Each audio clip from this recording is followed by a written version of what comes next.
creators.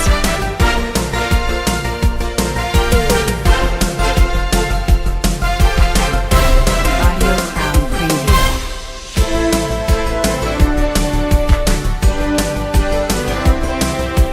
Music for creators.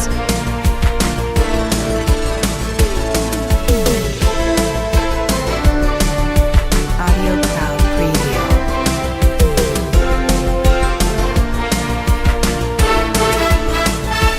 Music for creators.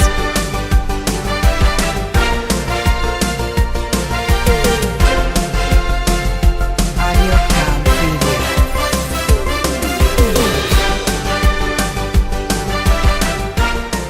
Yay! We're back. That intro music definitely felt like a game show from when I was a That's kid. the idea. That's the idea. It was with a mini. That's what I was just thinking. It was really, it was like proper 90s TV, that, or even like Bullseye. Can you remember Bullseye? Bullseye, yeah. Jim Bone, wasn't it? And Oh, I remember Bullseye. This is what you could have had and all that. I remember Peter Kay making jokes about it when he was doing Live at the Top of the Tower. oh yeah. Funny enough, actually, I saved a video of Peter Kay about Peter Kay, his downfall. Hello, Simon. Hello, Minty. Hope you've had a Hello, great Christmas. people. Hope you've had a fantastic one. I know I did. I got Night of the Living Dead 90. I was just showing it off to Kerry before. I got so Isn't that good? it's got the extra gore in that they cut out when Tom Savini was fighting for all the gore that he could possibly get back in 1990, and they cut it all, but now most of it's back in. It's Most of absolutely, it, that's good. it's absolutely fantastic. I did a review of it before. Apparently, he was saying that when he made the film in 1990, it was 30% of the movie that he wanted it to be, and now it's 70% of the movie that he wanted it to be. So Just putting on showing the comments on the stream there. Forgot about it. Bullseye, yes. Bullseye. In one. It's class Bullseye, man. All right. Yes, Minnie, it's a different cut. It's like an uncensored cut. So there's a new opening to it. He begins the film in black and white, which is excellent. It's like a homage to the original. And then it's not a massive change, but for fans like us, it's a bit of a massive change because they've added the gore back in. So you see all the headshots that were cut out when it was released in 1990, and there's an awesome head explosion by John Vulich, the late great John Vulich, the special effects guy, and Everett Burrell. They do this great head explosion where this burnt zombie comes up to the truck and Tom just blows its head off. It looks fun in glorious color. It's really good. Blood splatters. If you can grab it on eBay now, it's well worth it. The Steelbook. I mean, I guess it'll be streaming soon. But Sony released that, and I think it's about 35 quid or something now. But man, it was one of the releases.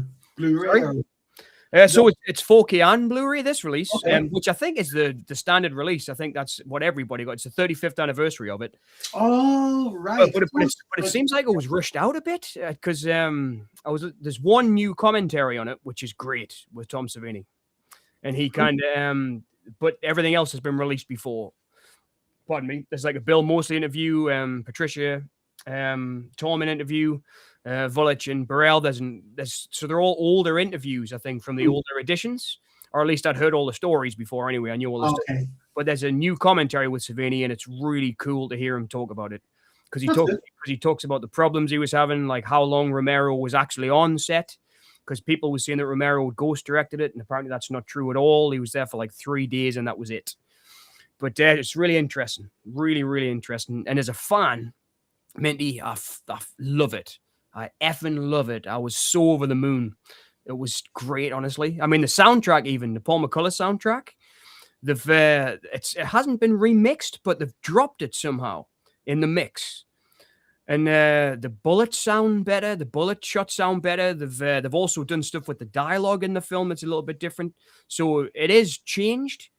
But it's not so much a director's cut, but a uncensored cut. But man, it's brilliant. I think it's the best it'll ever look and sound, because I don't think we'll ever get anything else that he has to offer for it, Savini. But it's fantastic. I really loved it. Realm Horror is asking, is it a US or UK release? So the 4K, I'll play on any standard 4K player, and the Blu-ray is region A, B, and C. So I guess that's multi-region Blu-ray. But the 4K played fine on my 4K player, but I did stick the Blu-ray into my UK player and it worked. Oh, that's good. So I guess it's ABC on Blu-ray. It's probably because 4K are region free, so it should be okay. Yeah, it was fine. I bought a 4K. My 4K player is pretty old. I saved up for one and got one when it first came out, but it worked fine on that. The you get the theatrical version as well if you're a fan on both the 4K and the Blu-ray, and you get the uncensored cut on 4K and Blu-ray as well. So if you're a fan, it's well worth checking out. I really wanted to big it up tonight because it blew us away. I thought it was excellent. I really did. I thought it was excellent.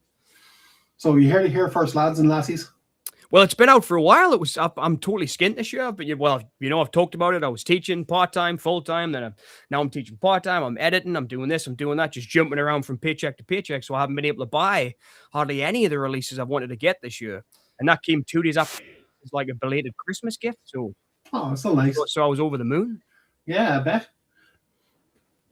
Minty says, just looking at your wall of films there, cinemas, conversations, respect. You've got a massive collection, Kerry. There's more that way. That's only a third of them. You've got some amazing box sets as well. Yeah, I have. I got actually.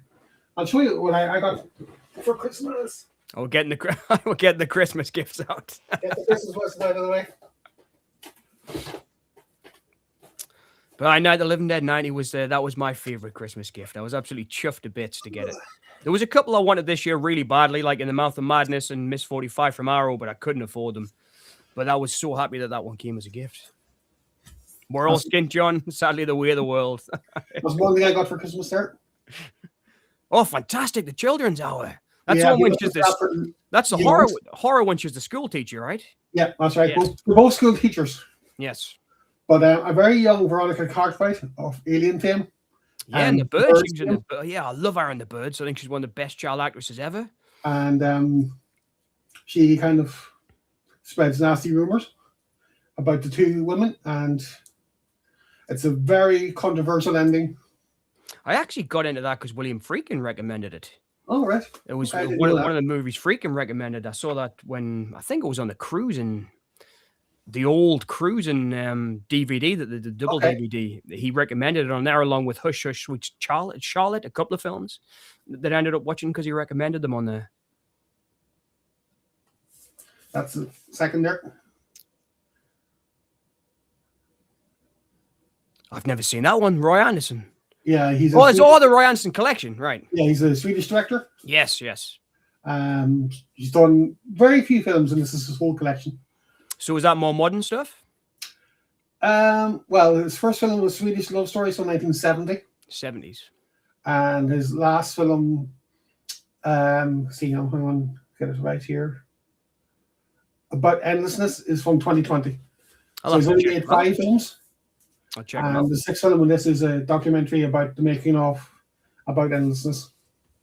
But he did primarily advertisements on Swedish TV. Because he wanted creative control of over his films, and Sweden being a very liberal country, but when it comes to films in the 60s and 70s, not so much. Yeah, well, Bergman got exiled, right? I mean, he left and went he went to Germany and stuff to make movies, didn't he? Yeah. So he was kind of the common person's answer to Bergman. Cool, I'll check it out. Roy Anderson.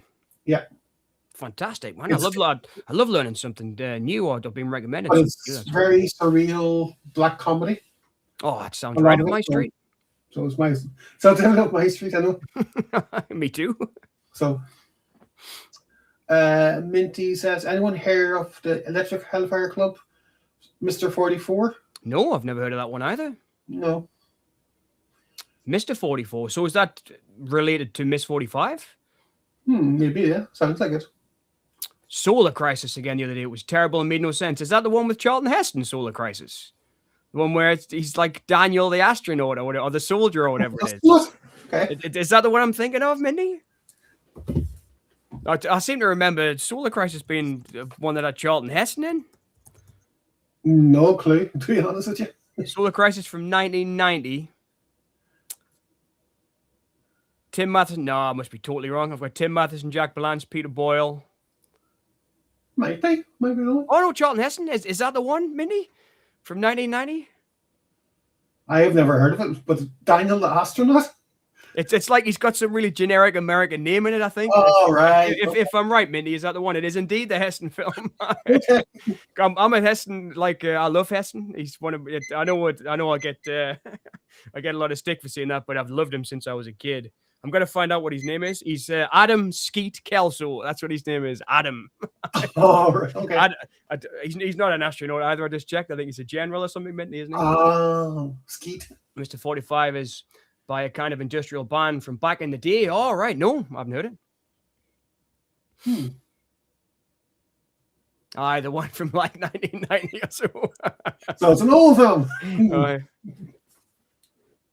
I like how it's in he's done it in Macam though. Aye, the one from like 1990 or so. I Like- like, look for that, actually. like Ant and Dec, Mindy. Mr. 44. I see Heston. Oh, the Omega Man in Soylent Green. I know. The first song I ever wrote was about the Omega Man. I love that movie so much. Solar Solar Crisis is great. Sorry, I just looking there. But no, the Omega Man's one of my, it's close to my heart, that one, Minty. I love the Omega Man. I remember I collected them when I was a kid. I remember getting the Man from The Last Man on Earth with Vincent Price, which was an Italian production of the Matheson story. Then there's Omega Man, I Am Legend with Will Smith. And then there's I Am Omega with Dukakis. Is it Dukakis? The guy from what's his name? The martial arts guy. He was in. He had a really famous one called Drive. He's a really good martial artist. Chuck Norris? No, I'll get it. It's we see I from where I was born, but I was up at the University of Newcastle back in the day. Fantastic. He's a half Geordie Arminty. Drive. Honorary Geordie even.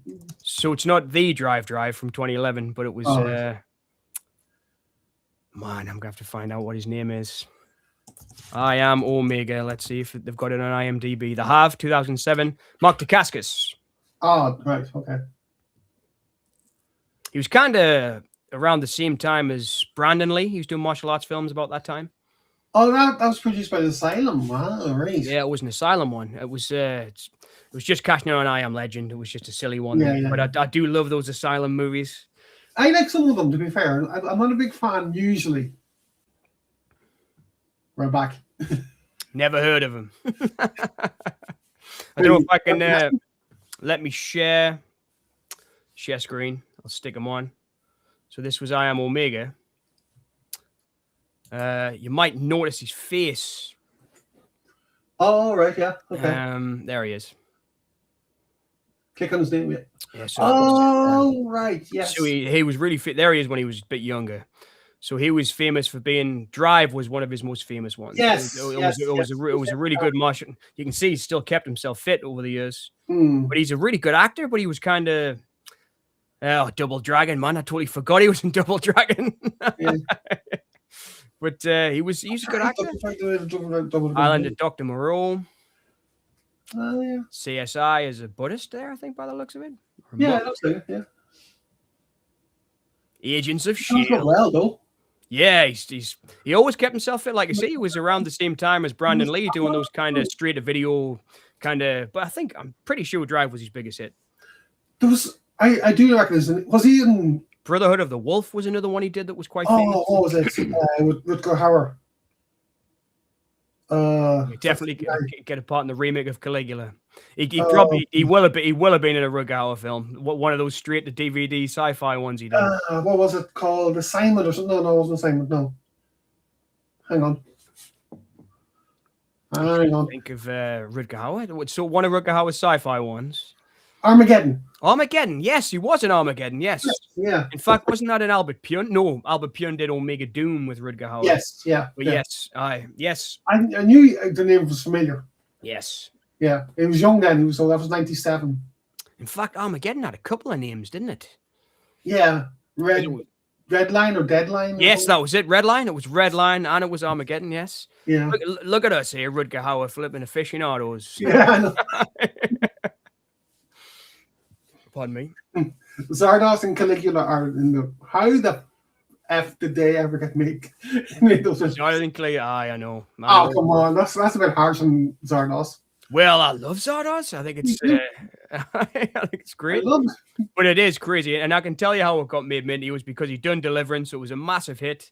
They said, do whatever you want next with Warner Brothers. He went, okay, I'm going to do Zardoz. Yeah. That's Like how James it got made. Bond. Then he was kind of relegated back to, doing. Well, I wouldn't say relegated back. Well, he did The Exorcist too, didn't he, to try and make a comeback? He did, but But he did I make a love comeback Exorcist with too, so I'm not Hope gonna and Glory. fight you in that. Like Rutger does rule, doesn't he? He is. I love Rutger Hauer. Rutger rocks. He never gave a bad performance. Rutger rocks. Too much rock for one hand. No, he's fantastic. He is. He always gave it his all. I never seen him sleepwalk through a performance. No matter what the budget was, no matter where in the world he was or what conditions he was working in, he always gave his best. Well, I don't know if you remember Realm of Horror, but the bread was green in Zardoz. That's right. So I always kind of figured, I wonder if there's some smoke in there. I did. He probably was himself. Well, but he's I a wouldn't bit- say he's a bit- Connery was. He's a bit of an earth child, isn't he? Yeah. Where is it he lives, Kerry? In Wicklow, right? Wicklow, yeah. Yeah, he lives in Wicklow and Ireland out in the hills. He always had that kind of old hippie mentality, didn't he? Yeah, well, that's where he filmed most of Excalibur. Yes. So he decided to live there, and then famously he made The General. Yes, about Cahill. Yeah, Martin Powell, yeah. And Cahill, sorry, I got wrong for saying the Cahill that's last okay. time. I'm not going to complain about your pronunciation, but he famously included a scene where his own house got robbed by Martin Cahill or his gang. I stole some 8 paintings off him, didn't he? Yeah. I think that was a really, really tongue-in-cheek moment, but yeah. I love that movie. It's really good. He shot it all in black and white, and it looks That's right, fantastic. You got John Voight there trying to do a bit of an Irish accent, if I remember rightly. I don't know how you managed that, though. Not succeeding very well at doing an Irish accent. I was a Yank, on a regard. I think the worst Irish accent I ever heard was the football player. Well, he's an actor now, I should say. That's rude of us. He's an actor, Vinnie Jones, and he did a one where he was a bare knuckle boxer and he was doing an Irish accent, and it was really good. And if it was him and Michael Madsen, the film was actually really good. Oh, right. But it was his accent was really tongue in cheek in it, but he was actually good in the movie. It was. I wish I could remember what it was. It was like kind of a cash in on Snatch, one of those type of movies. Oh, right. Okay. But great, him and Michael Madsen were really good together. Patrick Stewart was excellent in Excalibur. We didn't have the pug dog. I know, man. I get goosebumps when I see that scene in June when he's got the pug. What does he shout? He shouts, "Long live Duke Leto," or whatever it is, didn't it? And, Yeah, I just got goosebumps like thinking about it. well, why are you getting go like this? He's got the pug in one arm and he runs down the hill. I was really hoping they'd recreate that in the Dennis Villeneuve one. And they do kind of do it. It's James Brolin's son and Barbra Streisand's boy. Oh, right, Josh Brolin. I think he's actually James Brolin's son from his first marriage, isn't he? Yeah, I think he plays. He was Patrick Stewart, right? He was Gurney Halleck. Sorry, Gurney Halleck. Gurney, yeah, that's it. And they did recreate it a little bit because he kind of runs at the army in his t-shirt with nothing else, and it was good. But man, you can't beat a pug dog in Patrick Stewart's arm shouting "Long live Duke Leto" running down the hill. It's amazing. Ralph Mahar says Warwick Davis's Irish accent in the Leprechaun films was interesting. Can you remember when Wayne's World were doing him? The "Don't steal me pot of gold." Well, Wayne's World and Gotham, Gotham Wayne. But I think the worst Irish accent was Tom Cruise in Far and Away. Far and Away. With Ron Howard directing it. I don't know how you got Did Nicole Kidman do a good one? No. Nobody did an Irish accent as good as anybody in that film.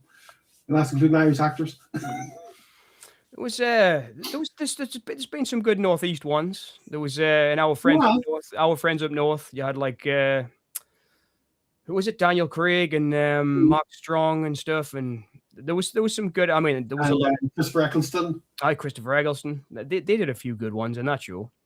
But I think what do you call him? Is it James Cosmo? It might have been. It's been years. He did an Irish accent in the father in Billy Elliot. Billy Elliot. You know, I think that's his name. I'm not sure. It's been a while since I've watched that movie. I remember. I love that movie myself. Julie Walters is class, man. And anything she touches is gold. I think even the earlier like sex comedy she did, like flipping. What do you call it? Not private parts. What was the one when she was having sex with a dude in the car and they got stuck together? Oh Jesus! It was really tongue in cheek, but it was brilliant comedy. I can't think, but I think I know the one you mean. She did a great one, and always she was the true life madam in like a house where all the. Isn't she in, well, no, I know she wasn't educating Rita. Cheers to that, educating Rita, Lewis Gilbert. I love that. Yeah, movie. yeah. It's really. I think that's one of Michael Caine's best performances, man. He's really brilliant in that. Yeah, I think so too. And that was actually filmed in Dublin. Was it? University scenes. Yeah, well, he's a university professor, right? In it, yeah. It's great, man. It really is. Was it private? It wasn't Private Parts, was it? That was the one that. Actually, I'm gonna look it up because I think I know it, but Private Parts was something else. I think. Yeah, it was. I think that was the one. It was the one about the DJ guy, the annoying DJ from America. I think that was Private Parts, but it's Private Lives or something. Tongue-in-cheek sex comedy, bloody hell, John. The Prick Up Your Ears, no? No, Prick Up Your Ears is fantastic, though. That's Christopher Eccleston too, right? Personal Services. Car Trouble and Personal Services. Yes, Realm of Horror. Yes, that's the ones. Car Trouble and Personal Services. Car Trouble. Right, let's have a look. Yes, Car Trouble is a really flipping, it's really like British comedy, but I loved that movie when I was a kid. It used to make us giggle like a flipping schoolboy. It was brilliant. But she was always great, Julie Walters. I mean, she's done some great talking heads. I did a play with, I did a film version of a play for a mate of mine over the summer. And he was talking about Alan Bennett as like an influence. And he said, watch a few Alan Bennett TV plays. So I watched a couple of mine and she was brilliant. She's in one where she's talking about the neighbor's dog, just like talking to the camera and just, man. And then she starts talking about her life and she breaks down. It was all like one take just in the kitchen, like all those Alan Bennett talking heads things. It was really brilliant performance, really brilliant. And that's kind of how I shot that film. I got influenced by those talking heads. And I just shot it all, not in one take, but I did it all to the camera and stuff. And I think he was pleased with it, the writer. No, to be honest, I kind of knew her from, Educating Rita.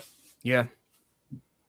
I've got to say that's probably one of my favorite ones. There's a great story of her meeting, I think she told it on Parkinson. She went to meet Burt Reynolds to be in Smokey and the Bandit for the Sally Field part because she's just getting pretty big then. And she said, I sat in front of him and she just went, look, I'm sorry, I can't take you seriously wearing that wig. to Burt Reynolds. Okay. And she said it made him laugh and he was a pretty cool guy, and he had no qualms about it or anything because he was Burt Reynolds, for goodness sake. He hasn't got to worry about anything. But he really offered her the part. She said, I made him laugh and he offered us the part and I just couldn't take it. I couldn't see myself in that part. And that's the one that went to Sally Field. And I think it made Sally Field, didn't it? It did, yeah. Right. On to the title of our...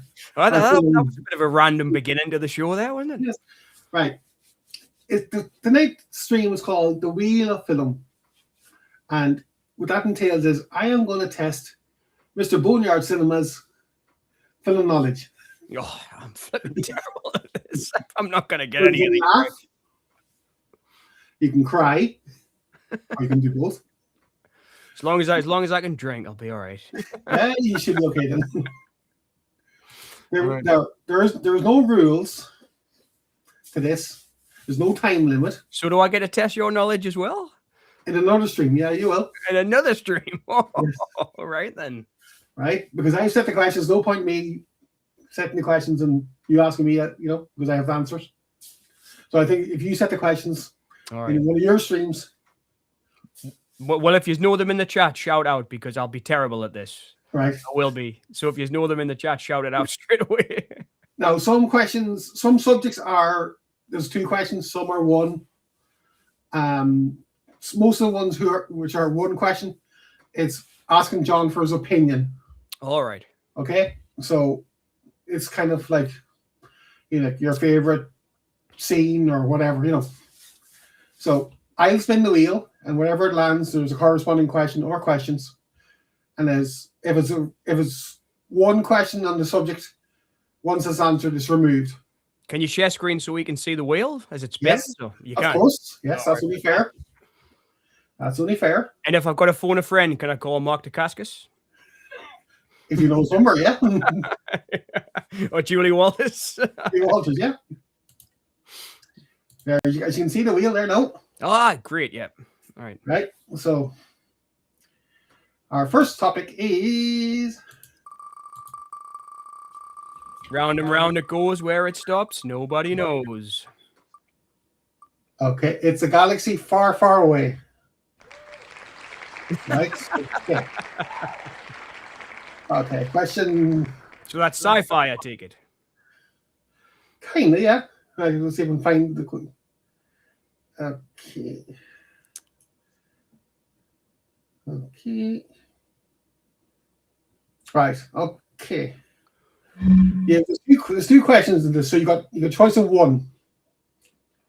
Okay, one or two. Two. Okay. Which legendary actor played Chancellor Finis Valorium in The Phantom Menace? Valorian.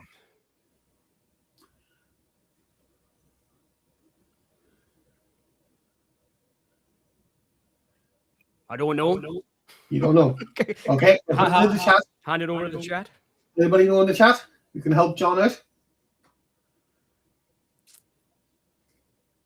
Very famous actor. Valorian.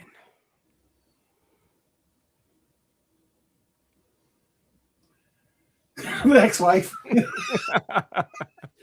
Not quite, Minty. Not quite. Okay.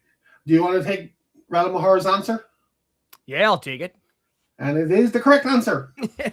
Well done. Well done. Well done, Real Mahar. Right. Next one. Okay. Golden Nuggets. I wonder what that one is. Oh. La La La Land. La Land. Okay. Right. There's one question of this. What was the last silent film to win an Oscar?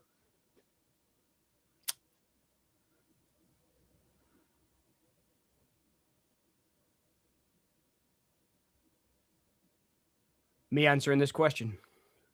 I've got no idea. I can't. I mean, it's got to be American, right? It can't be British because we didn't win anything back in the day. So, Do you want to put it in the chat? yeah, I'll put it to the chat. I don't know.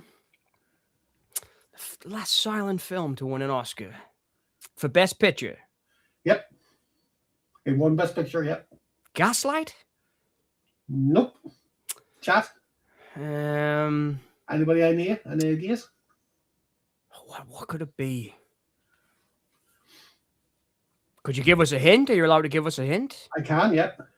Damned if I know. It's a very recent winner. Very recent winner. The artist? Yes. The artist. It was In the artist. Python. No way. Flipping Yeah. hell. So it was the artist, right? Yep. That makes sense. So there's one question on that, so that's going to be removed. Right. So our next one. That was a bit of a trick question. Where I was thinking about the flipping 1918s. Remix. Ramax. Okay. I'm pretty good with There's remakes. one in this as well. And this is your opinion. Okay. What, in your opinion, is the worst and best remake? Worst, I've got to say Candyman, the recent 2022 version of Candyman. I tried to like it because Candyman Bernard Rose is one of my favorites, but I just couldn't get into that film. I will try it again because people keep telling us I'm wrong, but I think Okay. Candyman is the worst. And I'm going to have to say Night of the Living Dead 1990 is my favorite at the moment because I've just watched it and I think it's fantastic. Okay, that's fair enough. I like the wheel. I like it too, Minty. It's pretty fun, this, isn't it? Okay. Where it stops, nobody knows. There is no way of knowing in which direction we are going. Drama Queen. Oh, okay. This is going to be fun. Muriel's Wedding. Right. Drama Queen, Drama Queen. Okay. We should get some countdown music on, shouldn't we? Ding, ding, ding, ding, Well, there's no time limit, so okay. ding, There's ding. 2 questions in this. I'll take 2. Okay. Which actress, famous for playing comedic roles, starred in the 2010 drama The Iron Lady as a titular's daughter? Iron Lady. So that So was who was the daughter of the Iron Lady? Who played the daughter of Margaret Thatcher? she was her out of Billy Elliot, wasn't it? The from Little Voice. I don't think she was in Billy Elliot, no. Was she not? So it was Meryl Streep, wasn't it, who played the Iron Lady? Yep. Mm-hmm. Who played her daughter? Man, I can't remember. I saw that at the cinema and just forgot it even existed. That's fair enough. It wasn't the greatest film ever made, was it? No. Comedian. So British comedian. Yes. She is a British comedian, yes. All right. Do you want a clue? Yes, please. Okay. She was, her most famous role up to that point was a TV show called Peep Show. Peep Show. Nah, it's above my head. Okay. Chat. The Anybody ideas? know? So Peep Show, that was the God, I can't even remember. That was I remember the 2 guys' faces, but I can't remember. yes, the show. yeah, Steve McConey, Stuart McConey, and Aye, that's somebody else. I can't remember his name. aye.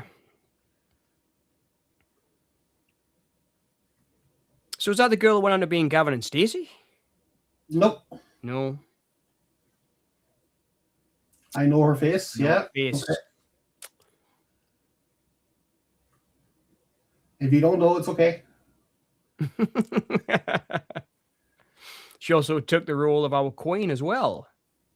Oh, is that a clue? Emily Blunt. No. She played Victoria, didn't she? Yes. She also played our queen as well, Mindy. Nope. Samantha Simon's Morton. got it. Simon's got it. Oh, Olivia Colman. All right, there you go. There you go. If we were keeping score, which we're not, Yes, the name rings a bell. Simon is ahead. So she I know Simon's you 2 I think you're 2-0 to all of us, aren't you? But so she was the one that won the Oscar for The Favourite, wasn't she? Yes. Yeah. And she was in that great Tyrannosaur that Peter Mullen directed. What a carry on. Oh, Carry On films. What a carry on. Okay, hang on a second. Okay, 1 or 2. I'll take 1 this time.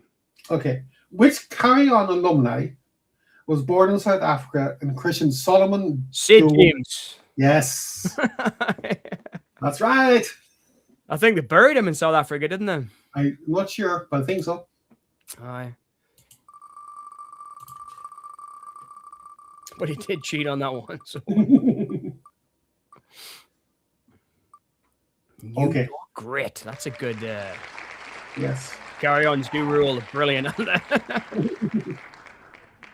Right. Okay. Let's see. Okay, 1 or 2. I'll take 1 again because I've had 2 2s in a row. Okay. What is the name of Charles Bronson's character in the Death Wish films?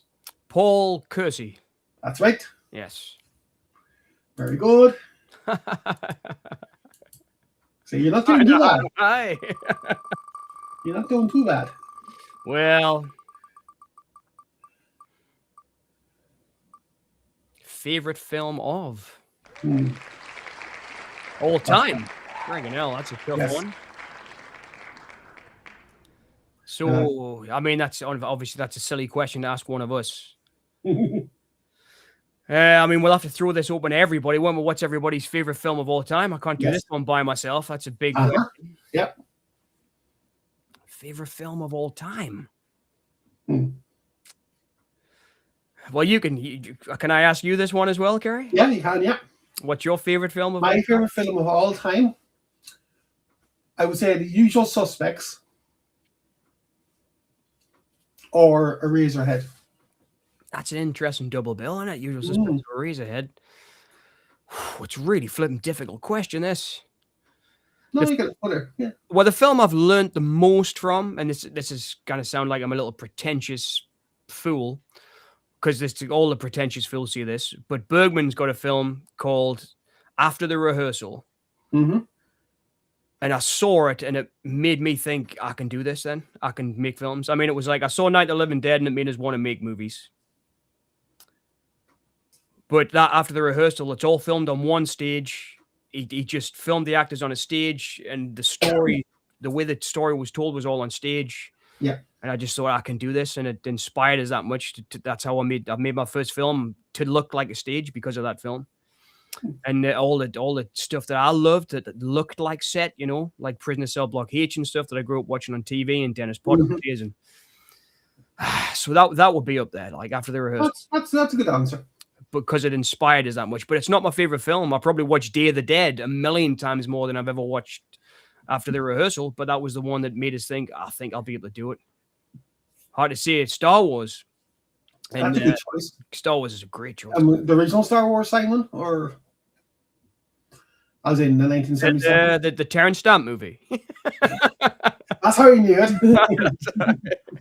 Blade Runner is a good choice. That's a good choice. It's great soundtrack. I listen to the soundtrack all the time, the Vangelis soundtrack. Oh, it definitely is. In fact, I don't know if you remember, Kerry, off stream a couple of weeks ago, me and you sat and listened to nearly the whole flipping Vangelis soundtrack, didn't we? Just sitting drinking a beer. That's right. Yeah, it's a brilliant soundtrack, like, and I mean, it still looks great to this day. So does Star Wars. I mean, they were doing stuff on Star Wars that still looks unbelievably fantastic today, like all the mats and everything. I mean, I do remember watching it on video, Realm of Horror, when I was a kid, and you could see the mats. Yes. You know, but like obviously they blended so well though. The original 77, yeah. Yeah, compared to a lot of more modern, okay, mainly CGI, but when films do use practical set. Well, I know that the other Lucas THX 1138, they ruined that when he went back and put the digital monkeys and stuff in. Oh yes. It really took us out of the movie. And I think, I mean, I've got the original Star Wars videos as well, the original 20th Century Fox videos, in a set. And I do love Star Wars. Like, I mean, I think my favorite's Empire Strikes Back because I love all the action and stuff in it, and like Vader cutting off Luke's hand, and no, and all that, and I love all that stuff in Empire Strikes Back. But I had brilliant choices: Star Wars, Blade Runner. 3 original films. I think Empire would be up there for me as well. Oh, I really like Empire Strikes Back because it's a middle film with a trilogy. Yeah, but you don't know how it's going to picture. How at the end when everything's they feel so defeated, the rebels, and they're like, how can they win this against the Sith, or not Sith, but Empire? Yeah.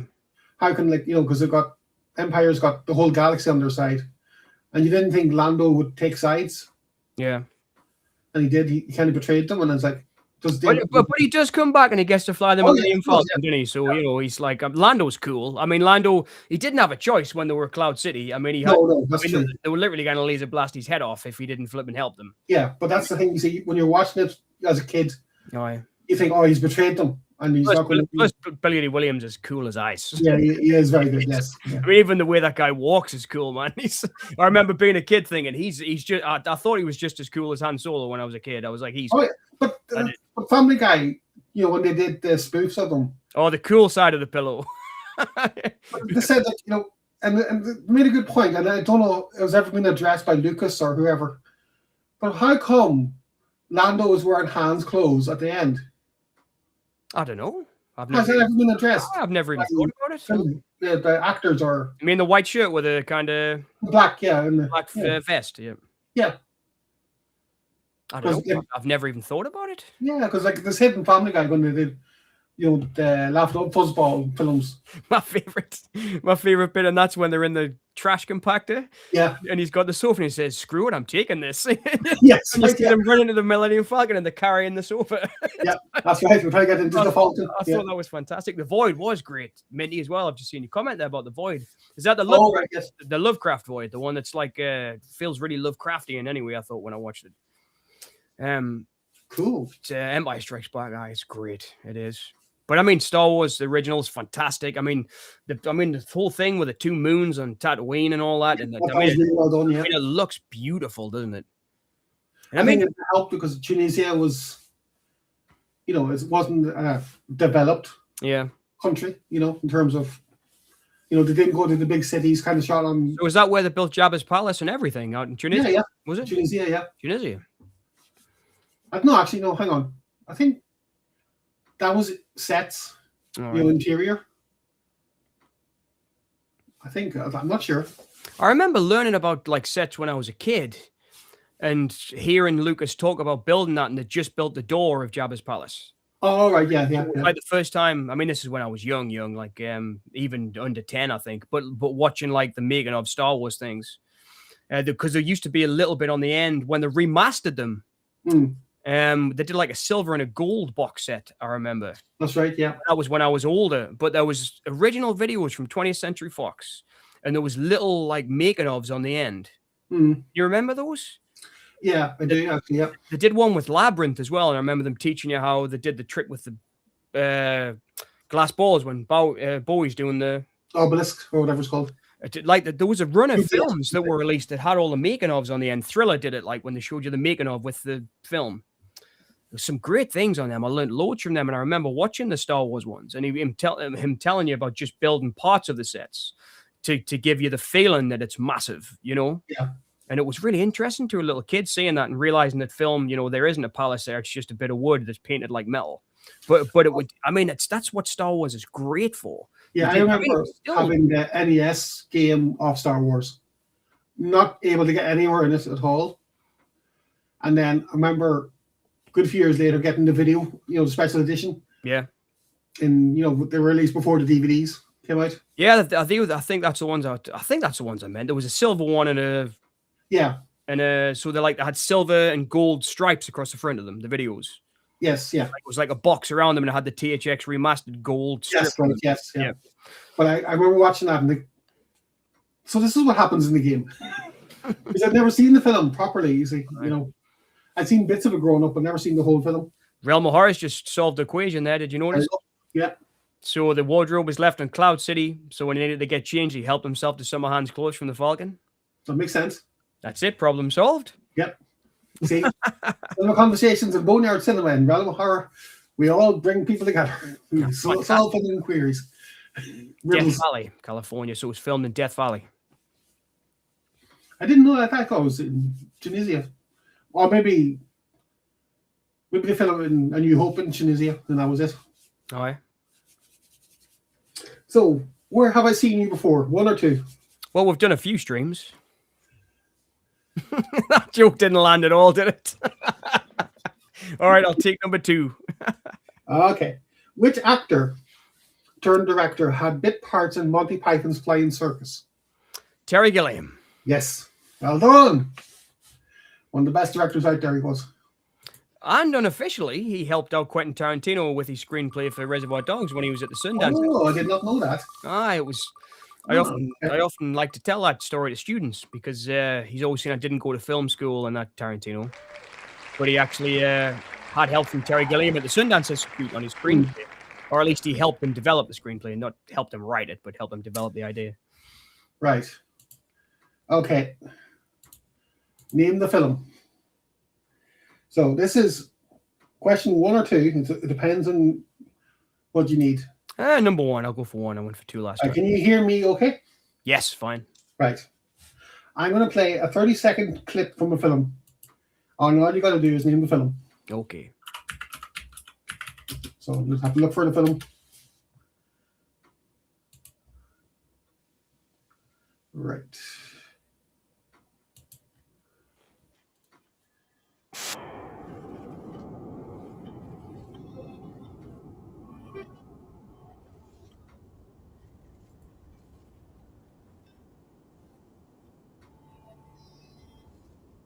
I can't hear it at all, Kerry. It's all jumbled up, the sound.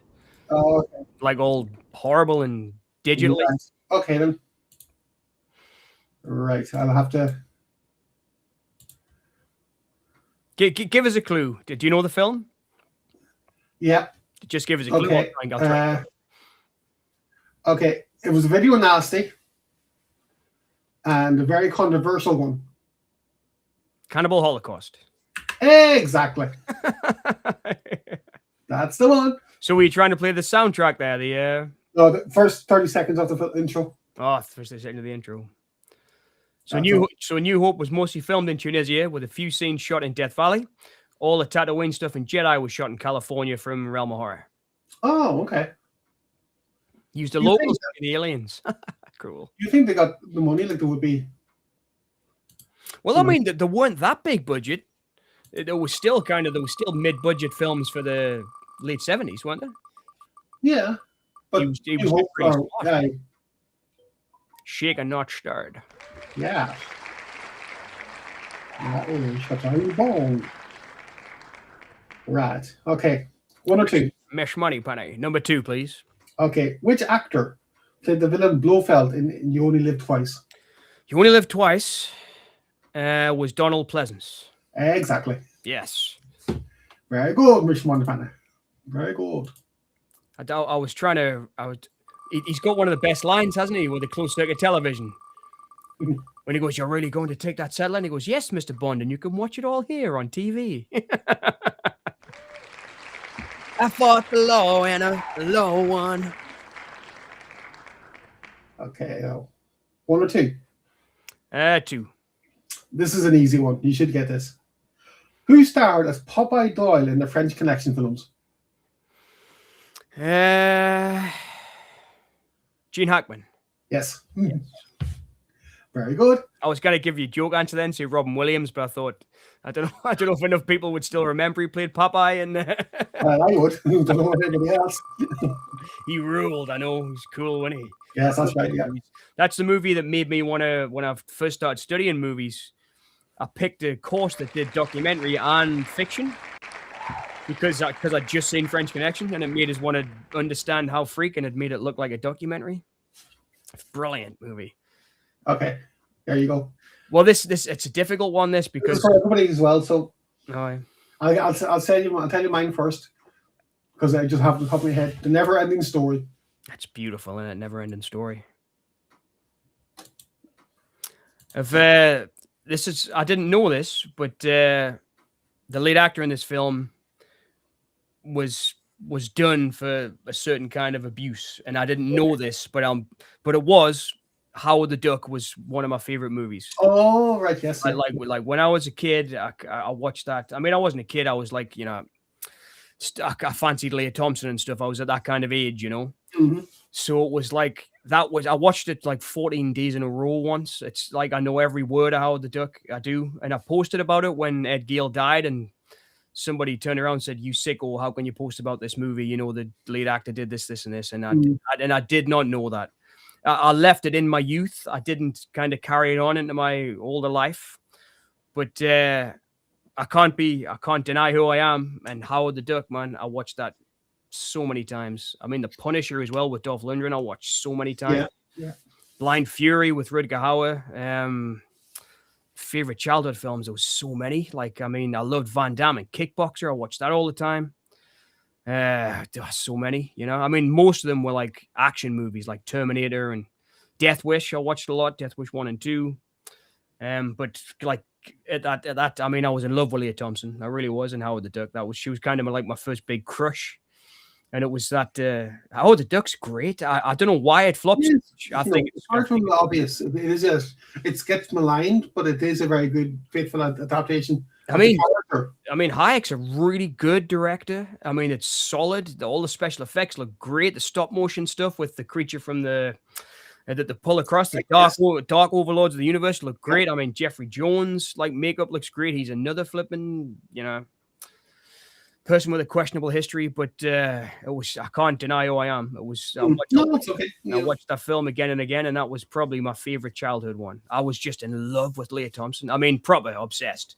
Like, I mean, when she started doing TV a bit later and did Caroline in the City, and I was like glued to the TV every time it was on in the 90s because she was in it. Oh, incredible. But yeah, Howard the Duck. That's all right. That's a good choice. Okay. Well, you can appreciate an artist's work and not appreciate them for the personal life. That's right. Yes. Yep. Very true, Minty. Very, very true. So, what about Couldn't flow with the audience, and he sang. Okay. So Minty and Simon, what was your favorite films growing up? It's a really difficult question, isn't it? I mean, It is, to be honest with you. I mean, you wouldn't believe it. My dad sent us a picture of his not long ago because I haven't seen him for ages, but we talk on the phone a lot. Mm. And he sends a picture of me, and I must be about 11 or 12-year-old, and I've got Badlands for Christmas, the Terrence Malick film. All right, okay. I mean, and I'm a little kid. I've got like flipping Captain Scarlet pajamas on in the photograph. I mean, it's crazy to think that I was I was even thinking about a film like Badlands then, but I'd asked for it because I must have read about it in a book and said, Yeah. "Oh, this film's really popular. Can I have it for Christmas?" And it was. Can you remember when HMB were doing the big picture VHSs? It was one of the big picture VHSs.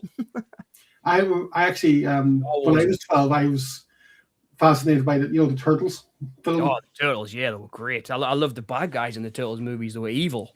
Yeah, the Foot Clan and.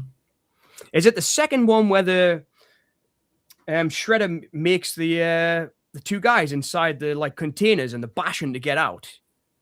I remember that freaking us out. Yeah, Rocksteady and Bebop. Yeah, and Elias Cortez was that's right. Casey Jones, right? Yep. All right. In the first and third one. Who was April O'Neil? Oh, got two actresses for that. Was it Samantha Janice?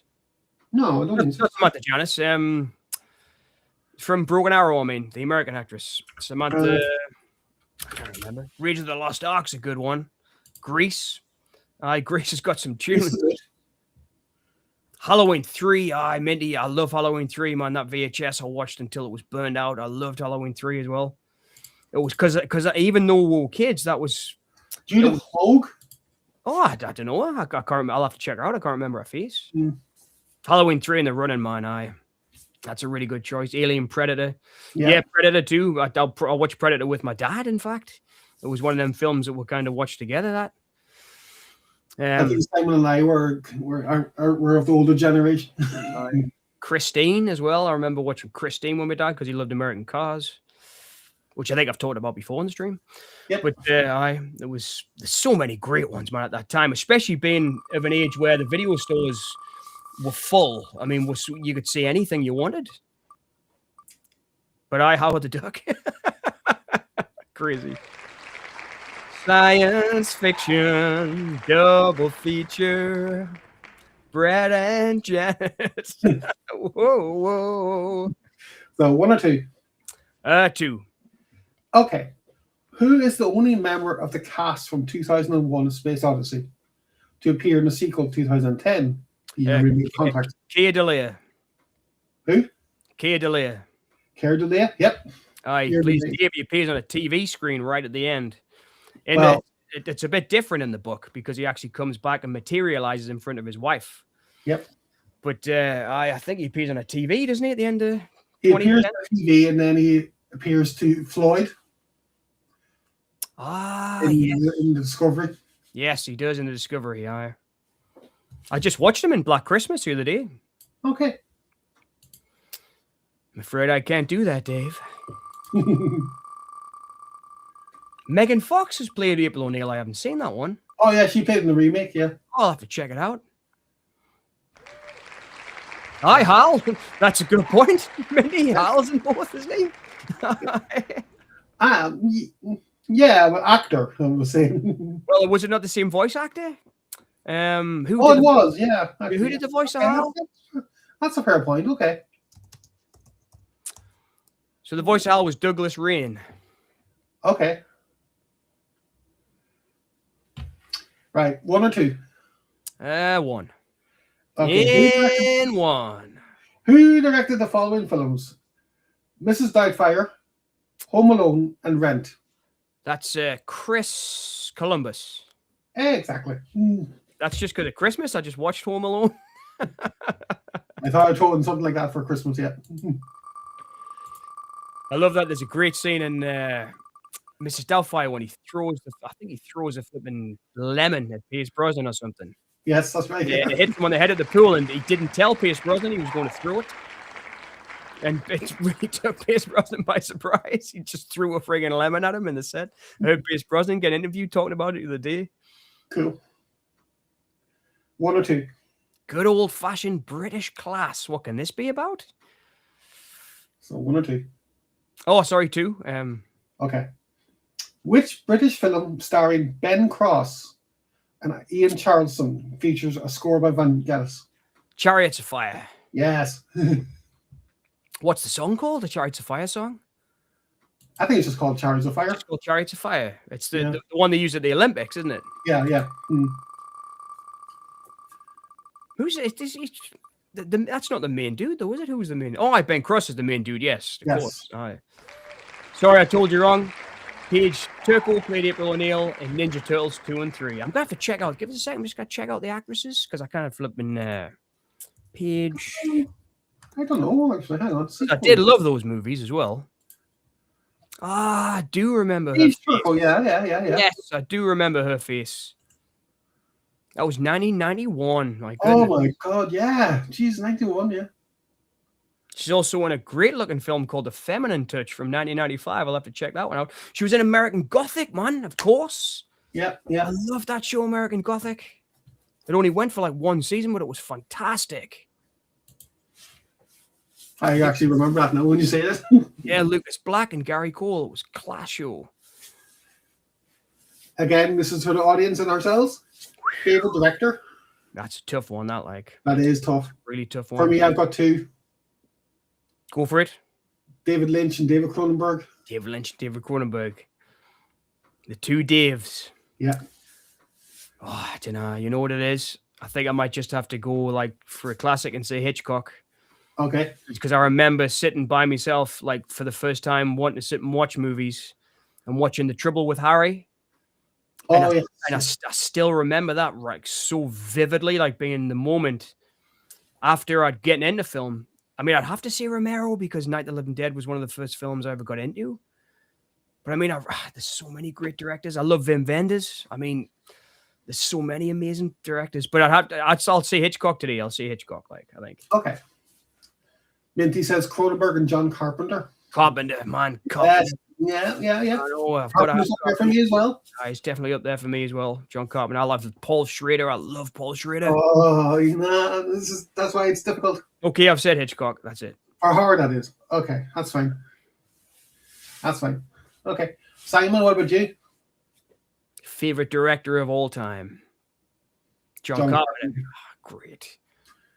But not all of his. No, that's true. But no director has ever made a perfect resume or CV or whatever you want to call it. I know Ghost of Mars gets loads of stick, but I always have fun with it like Realm of Horror. I always do. I love that soundtrack he did with Anthrax on it. I think I really like the kind of thumping bass of it. It's cool. I like the guitar. I think Buckethead did some guitar on there. When I bought the Blu-ray from Indicator recently, there's a special feature on it where you see Buckethead playing. It's great. But I kind of party with, I always had a few beers watching anything really. but Ghost of Mars is like, I kind of celebrate it. I like how it's kind of like the most kick-ass film. Yeah. Romero was definitely up there. It's fun. That's how I would say it. I think it's fun. And I mean, you just need that sometimes. And I mean, yeah, you do. I mean, there's no way he could make Halloween, Assault on Precinct 13, A Dark Star in the Fog forever, and Escape from New York. He couldn't make those classics forever. I mean, no director's ever done it. And someone like Tarantino would like to think they have, but they haven't. I mean, everybody's got a peak eventually, haven't they? Yeah, and Paul, unfortunately. And I mean, there's that famous line in Trainspotting, everybody's got it, and then some point they lose it. Even though I disagree with them on Iggy Pop, I think some Iggy Pop's later stuff's fantastic. But well, I'm half Scottish, so I can agree with a lot of what they say in Trainspotting.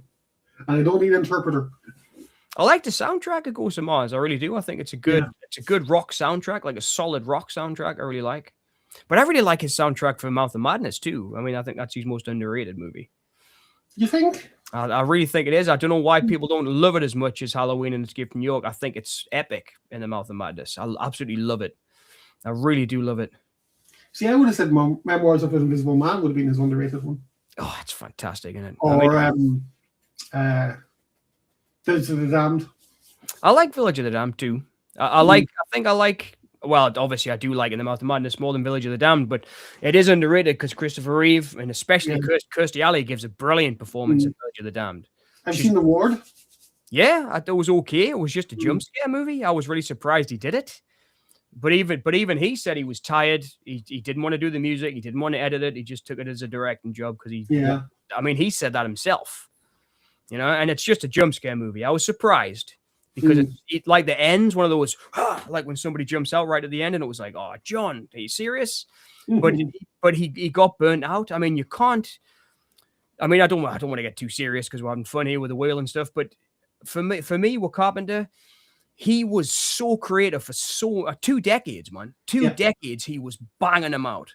I mean, he wrote, Eyes of Laura Mars. He was writing Black Moon Rising. He was writing Philadelphia Experiment. Good solid movies before he got into like the later stuff like Escape from New York and They Live and all that. But I mean, for 2 decades, 70s and 80s, Dark Star, Precinct 13, Halloween, Escape from New York, The Fog. I mean, but he was doing everything. I mean, he had crews, but he was writing, directing, scoring, editing. Yeah. That's gonna burn you out. Oh, definitely, yes, of course. I mean, right up through Prince of Darkness and stuff, he was, I mean, he did the thing obviously with the studio, and Morricone did the score and stuff, but then he kind of got sidelined because it wasn't a success and people hated it, and then he quickly took Christine because it was a direct hire job, but he still ended up doing the score for Halloween and working overtime on it because it was low budget and the thing. And I mean, that must have really burnt him out. 2 decades. 2.5 decades he was working nonstop. Nonstop, right? And nonstop work, and he made some of the best movies of the 60s, of the 70s and 80s, I think. Yeah. And the 90s for me within the Mouth of Madness.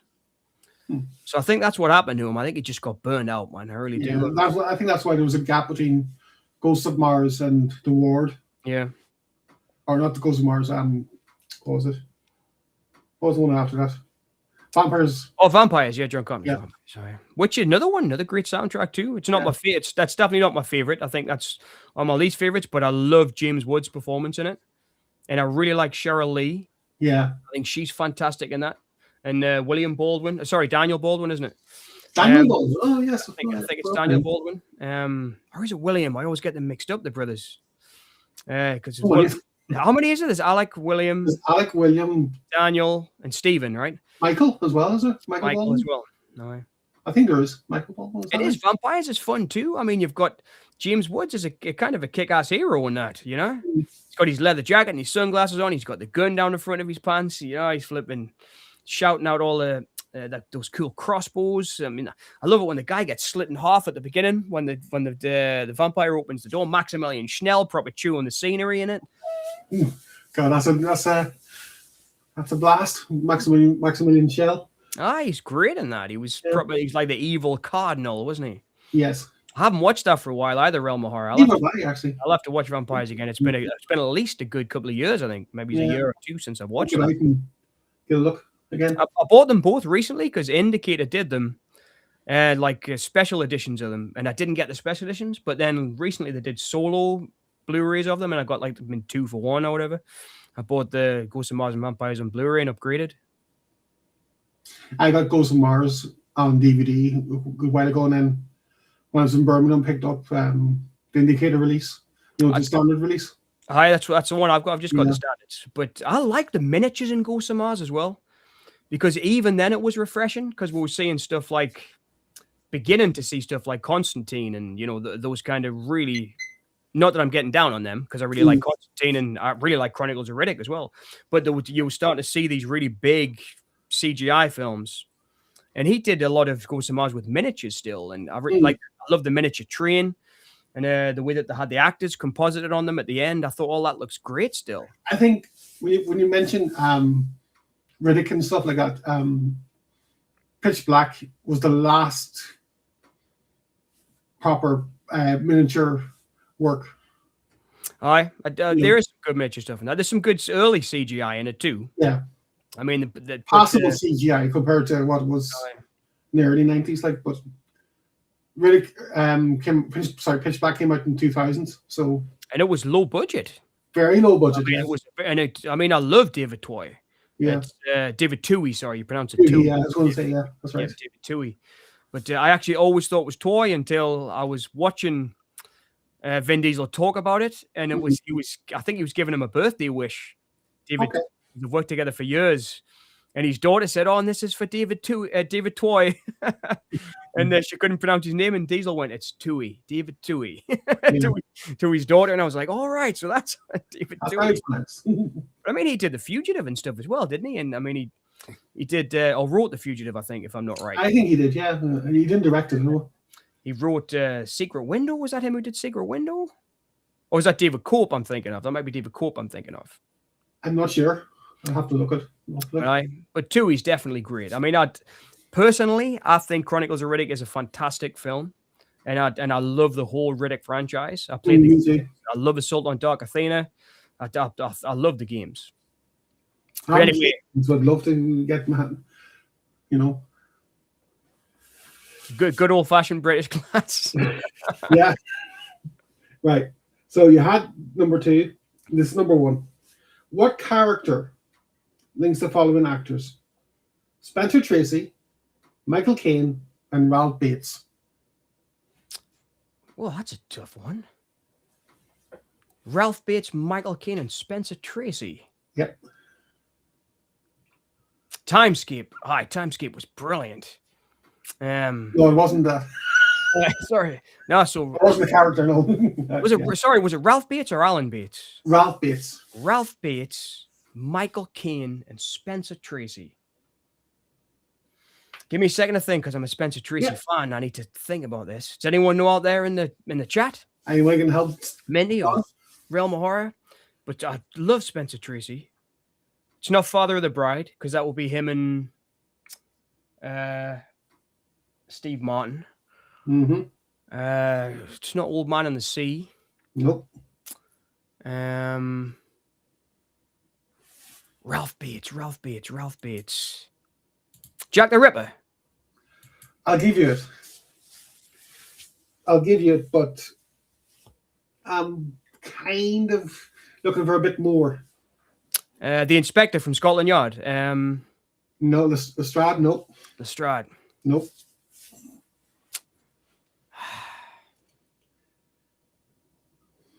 But I was on the right track with Jack the Ripper. Kind of, yeah. Sherlock Holmes. No. No. It's not Watson then, is it? Nope. Man, you'll have to give us it. Okay. You know Henry what? Jekyll. Henry. Jekyll. Oh, Jekyll, man. I should have known that were Ralph Bates. He did flipping Sister High, didn't he? Exactly. Michael Caine played him in 1990, but Michael Caine also played Jack the Ripper. Aye, well, they were Ralph all. Bates was credited as playing Dr. Henry Jekyll / Jack the Ripper. Jack the Ripper. They didn't call him. So, and Spencer Tracy obviously played in the remake, the Warner Brothers remake in 1941. I should have known that, man. I'm a big Spencer Tracy fan. I should have known that. Yeah, it's only someone who are tricky. Slap myself for that one. I should have known that one. Out of all the ones I got wrong, that's the one I regret the most. Nah, don't say that. Okay. Another I fought the law, so I've got to go for one this time, right? Yep. Okay, second one. Remove this because it's the second one. Right. Which legal drama is famous for being primarily set in one location? 12 Angry Men. Yes. Bonus point for the year. Oh, bugger. 62? Close. 57. 57. Right. See, he's not that, he's pretty smart, our John, I'm not that smart. These are all flipping. I should have gotten that Spencer Tracy one. I flipping love Spencer Tracy. Brucey bonus. Oh, right. This is the big one. Right. Okay. Can you name all the films directed by David Cronenberg? Oh, shit. So he made 24 films. Transfer. Yes. From the Drain. Yes. Crimes of the Future. Yes. Stereo. Yes. Shivers. Yes. Rabid. Yes. What came after Rabid? The Brood. Yeah. Scanners. Yep. Videodrome. Yep. What came after Videodrome? The Dead Zone. Yep. What came after Dead Zone? The Fly. Yep. What came after The Fly? When was The Fly? 87. 86. 86. Dead Ringers. Yep. What came after Dead Ringers? Crash. Not exactly, but I'll give it, because there was no order to it. But yeah, Crash, yep. So what? I'll have to figure it out in order. That's how I do it. So what came before Crash? And Butterfly. Yep. And Butterfly, Crash. History of Violence. Yep. Eastern Promise. Yep. Bugger. Eastern Promise. What came after Eastern Promise? Existenz, I missed. Yep. Existenz. Man, what came after Eastern Promise? Cosmopolis. Yep. Map to the Stars. Yep. The Shrouds. Yep. The Death of David Cronenberg. I'm not counting that, but All right. Hive. not counting that. So there's one left I've got to get, I take it. No, there's a couple you're missing. Couple. Spider. Yep. Man, I'd say I had to do it in years. I kind of flip and think now. Dangerous Method. Yep. Naked Lunch. Yep. How many have I got left? Can you give us a clue? 2. 2. You said 1 already. I've said one. Oh, Crimes of the Future. Yep. Yep. I did it. Oh, man. Crimes of the Future. Well, the last one is from the 70s. Last one's from the 70s, and that will be Fast Company. Very good. Now, if we were keeping score, he would have got 2 points for each question, each one right. So, but we're not keeping score. The Brood, Videodrome, Scanners, Rabid, Crash, Shivers, Eastern Promises, Existenz. I can't believe I missed Existenz there, Mindy, on the way up. It's one of my favorites. I was trying to do it like by year in my brain. That's how I would normally do it, to be honest with you.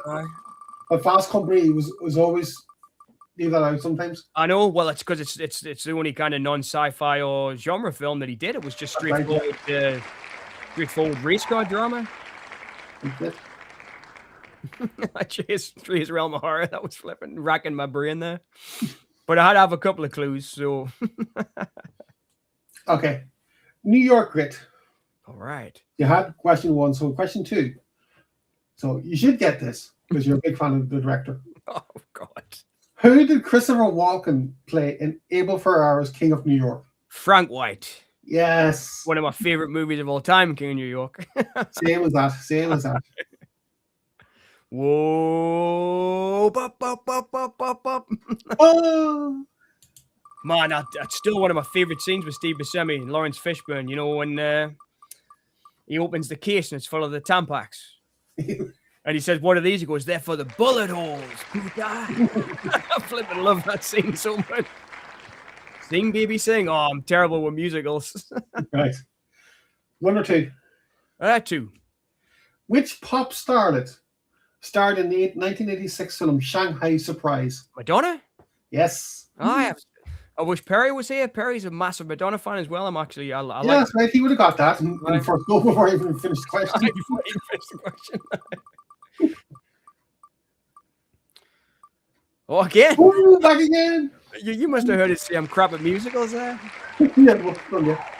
Okay. Right. Which Irish film features a nearly 80s pop music soundtrack? The Commitments. No. So 80s pop music. I don't know. Then I'll have to throw that open. Yeah. Anybody in the chat? I'll give you a clue. It was made in the last 10 years. All pop music songs in the last 10 years. Nearly 80s pop music soundtrack. There is some songs which are originals, but they're not. It's more like the 80s music is more of a diegetic soundtrack. Was it the Springsteen film? No. I don't know. I really don't know. I was thinking about different. I mean, there was the Beatles one that did, wasn't there? That was Yesterday. All 80s pop music songs. Can you give us a clue? I can. It was set in an all-boys school. All boys school. I don't think I've seen it. Fame, maybe? Did they remake Fame? They did, but not in Ireland. Not in Ireland. An all-boys school, 80s pop music. But it was filmed in the last 10 years. The last 10 years. So between 2015 and 2025. Yep. All-boys school in Ireland. Any ideas? Minty or Realm? All-boys school in Ireland with an 80s music soundtrack. Primarily 80s music. I don't know. I'm trying to think of a film I've seen recently that was set in a boys' school. Okay, can you give us another clue? Or well, let's see. Give us one more. Three's the max. And amount of clues. Right. Okay. Clueless. Clueless. Okay. Aidan Gillen plays the father of the main character. Aidan Gillen plays the father of the main character. Aidan Gillen, if you know your Game of Thrones, he played Littlefinger. Nah, I don't know. I'm gonna have to give up on that one. Right. Okay, I'm going to stop sharing the wheel and let you hear one of the songs from the film. All right. So. I've never seen it. I'll have to check it out. It sounded like that was exactly what my first music video made it look like. Like people running down alleyways and stuff. Yeah. So they got that bit right. Boy meets girl. Girl doesn't like boy. Boy forms band. Girl likes boy. Huh? I think that's why we all started playing instruments. Can you give us a sec? I just need to grab another drink. I've run out of Sure. I'll be 2 seconds. No problem. We'll spin the wheel in your absence. So was that a really popular movie, Sing Street? It was very popular, yeah. Man, I think I remember Kermode. I always watch Kermode's reviews. I think I remember him talking about it on the radio with Mio. Well, I'll be back in a sec. Yeah.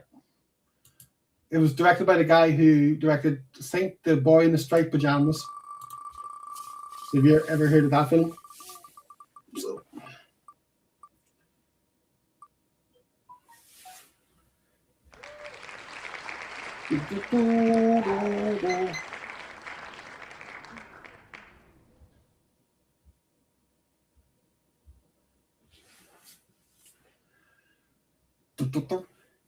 He's going to love this question. He should get this next question. No problem.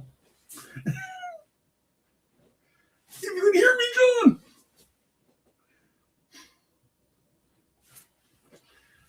Iba Bombas.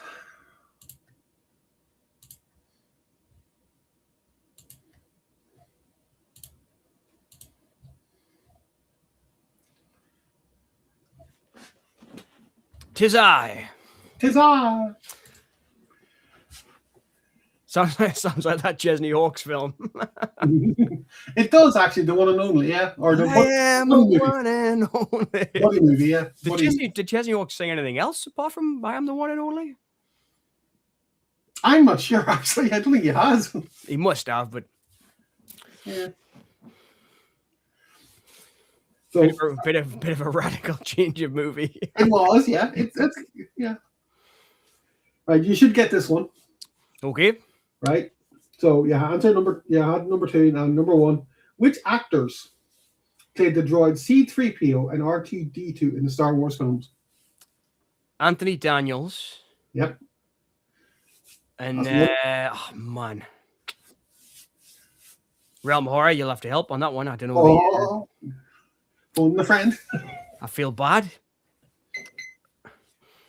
It was his one and only. It was his one and only. That makes sense.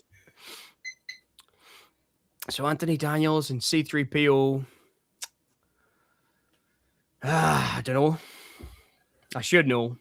Oh, okay. I can actually picture the dude's face doing all the press for it, but in the interviews, Kenny Baker, yes. Yes. Kenny Baker, Realm Horror. Half a point each. I knew there was a reason we got Simon involved. So Kenny Baker was inside the suit. He was in the prequels or the original series. I mean, series film, yeah. So was Anthony Daniels wearing the suit, or was he just doing the voice? He was in the suit. He was in the suit as well. Right. Let's get physical. Okay. I think that was the name of the first stream I ever watched of yours, Kerry. Let's get physical Yeah. when you were talking about physical media. Yeah, that's right. Yeah. So this has got to be we did mention Greece. So it's so it's got to be Olivia Newton-John. 1 and 2. Number 2. Okay. What UK distributor is mostly known for distributing independent foreign films? Independent foreign films. Yes. Oh, bastards. Tartan? Huh? Tartan. No. Tartan was the first one that I bought. But And they were from the UK, weren't they? You've got Yeah. who else is it? they Baker bought Wall, by Arrow. Yeah. UK distributor Arrow. Nope. Are we talking about VHS days, DVD, or Blu-ray? We're talking about DVD and Blu-ray days now. DVD and Blu-ray Okay. days. Less so. 4K less so. So UK. Um, Not Tipco. BFI. Nope. I'm trying to think of all the British labels that I've got in the collection. Hammer. Oh no, sorry. I just blurred that out when I was thinking of British labels. Vipco. Nope. That was from Realm of Horror. Vipco. So UK labels. So but we're looking at DVD and Blu-ray. Film 4. Nope. Man. Do you want a clue? Yes, please. That was one of their features they released. And that was the Joy Anderson collection. Roy Anderson. Yeah, that was distributed by them. No, they've got 2 names, but I'll accept either. 2 names. UK distribution company that have 2 names. Foreign films, DVD and Blu-ray. Primarily, yes. UK distributors. I suppose if you're not really into the foreign films, you might not know it much. I mean, the last foreign release I bought was Mubi. That was a foreign film. That wasn't from the UK. 2 names. I'm trying to picture the spines of my DVDs and Blu-rays to think about the different logos. You have. Sorry if you can hear my belly going there on the mic. I don't know. No, okay. Do you want to pass it? If anyone knows, Mark, I'm at a loss. 2 names. So it's either 2 names, yeah. I mean, either one I'll accept. Because they're basically both there's the same company, but they're just, the same company that has 2 names. Can you give us another clue? Because I'm allowed 3 clues. I can, yeah. They're based in London. They're based in London. Yeah. So London, who's here? We've got. It's not BFI. It's not BFI. It's not Arrow. Nope. They're both based in London. Is it? Pass. I've got a pass. Okay. We'll be here all night in silence. Right. Anybody in the chat? Realm of Horror's passed. Okay. Any Right. ideas, Minty? You see it? I can't read it. Okay. It's Curzon Oh, Curzon, man. or Artificial Eye. Artificial eye. Artificial eye. So, Why I? indeed. Why I indeed.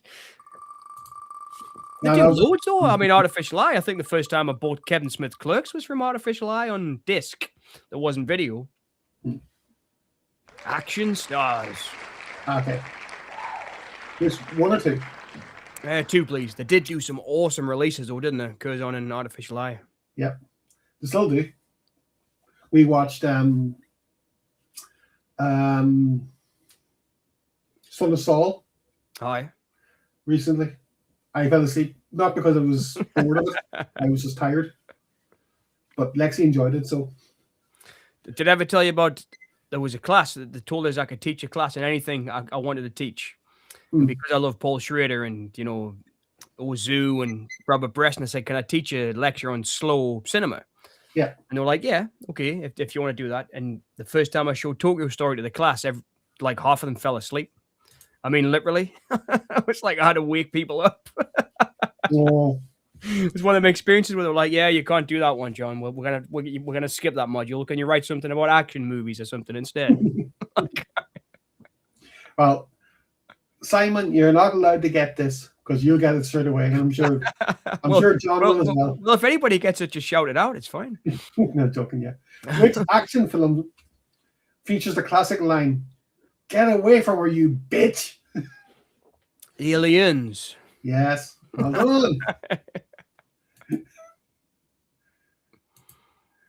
Do you think Sigourney was like I mean, obviously we had stars like, you've got like Joan Crawford and Johnny Guitar and stuff. And do you think she was the first female action hero? Because I mean, you had Lauren Bacall and stuff, but she was like next to Humphrey Bogart. And Yeah, but it wasn't kick ass, yeah. So. Because I mean, I remember being a kid, she stood out. Her and Nancy Allen in RoboCop stood out as like the kick-ass women when I was a kid in action movies. And obviously Cynthia Rothrock, because she's brilliant. I love Cynthia Rothrock in what do you call it? She did Channel O'Brien 1 and 2, but she'd done those brilliant cop movies before in Japan. They were fantastic films. In fact, I remember buying renting Cynthia Rothrock videos and thinking they were brilliant. I remember her fighting Samo from Martial Law, Samo. Mm-hmm. It was great fights. Name that film. Right. Okay. I was going to play a trailer, but we're having difficulty with hearing audio. So, all right. I'll just name actors so you can name the film. Okay? Yeah. Kyle MacLachlan.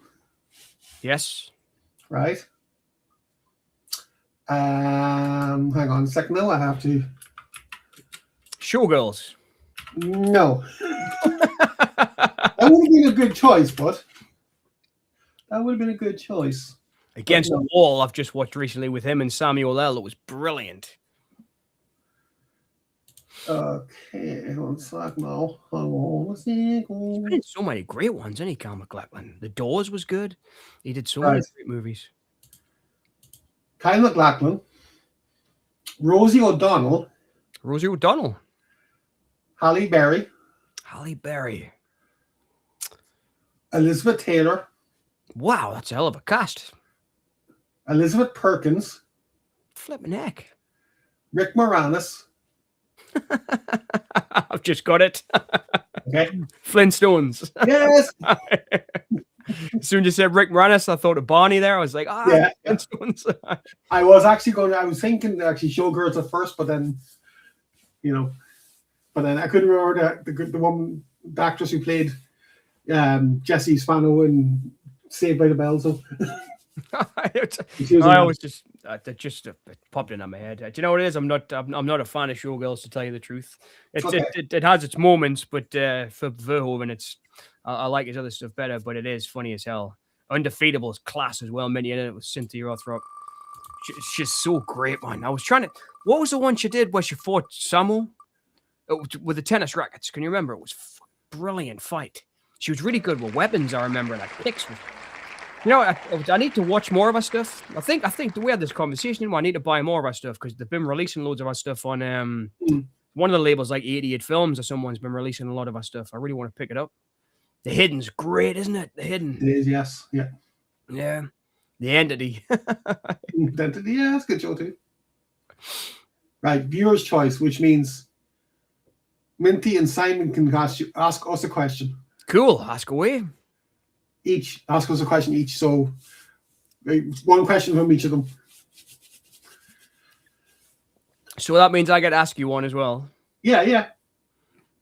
So can you name all of Lynch's movies in order? Well, it doesn't have to be in order, just like we did with Cronenberg. The feature films, yeah.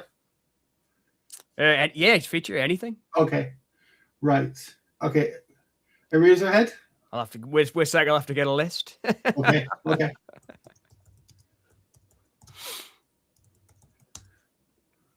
All right. Okay. Eraserhead. Yeah. Elephant Man. Yeah. Dune, Yes. Blue Velvet, Yep. Wild at Heart, Yes. Fire Walk with Me, Yep. Lost Highway, Yep. Straight Story, Yep. Mulholland Drive, Yep. Inland Empire, Yep. Twin Peaks: The Return. There you go. And you've nailed them all. I didn't realize he didn't do that many feature films, did he? I did 10, but Right. okay. Fantastic. Simon's asking, what are your favorite horror films? Horror films. Hmm. I mean, I've got a couple. I do really love Prince of Darkness by Carpenter. That's probably Carpenter's horror film that I watch the most. Day of the Dead by Romero. Night of the Living Dead by Romero. In fact, I'll just put Romero down as one list because I watch Romero's all the That's time. all. So I'll say Prince of Darkness, Romero. I really like Charles Lawton in the silent version of sorry, not Charles Lawton, Lon Chaney in the silent version of Hunchback of Notre Dame. I really love that. I classed that as a horror film because I scared us when I was a kid. I really loved that one. Should we do 5? Do top 5? It's up to Simon. He's asked the question. All right. Okay.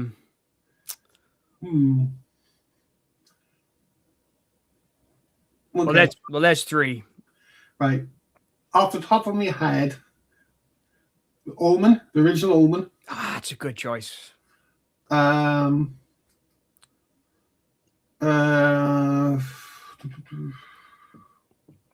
it 1986, Minty, when the Laserdisc was released?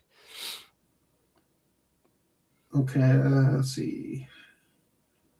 Night of the Living Dead. Aye. Second choice of horror.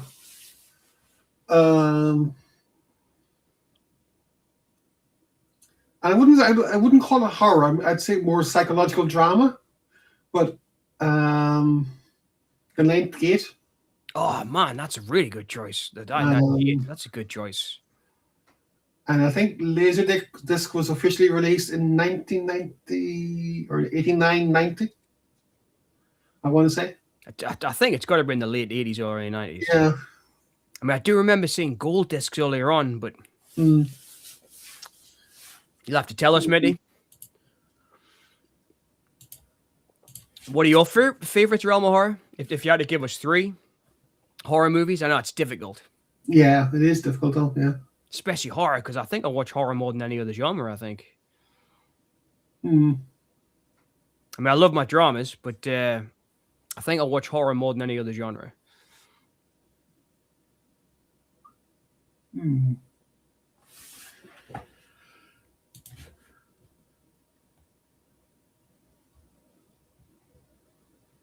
I got to spin on? Yep. Okay. Oh, wait a minute. Minnie's got another question. Yep. Why do you think that many of the horror classics stem from the 70s? They, to me, hold up and are pretty classy. What was it about that era that was conducive to decent horror? Personally, I think it's because there weren't just horror filmmakers. Yeah. So you watch something like The Changeling. I think it was 1980, The Changeling. Yeah. But it's by Peter Medak, and Peter Medak wasn't necessarily a horror director. He just knew how to direct.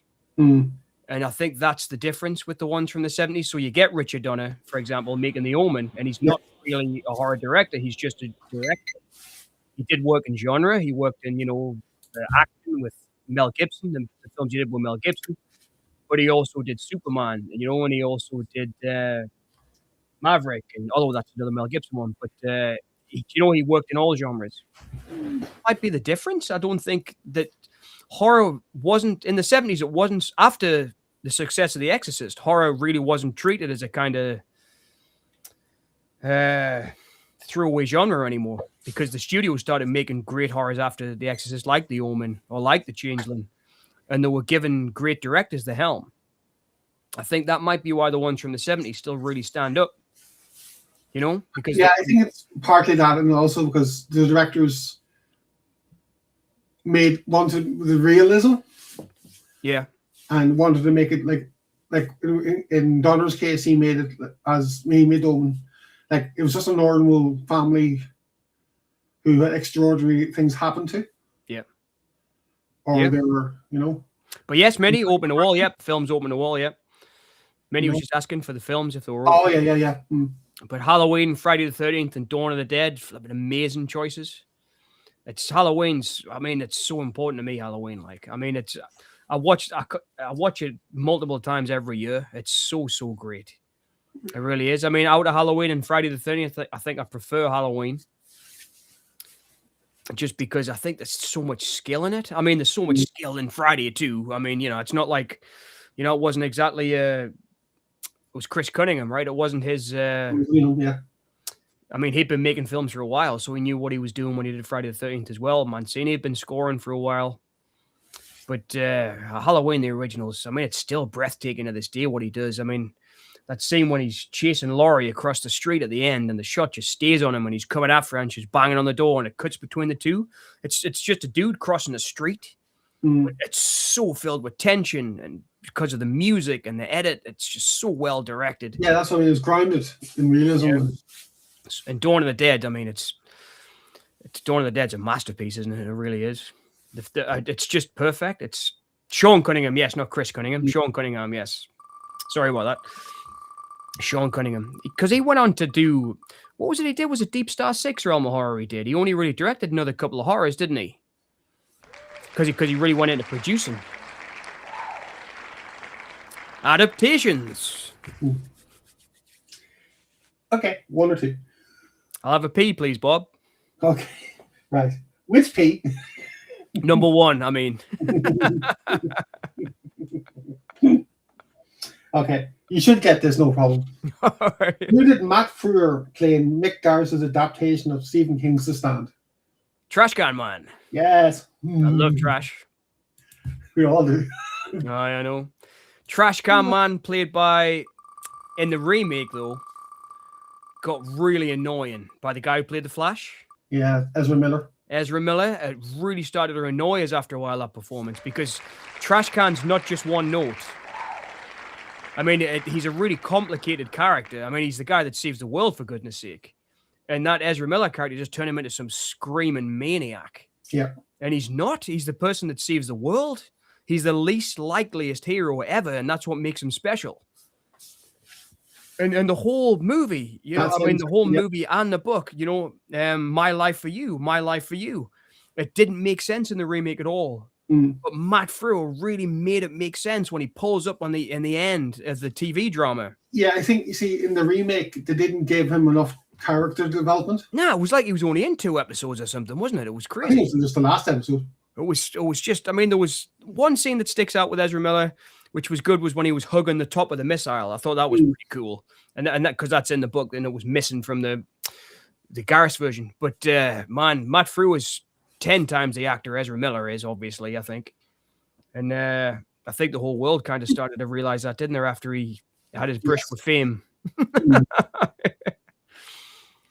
But seeing that, there was some good elements in The Flash, I think, but it wasn't one of my favorites. But man, they totally ruined the Trash Can character in the remake of The Stand. They really did. Max Headroom, yes. That's him. He did do Deep Star 6. I really liked Deep Star 6. I thought was that before The Abyss? Because I kind of got the feeling they were trying to cash in on The Abyss, perhaps, with Deep Star 6. But I really enjoy it still. In fact, that's something I need to pick up on Blu-ray. I haven't seen that for a while, Deep Star 6. I haven't heard of it. So, but I just was thinking of Sean Cunningham. It was because I don't think he directed very much more. I mean, correct us if I'm wrong, Realm. But I don't think he did much more than Friday, Deep Star 6, and then maybe he's another couple, right? Make them laugh. So it's comedies, I guess. Yes. Well, sort of. 1 or 2. Just after. I'll have a number 2. Okay. What comedian Yes. starred in the 1988 film The Deadpool as Johnny Squares? Jim Carrey. Yes. That was one of Jim Carrey's first performances. Clint Eastwood saw him in a nightclub act and said, "We'll get you in the film," right? Yep. I remember hearing Clint Eastwood talk about it. And who is it? It's I haven't seen it for years, man. It's somebody like Metallica or flipping Guns N' Roses that he dies to as well, or who he mimes to. Sorry, I think he's miming to a Guns N' Roses track. I think it's Guns N' Roses because it's LA. Yeah. Right. Golden Nuggets. Hmm. Yeah, mostly produced. He's a good director though, Realm, isn't he? I mean, I remember really liking, like I say, Deep Star 6, the one that I brought up. I did watch one of the ones he did before. He did like a comedy about his kid's school before Friday the 13th, and it wasn't great, but it was well directed. Guns N' Roses. I thought it was That's Guns N' because it was Roses. in LA. So Oh, yeah. 1 or 2 for Golden Nuggets. I'll go for a number 2. Okay. True or false? Citizen Kane never won an Oscar. True. It's false. What did it win for? Screenplay. Best original screenplay. I think I knew that in the back of my brain. It's a tricky one because it's known for Being a flop. being nominated for so many, not only Right. winning all of them, if any. But they won Best Original Screenplay. It is a great screenplay. There's so many great scenes in it. Those little pockets. I love the one when he's talking to the nightclub singer. Great. He did it again with Mr. Ricardo, didn't he? He did the same kind of thing where the Yeah. guy's doing a story on Mr. Ricardo and trying to find him. He used the same kind of story, like story arc, where it's like a mystery and he's trying to piece the things together by getting. Yeah, it's kind of media res or medium, whatever. He's such a good writer. Yeah. I think Lady from Shanghai is my favorite Wells film. I really like Lady from Shanghai. I like A Touch of Evil myself. Touch of Evil's. Me and my friend Paul Stone, the writer, will love Marlene Dietrich. We'll talk about her a lot. She's one of our favorites, and she's so great in Touch of Evil. I think it's one of my favorites. There's a great photograph, which I'd love to get framed, of her and Charlton Heston from Touch of Evil. Mm-hmm. But I can't find it anywhere apart from on Alarmy, and you've got to pay for it, the image. Oh, It's quite expensive, but I'd love to get it framed. It's a great picture. I'd put her up there with, I think, the best actresses of all time, Dietrich, and she's so good in Touch of Evil. I mean, she's only in it for a couple of scenes, and she steals the movie. so this is one for everybody in the audience. Best film of 2025. Yeah, in your opinion. Man, that's difficult. I'd probably have to see The Shrouds because it's the one I enjoy the most from a director I really admire. Mm-hmm. I think I'd have to see The Shrouds this year. Okay. And it was a great film to see in the cinema. It was the first time I've been in the cinema in a while where the sound was nice and loud too. Yeah. So I think, in fact, I think we were streaming the day after I'd saw it at the cinema, weren't we? And I remember when a bone cracks, when he's hugging her and a thigh bone cracks, the whole cinema went, it was a really great cinema experience. Predator Badlands. That's a good choice. Right. I love the beasts in it. Nosferatu. Hmm. Well, I'm going to be a bit left field. All right. I'm going to say The Running Man. I'm intrigued. Oh, The Running Man. All right. Well, I didn't think much of it. That's all right. But I mean that's fine, obviously. So what? Tell us what you liked about it, then, Curry. it was more book accurate, which I was hoping for. It was indeed, yes. Right? It didn't was quite funny in parts. have the ending of the book, though, did it? It kind of did. A little, but it didn't. Kind of did. Kind of did. Yeah. It was funny in parts. I'll give you that. It was very relevant to America today. I'll give you that too. It was, yes, by an English director. No Yes, less. exactly. Yeah. And I also liked Glenn Powell. He was, The Butcher of Bakersfield. yeah, yeah, yeah. That's him. What It is was, it in the flip? it was just more realistic, I think. I think the Arnie movie is an Arnie movie first and foremost. It's not taking itself seriously. Oh, This it was. is. Yeah. It did. I mean, it was, for me, it geared itself a little bit too far towards the spectacle of it, even though the whole point of it is it's a spectacle, it's a game show. Some of the humor did land. I think you're right about that. Mm. I think that Glenn Powell is a funny guy, and I'd seen him in a film I'd liked before this called, I think it was called Hitman by the guy who directed Weekend Life, Richard Linklater. Yeah. And I really enjoyed him in that. So I think he's a bit of an up and comer. He did He was good in The Running Man, but it just wasn't my type of film. It didn't land right with me. Oh, But it's okay. I think it might do better on a second viewing. Sorry, I need to gas there. But I think it'll grow on us maybe the next time I watch it. But I was expecting something more serious, more intense, more like the book, and I kind of got an Edgar Wright comedy. That's what I got when I watched it. And I was expecting something more serious from The Running Man. Yeah. That's right, Simon. Yeah, the original Running Man was directed by Paul Michael Glazer from Starsky and Hutch, the guy who played Starsky. I love those cardigans. Oh, yes.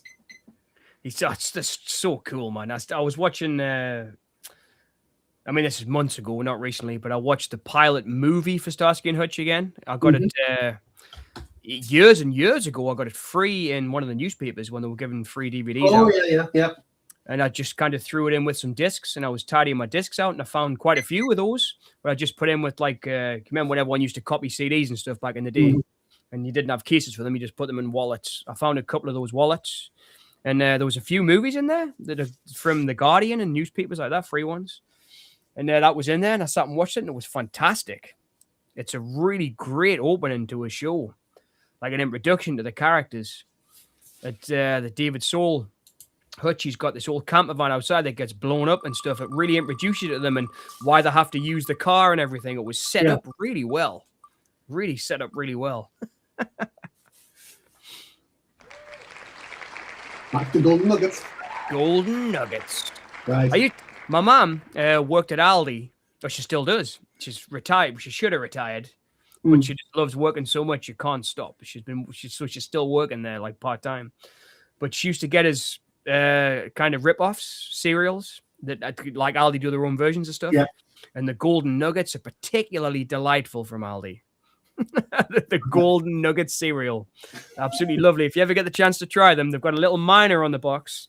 I think I've seen the Lidl version. Like he's digging out the Golden Nuggets. They're gorgeous cereal. I used to love them. But that's beside the point. We're talking about movies. You go with cereal too? What was your favorite cereal? Can you remember your favorite cereal growing up? Wheatos. Wheatos. I always thought they were more cardboardy tasting Wheatos. All right. No, you know the like chocolate Wheatos. They've got a nice crunch, I remember. They did, yeah. They're like mini donuts, aren't they? Yes, yeah. Very many donuts, yeah. Yeah, very many donuts. But they were chocolatey and What about Minty and Realm? Can you remember your favorite cereals growing up? yeah. I used to love cereal watching movies. I used to watch Jaws eating. Yeah. I used to watch Jaws eating a big bowl of cereal. I used to always get a big bowl. I sat and watched it. But I am still a big man. You're still a big kid. so I still do eat cereal when I'm watching movies a lot. All right. So while they're thinking about their favorite cereal, Get on the Golden. I'm asking you. Ready Break. That's an interesting one. What'd you see, Curry? No. Yeah. Okay. What was the first film to be awarded worst film at the first ever Razzies in 1980? Plan 9? Nope. Was it not? 1980. So the first Razzies, 1980. So it came out that year, 1980. Yes. What came out in 1980? Xanadu?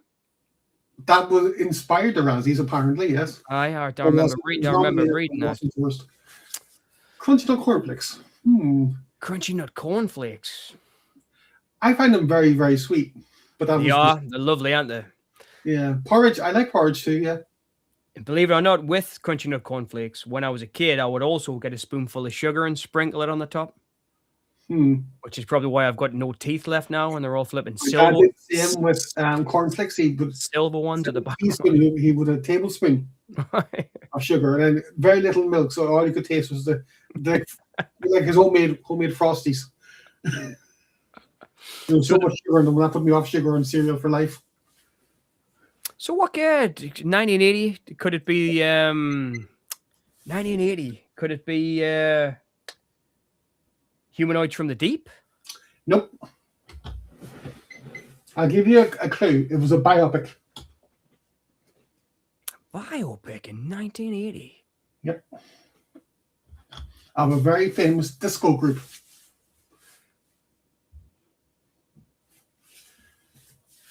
Biggest hit, Aye. 4 letters. That's all I can say. 4 Without giving the letters. title away. Oh my god, it's flipping YMCA. That's the name of the film. Or the song. So the band were flipping The band were, Village People. yeah, and the film was. Film was. I can't believe that's the first movie to ever get a Razzie. It's not that bad. I can't remember the title of the film, but it wasn't that bad. You Can't Stop the Music, the Village People. That's the one. Realm of Horror. That's flipping great. That one, fair play. That deserves a clap because you can see my does. wheel. You can see my wheels turning there, couldn't you? Literally. Well done, Realm. Flipping hell. Can't stop the music. Okay. Let's get physical. Once again.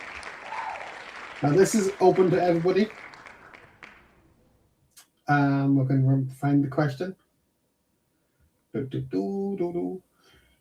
Right. What movie or TV show would you like to have been released on physical media? Would you like to see released on physical media? That's a tough one. I think most of them have been released. Yes. Most have. That I've wanted stuff like Babylon 5 or Lex or stuff that got like DVD releases. Babylon 5 just got a Blu-ray release. But I'm going to say 2. Yep. Okay. I don't know if they've been released in Europe, but I would love to see them on Blu-ray, and I would definitely get them. One of them is Prisoner, Cell Block H. Yeah, that's a good one. Aye. I know it's an Australian DVD, obviously, because it's an Australian show. Yeah. But, if they import it, it'd be, majorly expensive. Yeah. Plus, there's so many episodes, so many discs as well. So Yeah. you might lose some in transit. But I'd love it to release on Blu-ray here. But another show would be a show called Wanderly Wagon. I don't know that one. It was a kids' show here in Ireland. Basically, it was kind of like puppets and all that, but it was, kind of a traveler family. Puppets. And puppets, yeah. That's great. So like, I don't know what we had one here called Rosie and Jim that was like that. It was a guy who was like that, but except it's on the road rather than in the water. So that's like a kid series though. Yeah. So if I was to say that, then there was a couple I liked when I was a kid, I guess as well. I'd love to have like full collections of stuff like Ren and Stimpy and that. I mean, they did do Ren and Stimpy on DVD, but it wasn't complete. Okay. But complete series of that, yeah. I think Tour of Duty's a really good one. Realm of Horror, that's a really good one. I have got it on DVD, but it's a copy, like that's been ripped from VHS. The Tour of Duty that I've got. With the original soundtrack. So I've got it from the VHS. I don't know if that's the original or not, but I grew up watching that too. Neighbours, man. I grew up watching Neighbours as well. I did with Donald Fisher. The Outer Limits. Many of the Outer Limits did get one, but I can't afford it. It's so crazy. I love this is like the 90s Outer Limits I'm talking about, the later one. It was so brilliant. And you can only get like 3 or 4 episodes here and there on DVDs and things that are around. Like there's a one that was like the Outer Limits to Sci-Fi where you can get the I, Robot episode with Leonard Nimoy when he was a lawyer defending the robot who killed his master. But I love that show, the Outer Limits, so much. Sliders ever released on DVD? Sliders, yes. I got a Sliders on Blu-ray from Germany. Oh, right. Okay. So there was a UK release from... oh man, I can't remember the label. They do all the. I got the Due South as well. They were called like Second something or.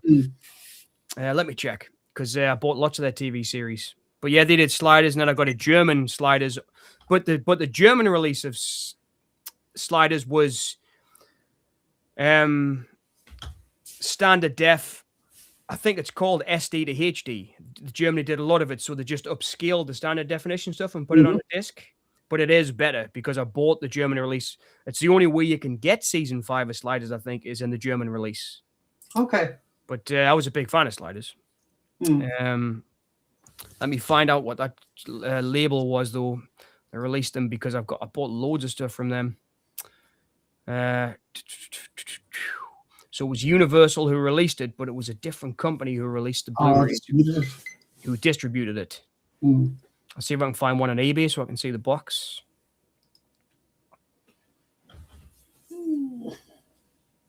Playback. They were called Playback. Oh, yes.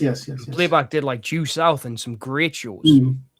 I did the original Knight Rider series. Yeah. And Battlestar Galactica and all the Universal shows they did back in the day. They did Twin Peaks as well.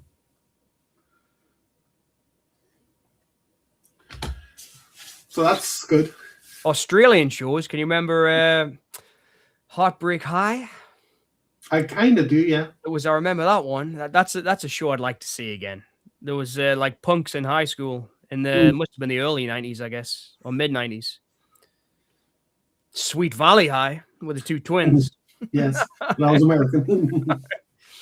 Thank the Lord they released Eon Flux on VHS and DVD. Yes, that's a good show. There's so many great ones, isn't there? Mm. But I think, I think I've got most of them. I really do think I've got most of them that I would want, like the main ones. Anyway, Yeah. There'll be something that'll pop up in my head eventually that I've looked for that I can't find. There was a kid show I used to watch with my nephew called The Wild House that I really enjoyed. That Honeysuckle Weeks was in, but I was a bit older for that. But I quite liked her, so I used to watch the show with my nephew because I thought she was great. But I've never seen that get a physical release. Drama Queen. Right. This is a tricky one. Unless you know your film. Who starred as Marion Crane in Gus Van Sant's remake of Psycho? Anne Hesh. Give the man an Oscar. Do you know what it is? I think I must be the only man on the planet who actually likes Gus Van Sant's Psycho. And Viggo Mortensen played Sam. Sam Loomis. And who else? Julianne Moore plays Lila. Mm-hmm. Vince Vaughn plays Norman. Yeah. The sheriff's played by a great actor as well from Hard 8. Plays a hitman in Hard 8. The Paul Thomas Anderson movie pops up everywhere. Yeah. But anyway, I love that. I think I must be the only person in the world who likes it. Gunslingers of the world unite. Yeah. So 1 or 2? Number 2. Okay. Who starred and directed 1960s The Alamo? John Wayne. Yes. Yeah. Simply. I grew up watching John Wayne movies. So you would have got that no version. There was a remake that I think it was Billy Bob Thornton did. That was pretty interesting at the Alamo. And of course, the Anderson Alamo, also known as Assault on Precinct 13. Mm-hmm. Did you guys know this? A mate of mine from Squabblebox HQ, Dave, the other day, we were talking about John Carpenter. And when Luc Besson did Lockout, I didn't check this, but Dave told us, apparently, John Carpenter tried to sue because it was exactly the same storyline as Escape from New York, and he won the court case. Right. So he was given damages for it because they'd used his story. I had no idea about that. It was just something that Squabblebox told us the other day, HQ. It was, we're talking about John. I think we're going to do a couple of John Carpenter videos in the new year coming up on that channel. Cool. And apparently, we were just talking about Escape from New York, and he said, "Did you see Lockout?" And I said, "Yeah, I thought it was okay." And apparently, John Carpenter sued and won Luc Besson because they took so many story elements. But why it's funny is because he totally took Rio Bravo and the Alamo and turned it into Assault on Precinct 13. It's exactly the same story. Sure. Right. Adaptations. Number 2. Who wrote the novel Breakfast at Tiffany's, which was later directed by Blake Edwards in 1961? And I said, what about the Spin Doctors? Breakfast at Tiffany's. I said, I think. Was it Truman Capote? It was. Truman Capote. I really do like that movie. It was indeed. But the Spin Doctors did do the song, right? No. Breakfast at Tiffany's? Deep Blue Something. Oh, Deep Blue Something, man. So who was the Spin Doctors? They did a little bit. Ah, Two Princes. That's the one. Two Princes got to stand before me. Just what That's I the said one. now. What a tune. Where have I seen Ooh, action stars? in the sky. Who else? Okay, you should get this one. Okay, which Yeah. action film star started his career on the TV show Moonlighting? Bruce Willis, Yes, which stars the much better actress Sybil Shepherd. yes. I absolutely love Sybil. That's a show that needs a decent Blu-ray release. I do It have the does. Blu-rays of Sybil's show, not the Blu-rays, the DVDs of Sybil's TV show. I Yeah. love Sybil's TV show. Classic collection. Right. Okay. But yeah, Sybil Shepherd deserves more. She's You know, deserves she's a more. good actress, More. yes. I mean, I don't know if she's retired or what, but the last thing I really, She's good, the last thing I really seen her in was she did a TV show that I watched the whole season of because she was in it. It was with Jennifer Love Hewitt, and they were like doing a massage parlor that gave happy endings, and she was Jennifer Love Hewitt's mother.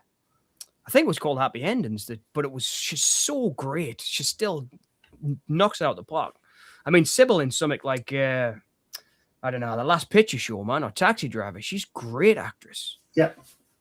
She is very good in Taxi Driver, I have to say. I really like Moonlighting. That's a show that I think should get a wider release because you can get it, but it's really expensive, the shows on DVD. Mm. And I used to love watching her and Bruce Willis in that show when I was a kid. Because Bruce Willis was like really charming and she was beautiful and they were really well together, like kind of salt and pepper, you know? It was kind of like how kind of opposites attract. Aye, but they never really did. They ever really get it together? It was I like don't think so, no. Right, one or two. number one this time, I guess, because keep Okay. What actor links the films Key Largo and The Big Sleep? Humphrey Bogart. Yes. Yep. Very good.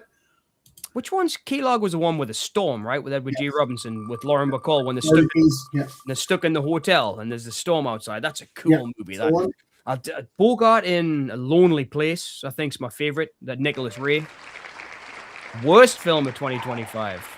Yes. I haven't really seen anything that bad. I really enjoyed it. Well, I didn't really enjoy it, but I thought it was really entertaining. One battle after another.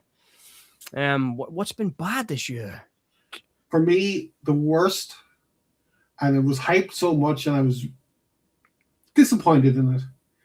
And it was Weapons. I didn't like Weapons that much. Amy Madigan's good in it, but she's good in anything. Mm. You know, I mean, she's a world-class actress, man, like Streets of Fire and stuff, and, you know, Yeah. Alamo Bay, and, I mean, she's an amazing, she played Peggy Guggenheim, man, in Ed Harris. I think she married Ed Harris, didn't she? She was she played Guggenheim in the movie he directed, Pollock. I mean, she's amazing. And I hope she's going to get an Oscar nod for it. But in terms of it being a good film, I agree. I didn't think it was good. I didn't think it was very good. In fact, The Monkey was very disappointing this year. Because I'm a big Osgood Perkins fan. And I expected more from him on that because I love I Am the Pretty Thing That Lives in the House, his movie. Yeah. And I've kind of expected more from him every film he's done since because I think that's a masterpiece of horror, that little film he did for Netflix. I Am the Pretty Thing That Lives in the House. I'll say The Monkey. That was the most disappointing one, I think.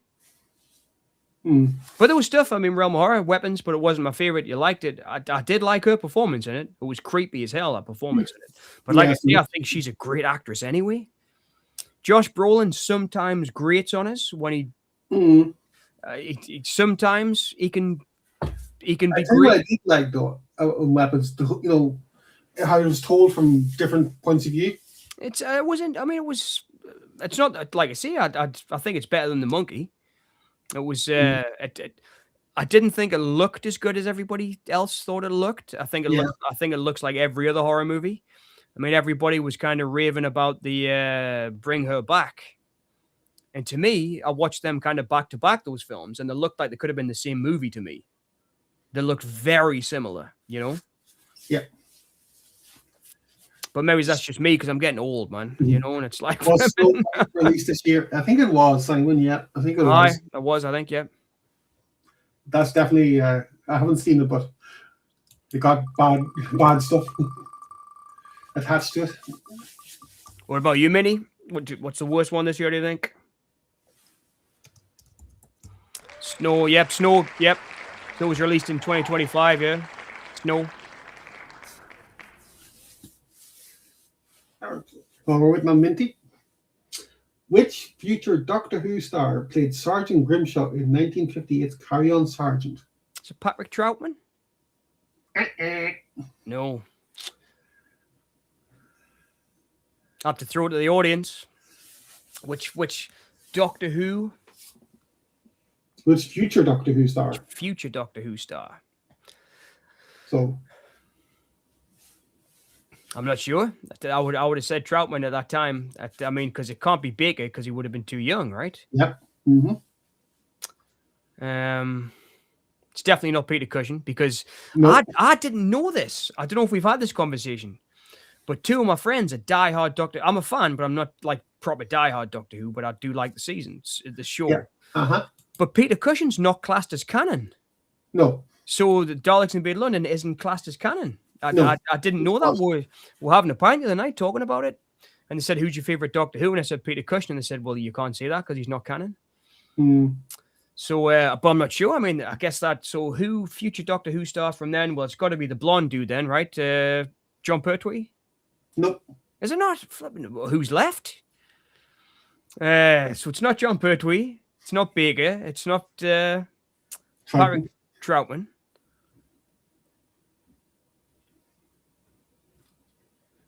I mean, it's got to be one of the 70s Doctors. Nope. Is it not? No. Simon's got it. William Hartnell. Oh, there you go. Yes. There you go. There you go, Simon. So Frankenstein was especially crap, right? Yeah, I heard that. Minty, I definitely was. I don't know what's happened to Del Toro. I really haven't liked these last couple of movies. Like, I really haven't. But I mean, it's like I say, hopefully he hasn't passed his peak because I really liked some of his movies. Yeah, I do too. He hasn't done anything I've really liked for a long time in the way that I loved Devil's Backbone or Kronos. He hasn't done anything I've liked for a long time. I think the last good film I've seen of his was Pan's Labyrinth. Oh, it's brilliant, isn't Or it? The Orphanage. Orphanage is great as well. Devil's Backbone was good. So that's why then, is that why Realm of Horror? Peter Cushing's not classed as canon because the remakes of the earlier Doctor Who adventures. Oh, right, okay. Right. Ah. So they're kind of like extended for film, were they? Or something? Or for cinema release? All right. Must have been. I mean, the 60s, the first episode's incredible. I mean, it's Oh, my favorite episode of Doctor Who is the first episode. I think it's brilliant. Just the whole thing. I mean, all it is mist in a phone box, and it just blows you away every time. It's a great episode. And a schoolgirl getting chased by her teachers. It's In a fun. good way. I mean, they did that with nothing, didn't they? Yeah. They really did. They did it with nothing. Pretty much. Have you ever seen the feature they did for the 50th anniversary? An Adventure in Space and Time? No, I don't think so. It was kind of the history of the show, how it was made and all that. But it was acted, you know. And they got David Bradley to play William Hartnell. Oh, cool. But it showed him passing the baton, so to speak, onto Matt Smith, who's a doctor at the time. And then they released it again for the 60th anniversary. Sorry, Kerry, what was it called again? An Adventure in Space and Time. All right, I thought you said History of Space and Time. I No. typed it in. I got the book, the one about black holes. Okay. That's right, yeah. He was a science professor, not a Time Lord from Gallifrey. So, film factoids. Film factoids. An obscure piece of film trivia. Okay. Right. So, we'll throw it to Simon and Minty first and see what they can come up with. An obscure piece Yeah. of film trivia. That's pretty crazy. Mm. So let's think. What's the most obscure piece of film trivia? It could be any film, obviously.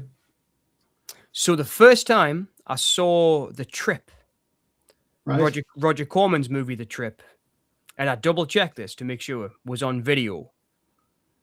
And in the credits, somebody was credited as drug scorer Drug scorer. because somebody had to score the drugs for them to take the acid Oh, right, okay. to research the film. Because Roger Corman went and took acid to research the film. Hmm. And then when it came to me, because I really liked that film, I bought the DVD and then eventually the Blu-ray. Mm-hmm. That's not in the credits anymore. Oh, right. So, but I can't find out anything else about it. But I know for a fact that it's on a VHS version of the trip I had. Somebody was credited as drug scorer, and that's no longer a credit anymore on the DVD and the Blu-ray. So I That's fair. guess standards and practices took it out. But I guess Give us an obscure piece of film trivia. Any film at all that you can think of. So any strange piece of trivia yeah, about any film, I guess. yeah, any film. While you're thinking, I'm just going to nip to the toilet. I'll be back in a Yeah, sec. yeah, that's fine.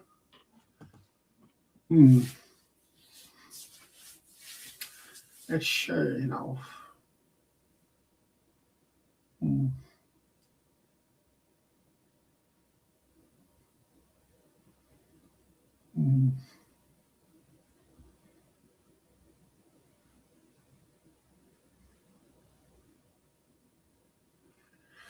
I know it's difficult, Minty, isn't it?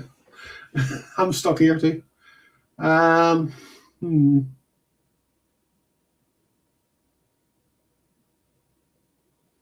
Yeah, okay, we'll take that, Simon. Yeah.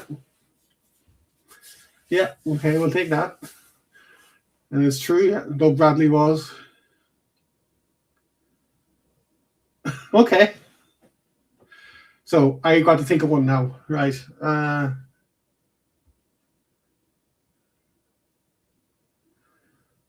see.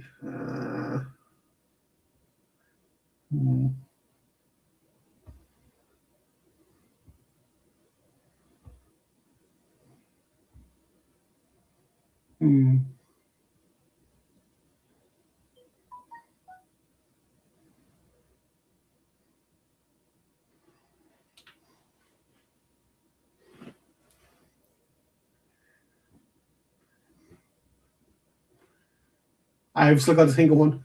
The lads have come up with something, so I haven't. In the first Hellraiser film, Pinhead isn't named. He's credited as lead Cenobite. Yeah, cool. that's In To Live and Die in LA, apparently the FBI, some of the group will log in. Freaking.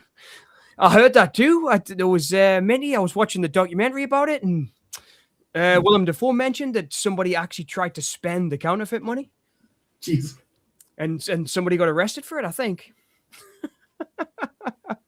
How cool is that? Well, not cool because it was a crime, but how cool is that though? They actually made fake money. Freaking's crazy, man. He is. He's, I mean, beautiful crazy, but crazy. I can't think of one. That's obscure. What about Roy Anderson? Could you tell us something about any of that stuff? Because I'm really interested. I can't actually. What about Eraserhead? I know you love Lynch. Okay, let's see. Because Took 7 years to make Eraserhead. 7 years to make. Yeah. Well, on and off, 7 years. Do you know how much it cost him? I wouldn't say that much. I would say a couple of maybe $10,000. Does anyone know what the cheapest movie ever made was?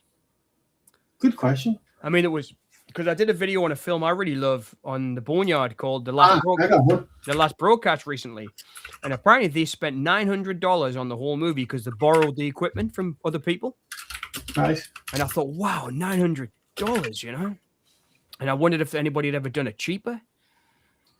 I did buy a zombie movie once called Colin that was advertised. I guess this is early 2000s. Mm-hmm. And the guy claimed he'd made it for 40. It looked like he'd made it for 40 quid. It was set in England, but he made it for 40 quid on digital cameras, handheld cameras. Claimed he bought the camera for 40 quid and just cast his mates in it and shot it. And it did look like he'd literally cast his mates in it and shot it. But it kept my interest. And he said he'd made that for 40 quid, that film. Colin, it was like, it's about a guy who gets bit by a zombie and he turns into a zombie. And then the film kind of follows him wandering around. Right. The cheapest film ever made was Tarnation.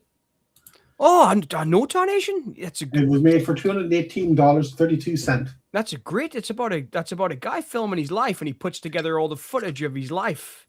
Yeah. Like for all the kind of VHS footage or 60mm when he was a kid and his mother dies and stuff. And I know that film.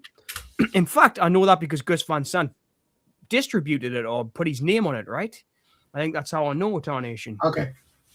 Right. This is Peter Nutter was made 20K, made in 2023. It's basically nothing. 50p. The zombie film Death Walks was made for £0. So there you go. We'll have a winner. Death Walks. Well, I'll tell you my obscure piece then. I've just found it. Yeah, cool. Right. The film, I can't pronounce the name of it, but it's Zizek's, I think Zizek's Road.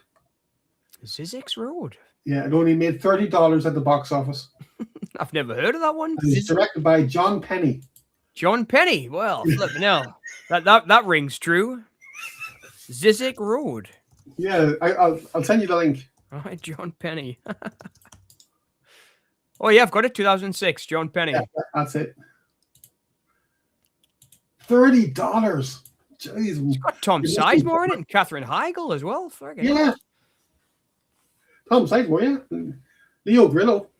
I mean, after she starred in the greatest remake of all time, My Father the Hero. Yes. Yes, she did. You think she would have went on to better films? The Hero. Yes. So that's my obscure piece.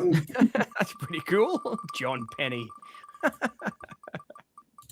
Maybe we're related. All you need is one stick and would be the same. Yes. Shaken not stirred. Dry martini, lemon filled, shaken not stirred. Okay. What do Terence Young, Peter R. Hunt, Guy Hamilton, John Glenn, and Martin Campbell have in common? Well, they all directed Bond movies. They did, but what's so special about them? They were all editors before they became directors. No, what's so special about the films?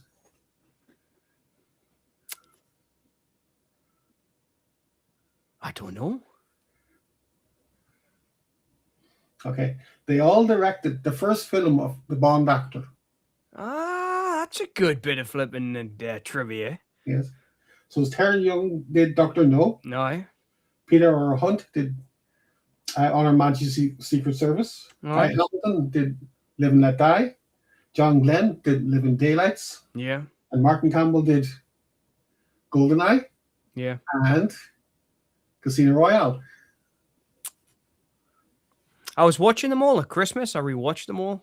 Well, I've got the box and I was hoping to watch one, and then Lexi suggested Moonraker and we didn't get to run to it. And then the next day she said, "Oh, put on a Bond." So I put on the License to Kill. I love License to Kill. It's great. So we lost Lee Tamahori this year, didn't we? He died this year. Yeah. The director of Die Another Day.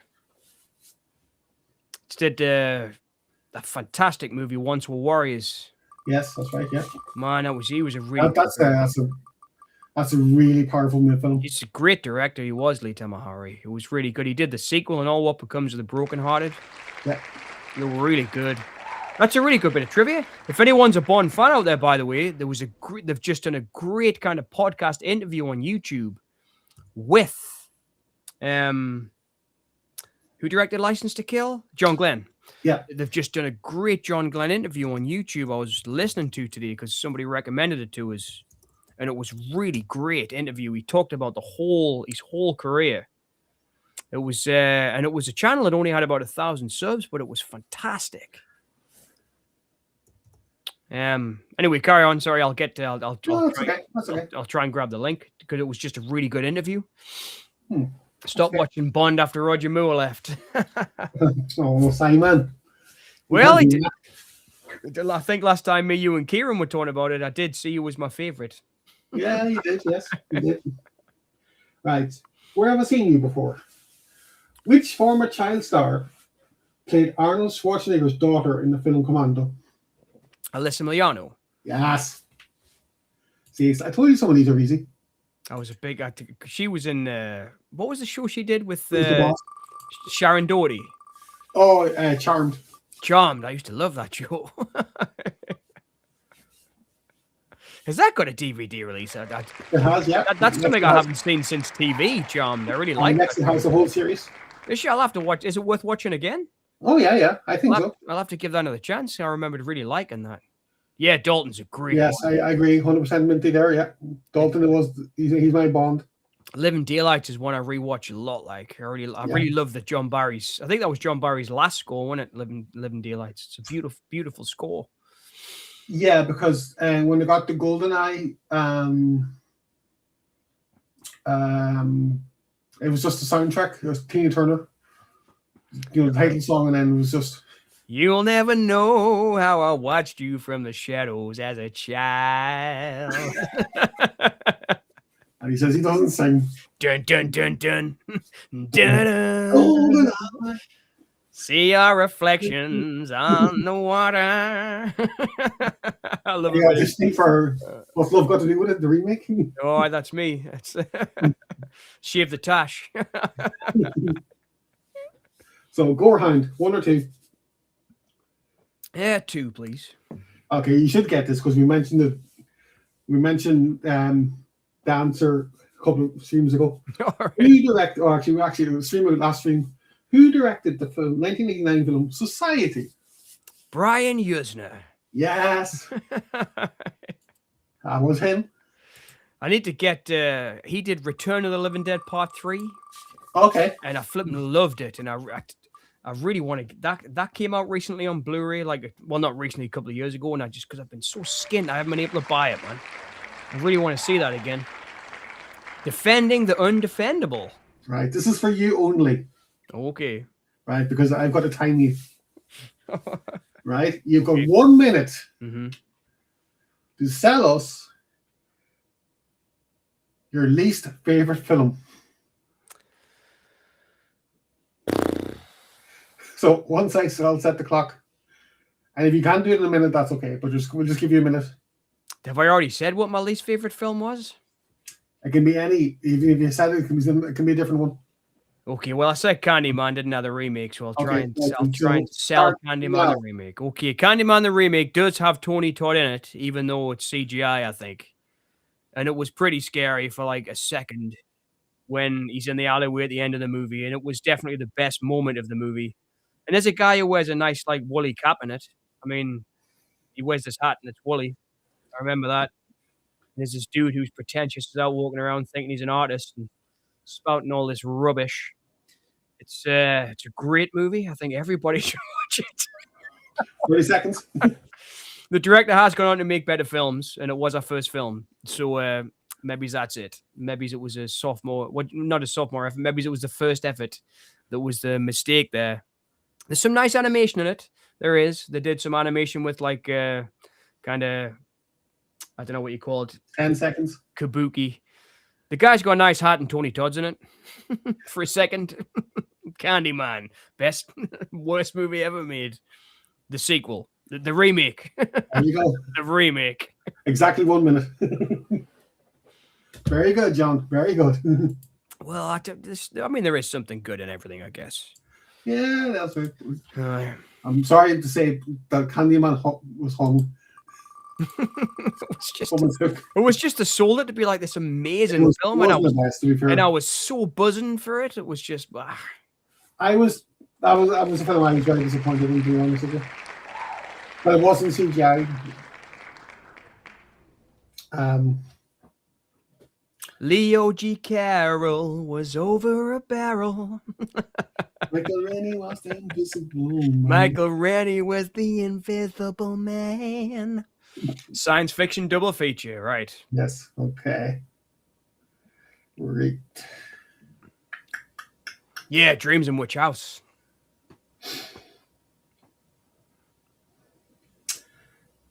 Okay. What is the sequel to the 1973 film Westworld called? Future World. Yes. Starring Peter Fonda. Yes. Terrible sequel. Terrible is not the worst. Have you seen it? Yes, I have. That bit when he runs away at the end and then turns around and goes. It's like, I'm what? survived. It was just like, what the heck? It was but there is one, well, there is some good things about that. I like the guy who's like the robot that helps him, the kind of poor robot who the other ones pick on. But yeah, Future World, because Westworld's so great. It's got a brilliant soundtrack, Westworld. I remember hearing the computer sounds and stuff in that for like the first time. Reminded me. So far ahead of his time. Oh man, totally. The whole effects as well, and oh, it's great. And Yul Brynner's performance is great. Yeah. Richard Benjamin's great. James Brolin's great in that movie.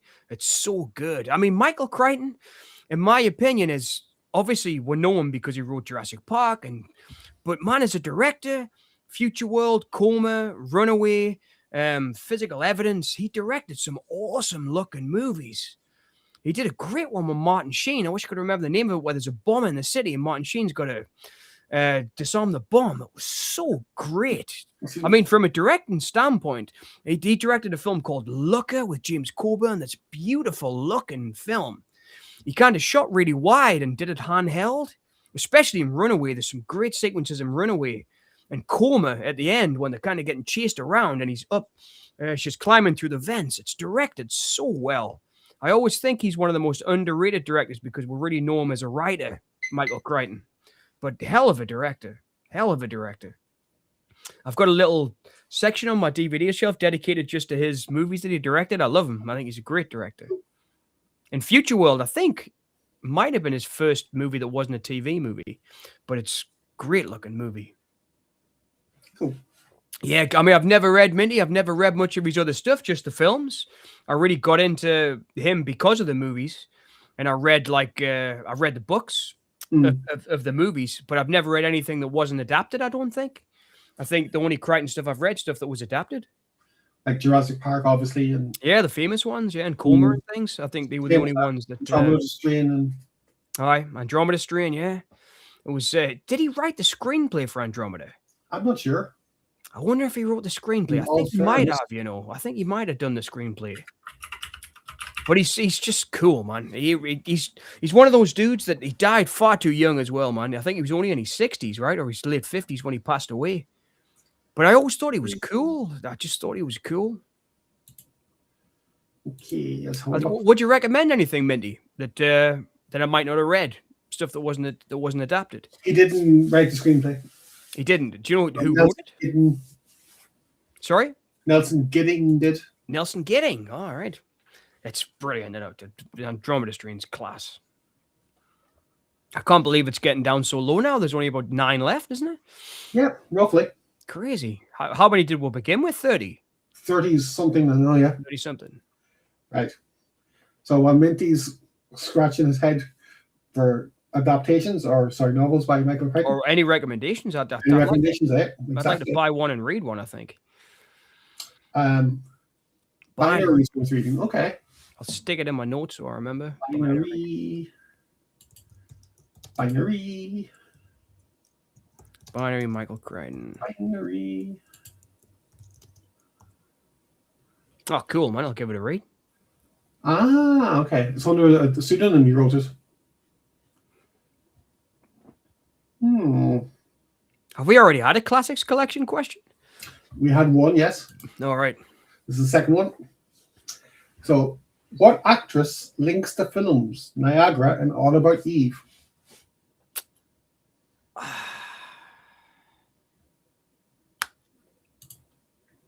I can picture her in All About Eve. Man. Very famous actress. I know Lana Turner. Nope. I can see All About Eve was her first role. I can see her face. Is it Rita Hayworth? Nope. No. That was Gigi. She was 46. Gigi 46. Can you give us a clue? I can. Iconic scene in one of her movies, which led to many, I want to say, straight boys and men getting happy. It's not Marilyn Monroe, is it? It is. Fuck me. Pardon my language. Sorry. I can't believe I didn't get that. Like, No, that's all right. It's Christ, flipping hell, man. It's okay. Call myself a film lover. I'm just gonna go Oh, now. you're I terrible. can't believe that. I didn't get the Spencer Tracy question. I had to ask for a clue to get Marilyn Monroe. Friggin' hell. For the Andromeda strain, I quite like how he presents it as a kind of case file as such. Yeah, it's very clinical, but that's the way it's supposed to be. I know, it's cool, isn't it? It is. I remember we were talking about it the other week, weren't we? How that he studied to be a surgeon. Yeah. So he was really like under pressure and time all the time. And you can really see that in his novels. It's always about pressure and time, like it would be in an operation. I find a lot of that stuff comes into his work. I think that's because, you see, he writes from knowledge he's got.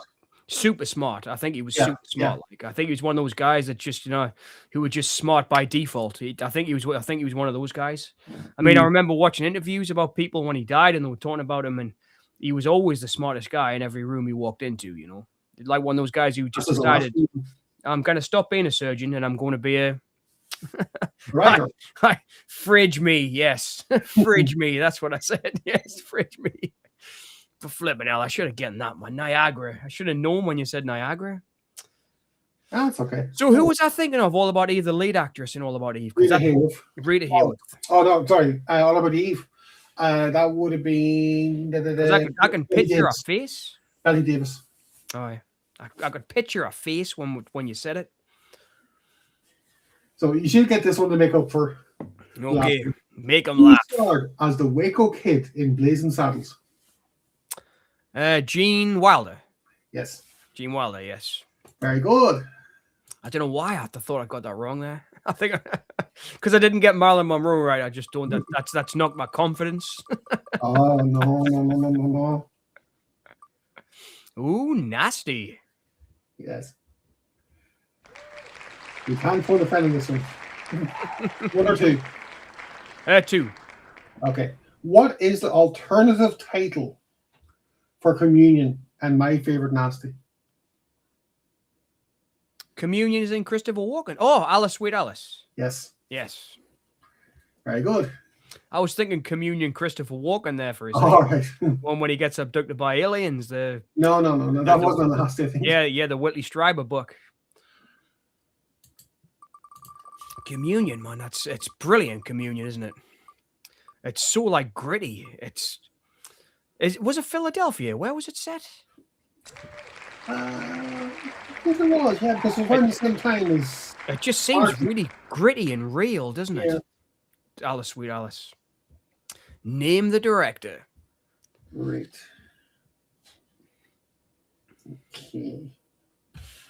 Okay. Which director famously fired a rifle to provoke a reaction from his cast? Freaking. Yes. That was The Exorcist, wasn't it? What we're talking about? Yes, it was indeed. Because apparently Max von Sydow gave him a slap, didn't he? And said, "Don't do that. I'm an actor. Something like that, yeah. I don't need that kind of inspiration." And I think I wouldn't like to get a smack from Max von Sydow. He was a pretty big guy. He was, yes. That's right. Yeah. I'd imagine I'd been looking up about 4 foot to him. Ooh, nasty. Back again. Right, you should get this. Well, Yes. don't. I'd be surprised if you didn't. Which video nasty was finally released uncut in 2003, a year before a remake was released? Video Nasty released uncut before. Finally released uncut. Finally released uncut. If you can't get this, something wrong. I don't know, because there's so many that's really late for Video Nasty to be released uncut. Did I spit on your grave? Nope. The slap compels you. Slap compels you. Ding, ding, ding, ding. I'm trying to think in 2003. What came out in 2003? Chainsaw Massacre wasn't until 2006, was it? I thought it was 2005, but 2005. not sure. But nope. Think about the second part. A year before the remake was released. A year before I'll give a clue. A year before a remake was released. 2003. Yeah, so the remake was released in 2004. Last House on the Left? Nope, that's you're close. but not cigar. So we're close with Last House on the Left. Hmm. 2003. What the flipping hell was still not released uncut yet in 2003? Well, this is according to Wikipedia, so it could be wrong. Can you give us a clue? Yeah, part of our franchise. Part of a franchise. Second of a franchise. Second of a franchise. Yes. That should give it away. 2003. Part second of a franchise. Yeah. And the second was remade. Yes. Hills Have Eyes. Nope. What the hell has got a flipping second part that was... Well, let's say second part. It was second in the franchise. It doesn't directly lead from the first in the film series. Didn't directly lead. Second in the franchise. Do you want another clue? Yes, please. I'm stuck. Okay.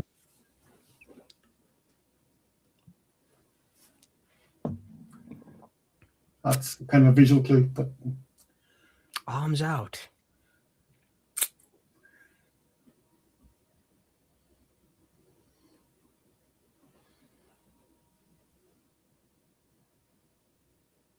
nope. The Obviously, Omen? yeah. But the original Omen was 78. Sorry, 76. 78. Right, one last clue then, Kerry, and don't... One last clue. Okay. Because we had 3 clues yet already? You've had 4. This is the 4th. Oh, we've had 4th. All right, so... Okay, I'll give you another clue because it is a bit tricky. Second in a series that was... Second in a series, yeah. Okay. Let's see. Clue. Let's see. There's many cuts to it. There's many cuts to it.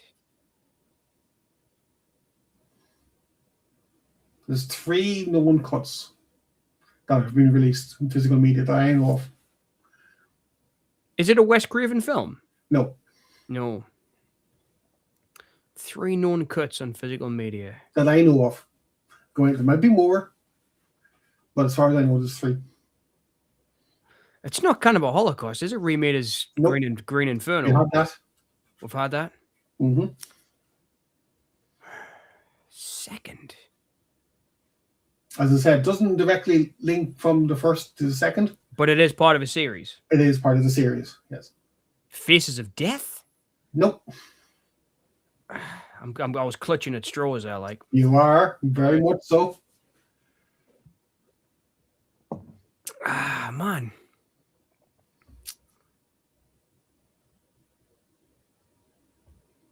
Any ideas, Minty? Realm of Horror? Because I'm stuck now, like.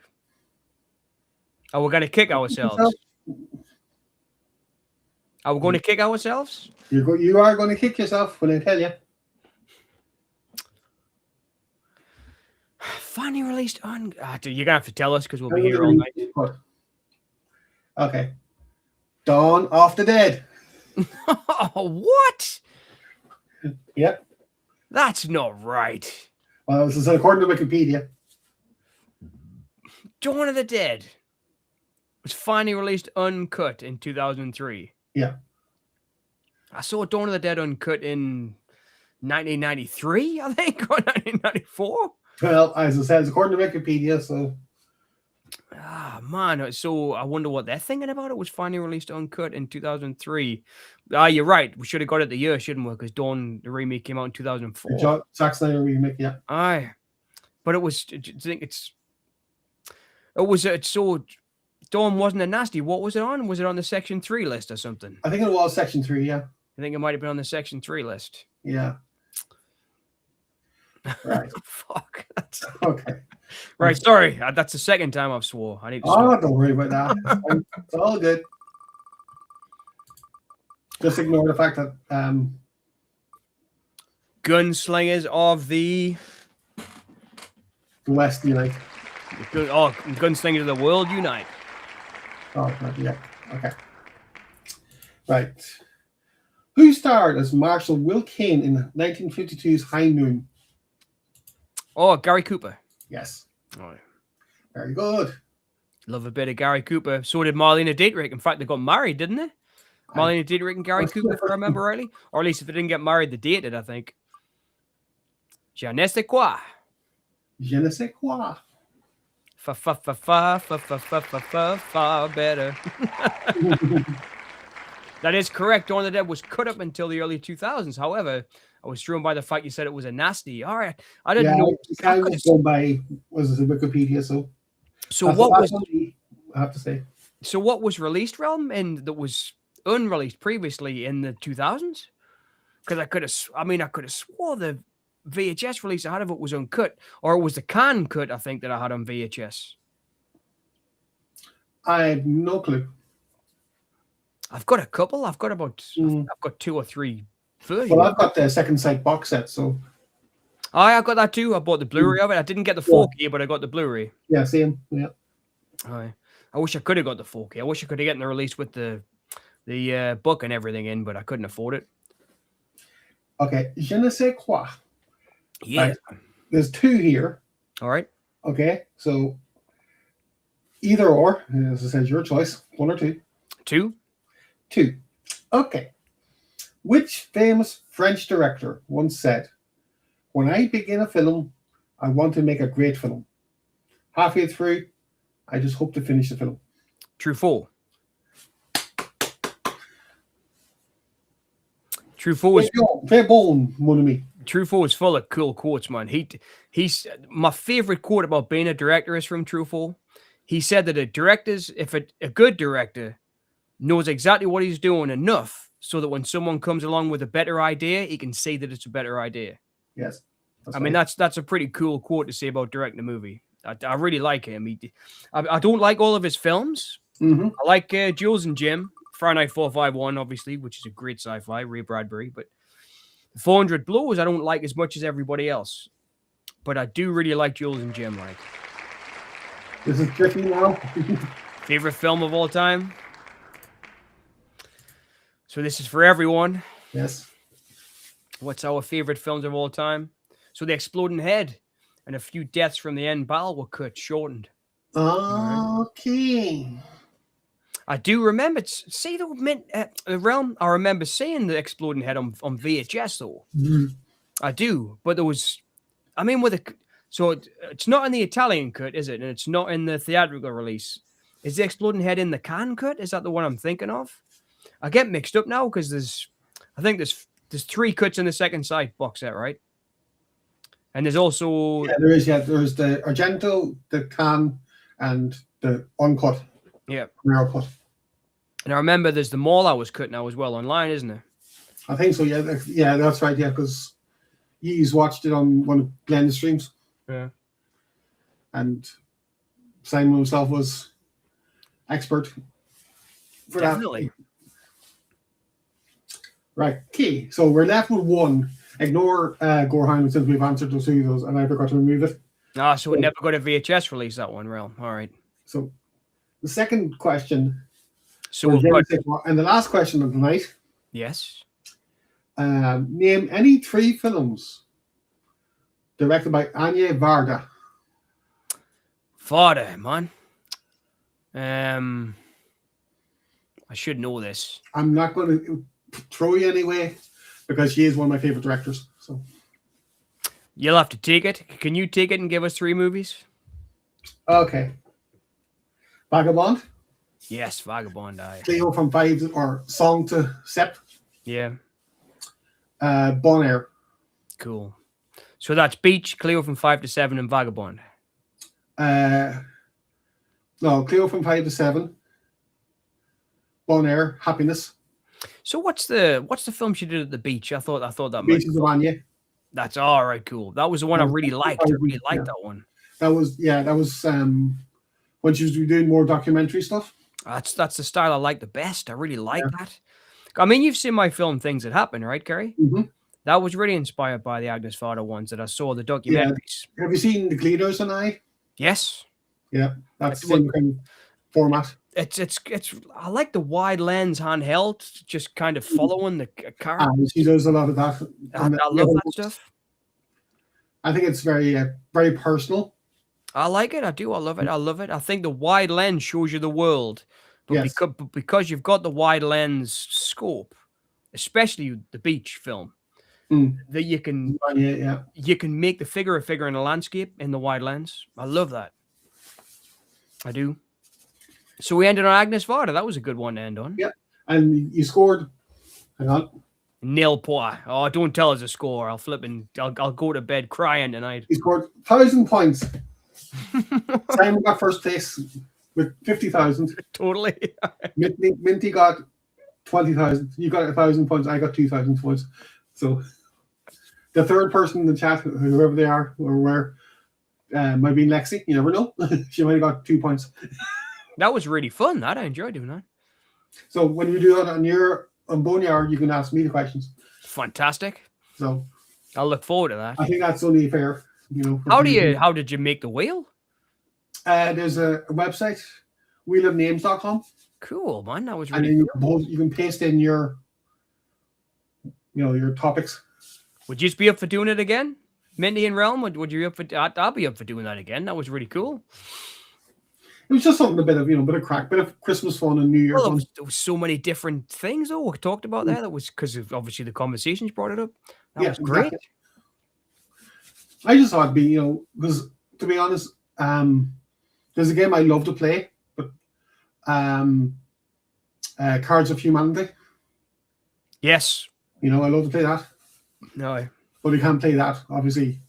Well, because I mean, there's loads of swearing in that game as well. Yes, yeah. I've got that one as well. Probably. Probably, yes.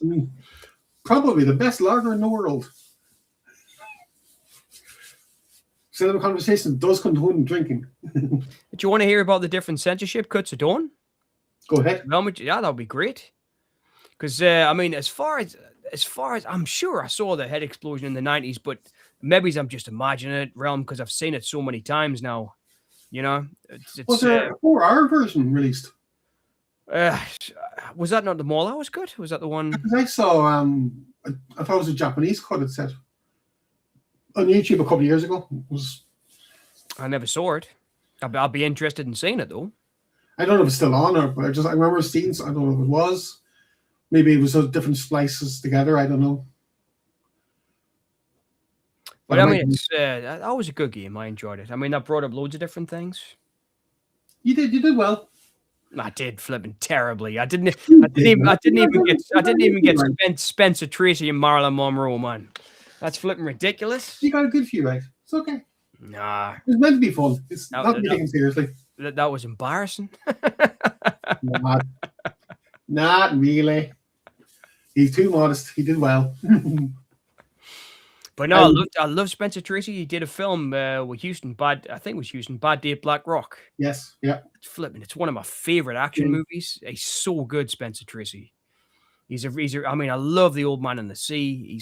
He's a great actor, man. I mean, later on, the Dutch version of Bad Day at Black Rock. It's a great film. All in Dutch. Oh. And there's no English subtitles or nothing. But you can still tell what's happening. Yeah, exactly. It's one of those movies. He comes into town and kicks ass. Yes. He's flipping brilliant in Bad Day at Black Rock.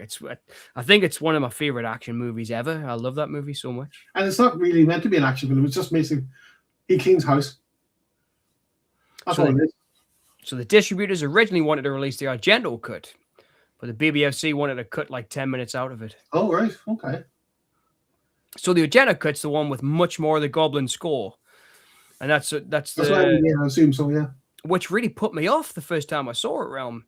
Because I was used to the kind of the Romero score in the studio in the opening. And obviously the Argento cut's so much more like and that music's going like that constantly and it's cutting backwards and forwards. And it really put us off the first time I saw the Argento cut. I didn't see the Argento cut until much later. I don't think I saw the Argento cut until, I don't know, maybe the 2000s, in fact. So they submitted the US theatrical version, which had more talking and spaced the violence out a bit more. So was that more of the Cannes cut? That was the 124-minute one, Realm?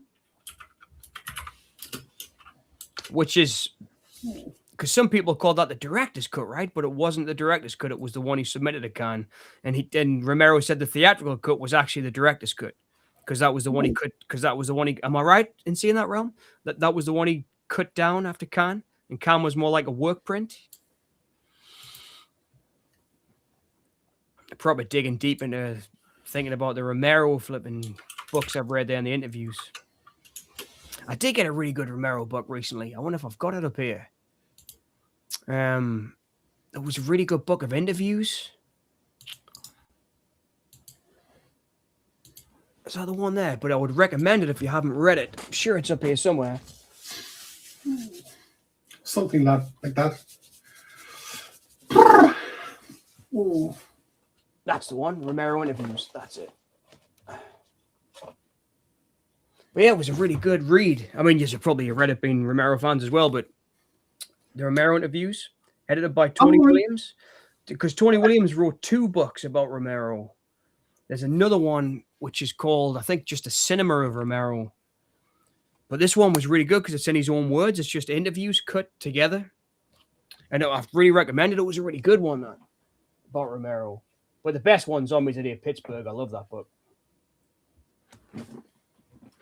US theatrical version ran about 124 minutes.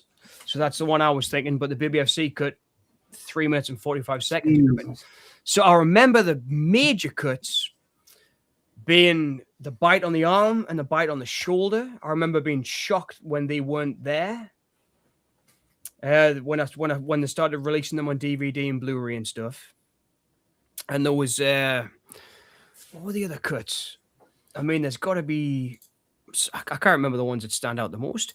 All the ones I seem to remember are in the project at the beginning: the head exploding, the bite on the arm, the bite on the neck. But it's got a crazy history, which removed the exploding head, and how the shortened completely removed most of the gore, particularly from the end battle. I do remember seeing a version where all that stuff was cut in the end with the bikers, which is a great battle, isn't it? One battle after another. It is. It's great though. I love that stuff with Tasso and flipping Flyboy and Flyboy and Savini jumping off the roof. It was, funnily enough, talking about Night, the one that I watched recently, the 90. He was actually talking about Romero's editing in the new commentary, which was quite interesting because obviously Romero is known as being a great editor. And he actually kind of said that he was bad with direction. And he said, if you watch the end battle with Tasso and me, I jump one way, then the camera cuts and I'm jumping the other way. And he says it's all like eye-lined and stuff. And he said, I wanted to make sure I got all that right on Night of the Living Dead 90 so people wouldn't say that about my film. So he was obviously watching Romero's films and learning from them, which is pretty cool, I thought. Yeah. I really did. And I mean, that just showed how close their relationship was. He was learning from Romero all the time. I thought that was really interesting. The BMG release, I remember, because Realm, because that was the first one I had on Blu-ray. And it was actually had director's cut written on top of the video, which was black video cassette with the checky shirt zombie who comes to get Peter. And Flyboy shoots at him, before. Scary, isn't it? That zombie, that was on the cover. And then they released the same cover on DVD, which I think was the BMG one, right? But I do remember watching that one a lot. BMG one, 1999. Did our release did as well? Or one did they release? I think that was the Can cut, the one that Arrow released. That was back to the original artwork, the poster artwork, wasn't it? Yeah. On the front cover of the Arrow one. I remember buying that DVD as well. This was less severely cut, removing only the exploding head and some of the arm bites, but it also trimmed the zombie kids getting shot at the airport. Yeah.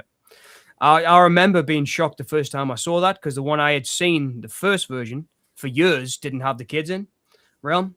I remember seeing them for the first time. I was like, whoa. Like when he throws them on the sofa and shoots them and they roll on the floor.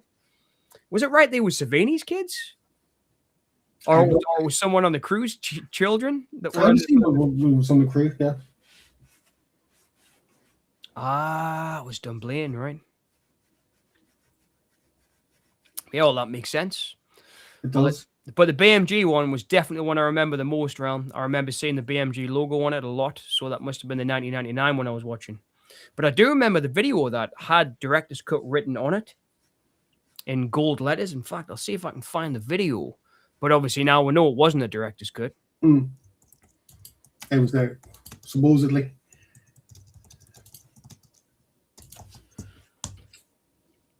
There you go, and that's the one. It's got 20 quid used there on it. 1 sec, sorry. So was this Send it again, sorry. I was only in a different tab when you're looking. No, I've got it. Do you mind if I share screen? Yeah, go ahead, yeah. So this is the one I was thinking of.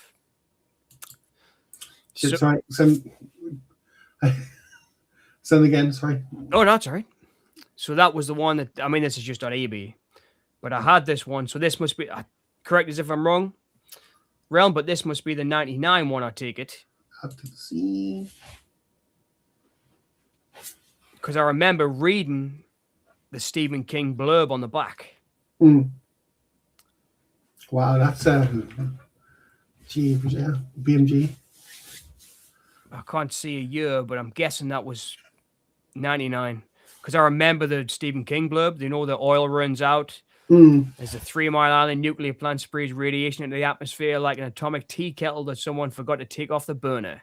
As the dollar gradually becomes more and more transparent, Romero invites us into a crazed bedlam where zombies stagger up and down escalators, stare with dulled fascination at department store dummies, wearing fur coats and try to eat perfume bottles. The movie's 4 protagonists at first segregate themselves from this world and then unknowingly become a part of it. The only difference is that they're not dead, at least not yet. Stephen King, Rolling Stone magazine. What a cool blurb. I remember reading that. But yeah, so that... That's not a bad price for it, though. So I think this was a can cut. I've got it. I've got this on VHS. I've got the forefront video with Flyboy on the front. But they also did this as a DVD as well. Because I remember that coming out on DVD as well, that one. DVD came out in 2001, yeah, but the same cut as the earlier video, yeah. Because I remember buying the DVD of that as well and thinking it's the same flipping, same cover, BMG. But there was a great one though. That this was my favorite cover. It was forefront video, Dawn, which is the really iconic one, I think. Or was it Guild? I remember Guild, all right. That's the one. It was Polygram video. I did kind of similar films. And later released in 2003 that was uncut. But yeah, I remember this one because I loved the artwork on it. The forefront video. I thought that was cool artwork. And I always wanted a poster of that.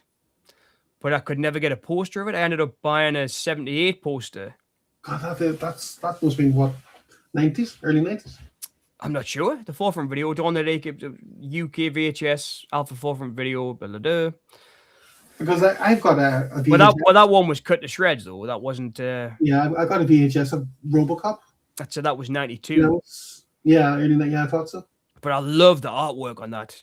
It's cool artwork. That did they ever do a poster of that Realm? I'd really like one. I'd love a poster of that. The artwork of it.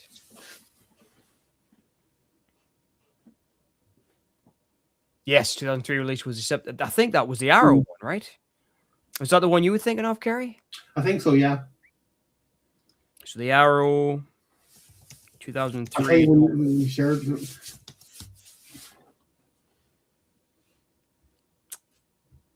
No, I don't think it was Arrow, or at least it didn't come up when I typed it. Oh, right. But I do remember the Arrow, the first DVD. Think it was. I think you know the second site release. I think it's kind of similar coloring. You know the pink and the black. Yes. I think that was, and then it was obviously at the time when Arrow had mainly white on the DVD covers. Yes. I think that's the one I'm on about. I'm not sure, but it was. So here it is. I found it. So I think this is the one. I think this is the one you mean, at least. So that was the same as the 78 artwork. Yeah, except it was more white in it. And there was Oh, right, that's Arrow too. Okay. So yeah, that's Arrow there. You can see it on Hmm. the sleeve, on the spine. But Oh, I think that might have been the first Arrow I bought.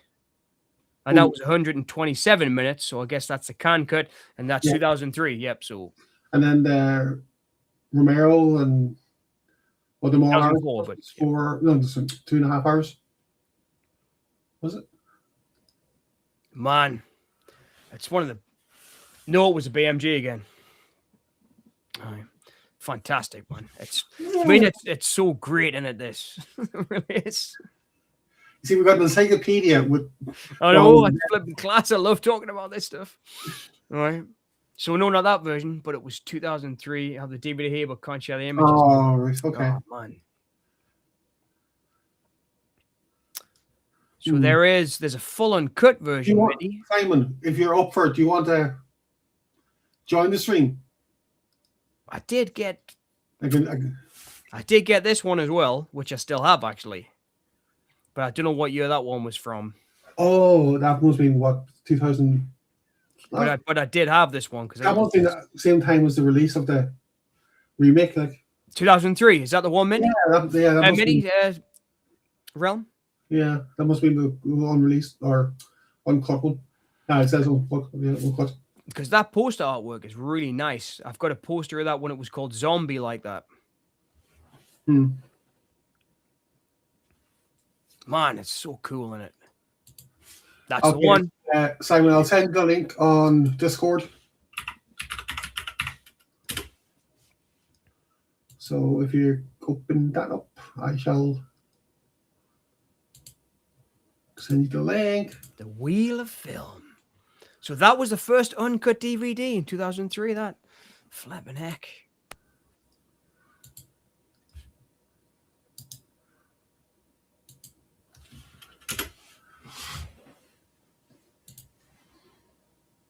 It is classic, isn't it? Oh, it's brilliant. It looks very cool. I mean, looking at that is like looking at my history of my life. Like looking at the different cuts, you know? It's like trying to collect them and find them. And I mean, I really remember the forefront release because the video was so cool. Just the artwork on it. It is. It's classic, isn't it, Minty? It's beautiful flipping looking VHS. Yeah. But I mean, the different versions. I don't know what I've got downstairs. Give us a sec. I'll nip downstairs. Go ahead. And see what I've got. I'm not sure what I've got that I can bring up, but I'll see. Well, I've only got the second site, so we know what that's like.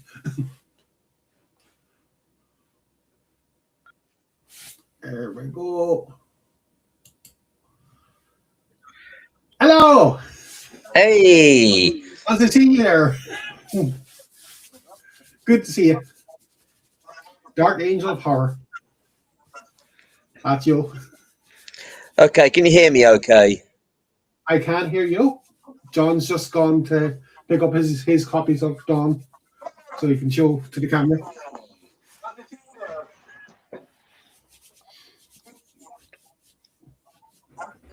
Well, right, I'll get mine too because it's only over here. So. Oh, shit. Hello. Where did they go? Where did they go? Right, hang on, I've got a slight problem here. The audio is coming through about 30 seconds after I've spoken it, and it's repeating itself. So I've just had to mute that thing. Just give me a moment. Yeah, okay, go ahead. I did have it. Very good. Yes. Very good. I'm just going to look. But I've only got a couple at the second side. Okay, the Ultra HD. And I've got the Arrow as well there. Okay. Oh. Class.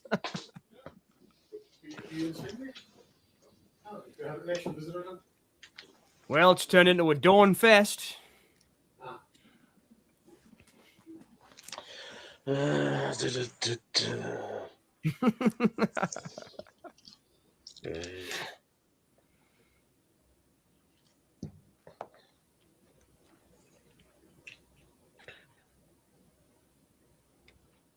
Has Carrie got to get her versions of Dawn as well?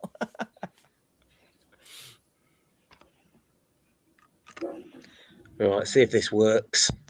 It sounds okay. My end, I can hear you fine.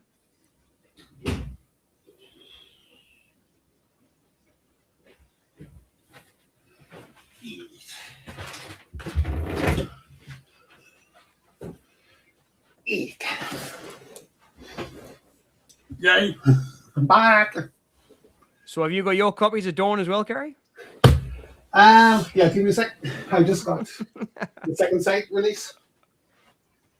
If I can find them. I wish I could have gotten the second sight one with the book and everything. That was the one I really wanted. I haven't. I've kept it sealed for reasons only to me, because it's such.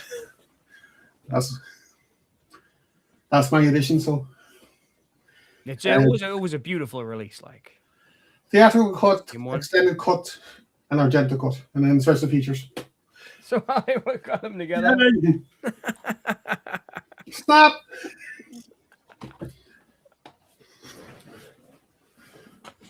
But yeah, that So was. that was the first time, Realm, that was released uncut. Yes. We've lost your sound. Yeah, he's had to mute. Oh, you've had to mute. Sorry. All right. Feedback's was coming in 30 seconds. Actually, hang on. Okay, guys muted themselves. Okay, Can you hear me now? Yes, Yep. we've got you. brilliant. Yep. Oh, now I can't hear you. Hang on. Mm. It's crazy to think that it wasn't released uncut until 2003. All right, let's try that. Trouble was, I had this window open. I also had the YouTube window open. Right. So I was getting a repeat 30 seconds later. Took me a while to figure out what was going on. Okay. Right, so yes, this was the first uncut release. Hang on a second. Now. I'm going to switch your camera around. There we go. Oh, So we yeah, can- if you actually listen to the audio commentary on this, which is a special one that only appears on this release, it was actually filmed for the previous release by BMG. Okay. Yes. So that it makes reference to a couple of cut scenes in it, which are actually intact in this. And when you listen to it, there's a thing flashes up on the screen and it says, "Oh, please read the accompanying book in the disc," because it explains why the scenes were cut out, you know, what they're referring to and what they're now in the thing. That's nice of them to release that. It's a beautiful disc. Yes. Right. Actually, I'll show you something here. See the inlay card? Mm-hmm. Yes. Oh, Oh, wow. Signed by George Romero himself Wow. and Tom Savini and all four principal cast members. I can see Nice. Ken Foree there as well. Flipping hell, Yeah, see, Flyboy. yeah, he's very Yeah, he's- Flyboy, Galen Ross, and So Scott cool. Reiniger's in there too. Awesome. Yeah. That's a collector's item and a half. Oh, yes. I'm that's hanging on to that one. Oh, that's beautiful. Very nice. But So yeah, So Minty's saying that's the copy Minty's got as well. all right. Basically, the film was originally called Zombies Dawn of the Dead, yeah? Yes. And it used, hang on, can you see that? I've got the Yeah. same poster. I've got the same poster. I love that. Yeah. Yeah, because originally they were going to release the Argento cut, which was called Zombie. Yes. Well, of course, BBFC, because it's, you know, more violent and less talky, the BBFC wanted to cut, I think, like 5 or 10 minutes out of it or something stupid. So they submitted the US theatrical version, which was Romero's second cut of the film, his preferred version. And they said, oh, yeah, well, there's a lot more narrative in this. It spaces the violence out, so it was cut less severely. Like I say, it was cut by about 3 minutes, 45 seconds. And that's the theatrical. That was, yes. That's the theatrical. Because obviously Romero cut some stuff out for the US release. Yes. The US theatrical release. Then the BBFC cut an additional 3 minutes, 45 seconds out of it. Right. So it would have Okay. been an hour and a half, 2 hours, And they renamed it Zombies. Yes. Zombies. and then heads into full Zombie 3 and all that. Yeah. Now, this same version was originally released on video during the early 80s. I think it was Intervision released it, because I used to have that one too. on VHS, but I got rid of it when I sold my VHS collection. I know, me too. However, When I got rid of so many that I wish I kept. So many. yeah, I've got it on. I did burn it to DVD-R though, so I've still got that version on DVD-R. But yeah. So the original UK video release, which was released as Zombies as well, was the same as the cut UK theatrical release. Now, after the video recordings that came in, the film was reissued, and they cut a load more out of it, Jesus. which really heavily toned down the battle at the end. A lot of blood spurts and stuff. It was only when BMG went to release the so-called director's cut, what we now call the Cannes cut. Yeah. The BBFC relented on a lot of the cuts, but they still cut the exploding head and I think the subsequent arm bite in the apartment. I think maybe a couple of little bits from the end battle, but they also cut the scene with the school kids getting shot. Oh, you were saying, yeah. Yeah, because obviously the Dunblane thing had come out. So I'm not sure if that was actually the BBFC that got it or it was done by the distributors. But either way, that scene was trimmed a bit. Dunblane was 94, wasn't it? I don't think I was just saying. I don't think I ever saw that until the 2000s. I don't think I ever saw the kids getting killed until the 2000s release. But the 1990, it's definitely in the earlier ones because I've got DVD-Rs of both of them. Yeah. The kids getting shot at the airport. Yeah. It was only the 1999 release by BMG of the director's cut that they cut the school kids at the airport. But again, I don't know if that was the BBFC or the distributors did that because it was not long after the Dunblane thing, and it was that same version that they released on DVD in I think it was 2001. And that was what the first Savini commentary appears on. And then a couple of years later, they resubmitted it again. And in 2003, it got past uncut. So they just reused that commentary for the 2003 disc. But that was the first time that was released fully uncut. Seriously. Well, Reanimator was cut until around about that time as well. I mean, there was a version came out in 99, I think it was, and they still cut, the bit with the Dr. Hill's head, going down on Barbara Crampton's character. Well, I always thought he never quite made it. Because obviously I must have always seen the cut version of Reanimator. So I always thought he never quite made it to get No, if you watch the uncut version, you actually get to see the head giving head. I don't think I've ever seen the uncut one. Or yeah, I mean, it's not quite. He goes to thrust his head between her legs. He goes, "Yes, my love," and then Dr. West walks in. He goes, "What on earth are you doing?" Oh my! But yeah, that should be a watch along. I think the three of us could have a watch along with that. What, the uncut Reanimator? Yeah, or Reanimator, yeah. Yeah, one of the versions. Yeah. I'd like to see the uncut one though. I haven't seen it. I've got an edition of. I don't know which one it is though. I can't remember. It was very, very heavily cut on VHS back at the cinema on VHS back in the day, and it was initially trimmed on video and DVD in the late 90s, early 2000s. So I think Tartan Video released it. It was only sort of like 2003 again. It was released uncut. I'll probably find out for you. Just give me 2 seconds here. I wonder if it was the Tartan one that because I don't think I've even got it on DVD. Reanimator. Tartan VHS or Reanimator. Mate, God, it's cool. This one, isn't it? It's like going through history. That's the cover I have. No, that's cut or not. 1 moment. Oh, that's uncut. Oh, good. That's uncut. Well, let's reading through here.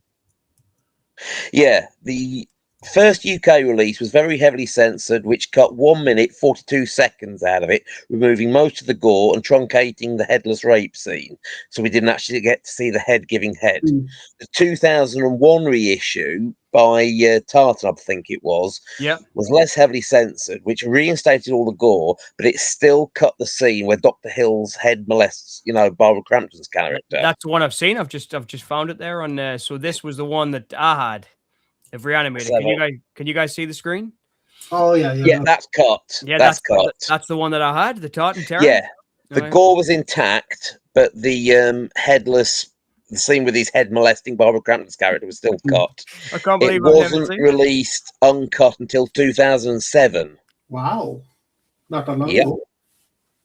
And Yeah, well, but many people seem to forget. I mean, it's like The Exorcist, was banned on video up until 1999. I know. So was Texas Chainsaw Massacre. Clockwork Orange too. I couldn't get Clockwork Orange in England for Clockwork Orange wasn't due to the BBFC. It was down to Stanley Kubrick, the himself. director. Yeah, He pulled it himself from cinemas because he got death threats or something. So he said, "Oh, fuck it." So. But I didn't see that.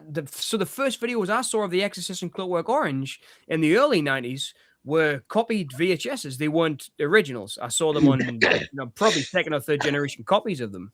Yeah. I mean, I remember I had a scanned front cover on The Exorcist. The first VHS I had of it wasn't even the legit cover. It was like a photostat print of The Exorcist cover that I had on my first time I saw The Exorcist, I managed to get hold of a bootleg video, and it was really good quality because what it was Sky, when they were on the old analog system, there was a lot of German channels you could tune into, and they had a late night movie every Friday and Saturday, and one Saturday they were showing The Exorcist. So somebody taped it off Sky and then was copying it and selling bootlegs to people. But I also got a copy of Texas Chainsaw Massacre, but that was like an nth generation bootleg from the old VHS. All the ones I saw were the first ones I saw. Year was banned, up to about 2002 or something. Yeah. Because Ireland being Ireland, Minnie said their tagline for Reanimator Uncut: now with body and head, now with more body and head. I've never seen it, Minnie. I can't believe I've never seen the uncut version of Reanimator. You see, I'm looking forward to seeing it now. It's his New Year's Eve movie. It is. I'm gonna buy it because I've never seen it. I mean, I guess the most notorious ones. I remember. Obviously, Faces of Death. It was like when we were doing GCSEs, when we were supposed to be doing the revision, we were all sitting smoking joints watching Faces of Death on VHS at my mate Darren's house because his mum and dad were always at work. But man, it was great. That was one of my favorite nasties, I think. Just because Faces of Death. A lot of it was faked though, wasn't it? Oh yeah, of course it was. Of course it was. I mean, there were some real things like slaughterhouse footage and things like that obviously weren't fake. But then there was this bit spliced together from car crashes, and they filmed it with like some fake policemen and stuff like that, which they intercut with it and that. So. Oh, definitely. I mean, I think it was the Mondo Carne films as well. Where they were totally sensationalizing stuff and doing it. I mean, people were saying that I think it was Traces of Death. Which was Traces of Death the third sequel? No, Traces of Death was an entirely separate series. But I mean, there was actually originally there was about 6 Faces of Death films. Yep. But the last 2 were actually just rehashed scenes from the first 4. Right. I think the story goes a German distributor got the rights and released 2 more films, but it was just stuff from the previous movies. But Gorgon Video, who released the original ones, actually re-released them in the States. That's why they're on video anyway, but that's why they don't appear on DVD now, because essentially 5 and 6 are just rehashed scenes from the earlier films, so they only released the first 4. But they're the ones I really remembered, like the Faces of Death ones. I don't know how we were able to get them, but that was the series that we got. Yeah, I've seen the first 3, although the cut UK versions. I think the third one was very different in style, as I remember rightly. It was more like watching it. It was more like watching an episode of Cops. Obviously, they got the reality TV sort of vibe or whatever, and went with that. I really enjoyed it. In fact, I've never seen them anywhere. I don't know how we managed to get them. We got one of the guinea pigs. I think it was the second one as well. Because I've got a box set of the guinea pig series. I still haven't seen the third film. There wasn't. I know Unearthed Films originally had the rights to America, but they've lost the rights and can't get them back. But they have been reissued in Austria, I think. Now, I don't know whether they're 100% legitimate releases or not, but they have released them in a box set because I've got it. Cool. But the order of what films came out when is somewhat in dispute, because they changed distributor around about the time of the third one, so they're not too. The latter three, there's a lot of arguments as to which order they came out in. Oh, but oh, I mean, I love them. I think they might have been two of my favorites, Face of Death and the Guinea Pig ones, because Guinea Pig felt a little bit more illicit than the other ones did for some reason, I guess. Because I mean, I don't think any of us believed it was real. It's like we're saying with Faces of Death. I don't think we believed it was real, but we're kind of egging each other on to believe it was real. Do you know what I mean? Yeah. No. But yeah, Traces of Death was an entirely separate series. It was more on the gore side, I think. It was, wasn't it? And it was. I mean, I've never seen those, and to be quite honest with you, I've no real desire to. I think the tagline for Trace of Death was like more real gore or something, or that was on the front of the video. Probably. I mean, those films were never released over here, though. You could get bootlegs, or you could get, imports from, European countries and stuff. I used to go to these video fairs around the country, and hang on, the Guinea Pig complete series limited box set. Yeah, that's on Amazon DE, German Amazon. Yeah. And it's €33. Hey, bargain. Yeah, that's the one I've got. I think I'm going to grab that. That's really cool. Okay. On Amazon.co.uk, it's €85. So yeah, get it from the German one. I don't know what the import. I don't know what the shipping will be, though, from Germany. I'll send you the link, John. So cool. Cheers, Gary. See. Yeah, because there's a couple of making of specials on there as well. It's got all 6 films and a couple of the making of specials. There was another. I've never seen 3. I've never seen the third one. I don't even know what it's about. The third Guinea Pig. The third one's a comedy. Is it? I've never seen it. Yeah. I think there's 6 films in total. 2 of them are comedies, but black comedies. Let's check it out. But the Trace of Death tagline was shocking true life horrors. That's what I was thinking of. I just not really into those, sort of things. I haven't seen them since I was 14, but I just remember them being there. Minnie said I can bring copies over if you need them. 4 copies of it. Oh, of course, yeah. Minty lives in Germany. Oh, yeah. But I can bet the German releases will be cut. They usually cut everything in Germany. If that's the Austrian release, he should be okay. Let's see. Does it say what the who the distributor is? It doesn't know. Yeah, I'm not sure where mine is. I've got that many bloody bit like your case behind you, Kerry. I've got a case similar to that. I'm not sure where it is, but I need to alphabetize. I've been thinking about doing that. Yeah, alphabetizing them so I can find them, but I tend to like to keep them in directors, so that if I want to get like, I don't know, a Hitchcock film or a Argento film or whatever it is, or Flipping Carpenter film or Romero, I'll know where they are because they're in directors. I tend to like to keep mine in sort of like slasher films, zombie films, vampire films, and have all the Halloweens together, all the Friday the 13th together, because you alphabetize them. Sometimes you find out some of the films don't go together, like Wes Craven's New Nightmare. Yeah. Do you put that for W or N? Either way, it's not going to be next to Nightmare on Elm Street, is it? Like Leatherface, Texas Chainsaw Massacre 3, that'll be in the L section rather than these. Yeah, hang on. 6 Guinea Pig films. Devil's Experiment, Flowers of Flesh and Blood, He Never Dies is the third one. He Never Dies. So that's the one I've never seen. Yeah, that's more of a black comedy.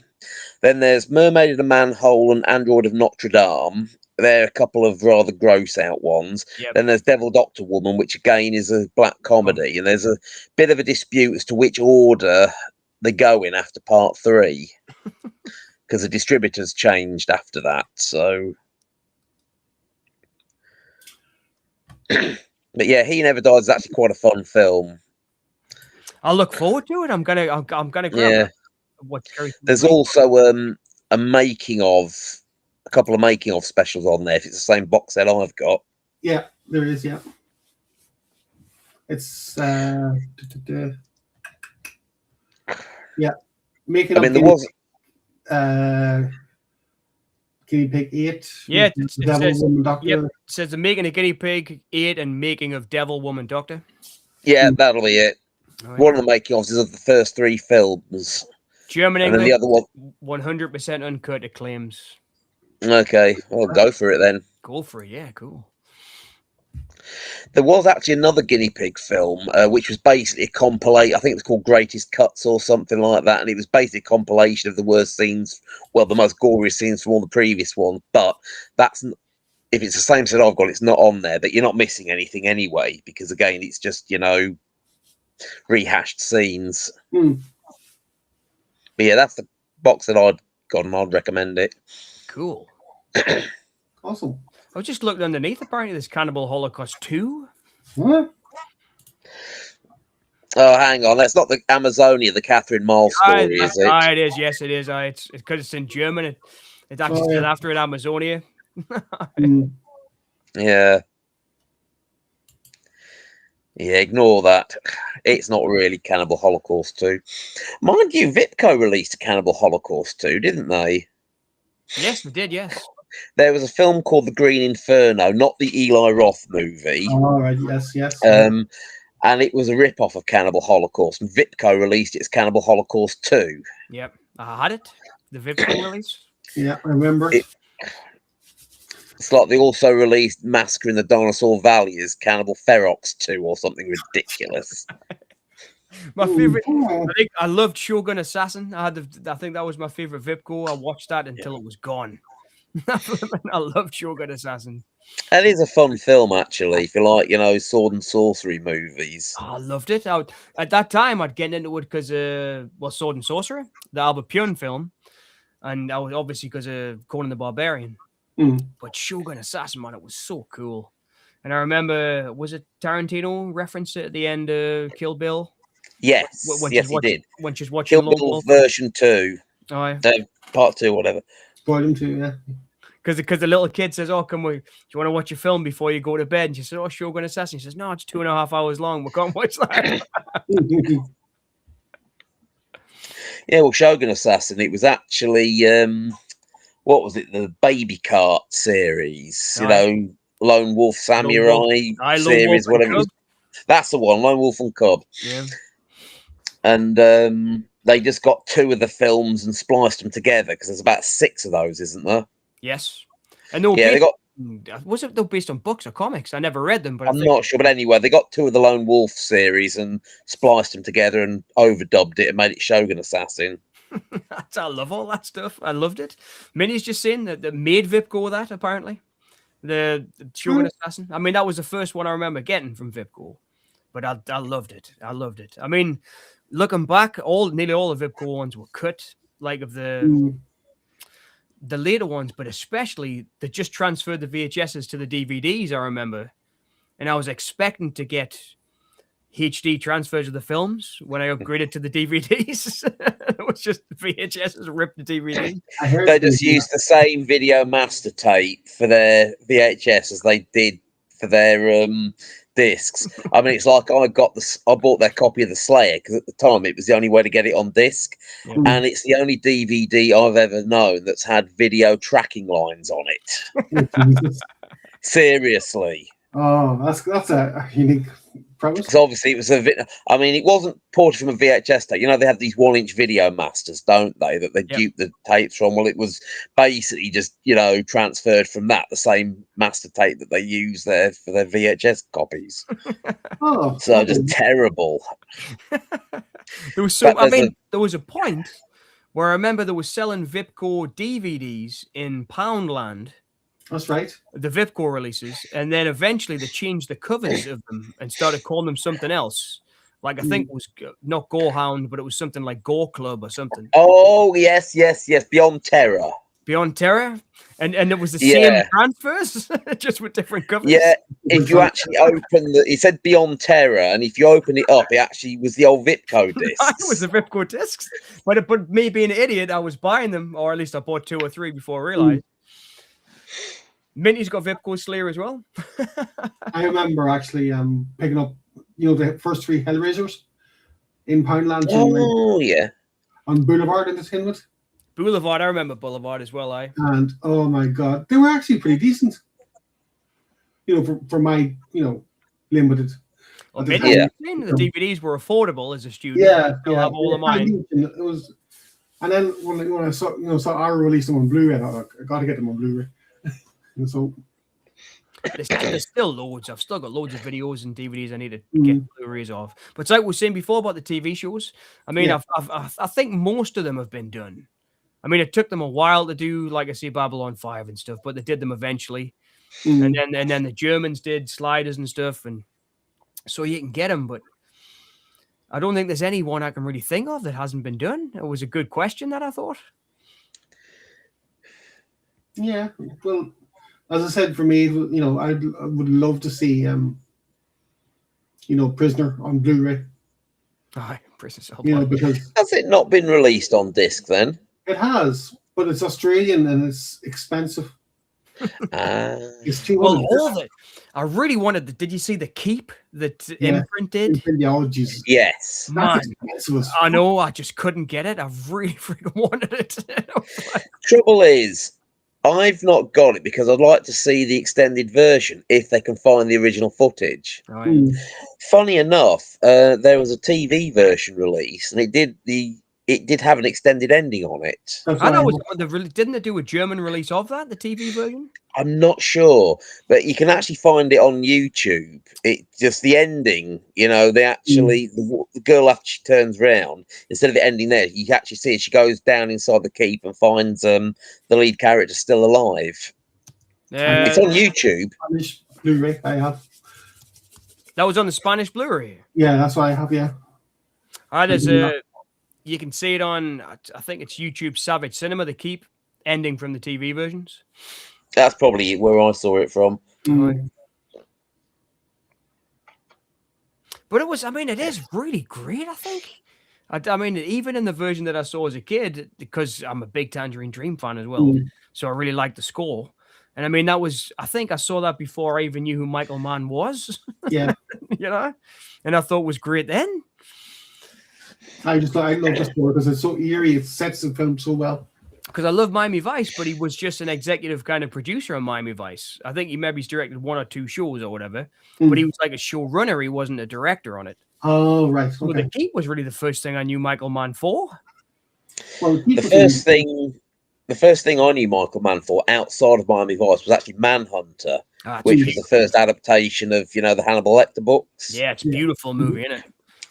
It's a good film, but it's very different to the other films that came later. It's more like a detective drama than a horror movie, or whatever, like the later ones were. Oh, it's definitely more of a procedural. I love all that stuff with. It's more like CSI. It is, Well, he went on to be the dude in CSI, didn't he? Eventually, He did. William Peterson. Oh, that was Brian Cox. No, Brian Cox did something else. Sorry. He was pretty good, Brian Cox. Oh, yes, of course, because Brian Cox was Hannibal Lecter in that. So that whole thing, can I have your home phone number? And he's like, no, I'm getting out. Well, you treat us of anxious. You're insane. No, I know, that's great, isn't it? Well, how did you catch us? Because you're insane. Yeah. But I mean, that's got a great look. It's got to look like The Keep. It's really 80s, It's got that whole, even the music, like... Yeah, that's what I'm saying. It's so eerie. It sets the mood really well. It's got a visual look similar to The Keep, like when you see the glass in the woman's eyes and stuff, and it's really visually stunning, I think. But it is totally different. Like you're right, Realm. It is totally different to the ones that came. And they remade it, didn't they? With I think it was Harvey Keitel was in it. Oh yes, hang on, Red Dragon. Red Dragon, yeah. Oh, Red Dragon. Because they did, Silence of the Lambs, which was a major blockbuster, and they followed that up with Hannibal, Yeah. and then they decided to go back and remake, have another go at the first book, Red Dragon. And then they did a prequel, didn't they? Yeah, Oh, Hannibal, that's right. Hannibal Rising, Hannibal Rising. Yeah. which I thought Yeah. was pretty good. Mads Mikkelsen wasn't it? Was he using it? I'm not. I think it was Mads Mikkelsen. It was set Yeah. during World War II, I think, if I remember Yeah, rightly. yeah. And it was pretty good. It was like a low budget horror. It was pretty good. Hang on, just check here on the phone. I don't know who directed it, but it was. I remember tying a German soldier to a tree and eating him or something. And I remember I've only seen it the once. Yeah, I think that was, if I remember right, that was Richard Brake, who went on to play the bloody Frosty guy from Game of Thrones. The Frosty dude. Yeah, the Frosty dude. Leader of the White Walkers, whatever they call it. Yes, that's the one. Aye, that's the one. I. Yeah, not Frosty the Yeah, yeah. Snowman. What's he? No, it was.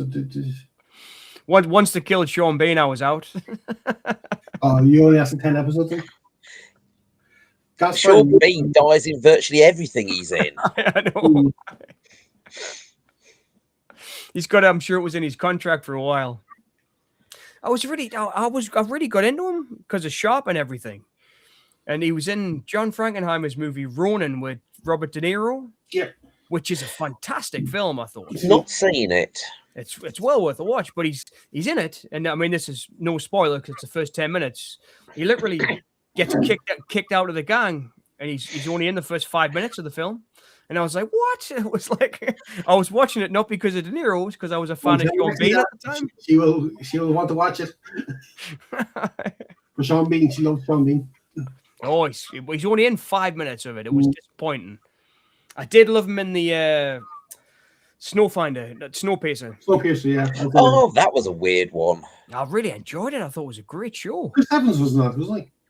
That was so they did a movie, and then after the movie, they did a TV show. Yeah. And Beam was in the TV show as like the kind of main bad guy, and he was just hamming it up, like literally chewing the scenery. But I really enjoyed him in it. I remember, what was the film he did? Wasn't a film, or was it? When Saturday Comes? Oh, the football. Yeah, when he played for Sheffield United. I played for Sheffield. That was a pretty good movie. I remember Not watching seen that one. Film 4. It's Yeah, about the same time as Brast Off. Can you remember Brast Off? Yes, yeah. I know of it. I've not actually seen it. About I the think that same time. virtually every single British actor known to man was in that.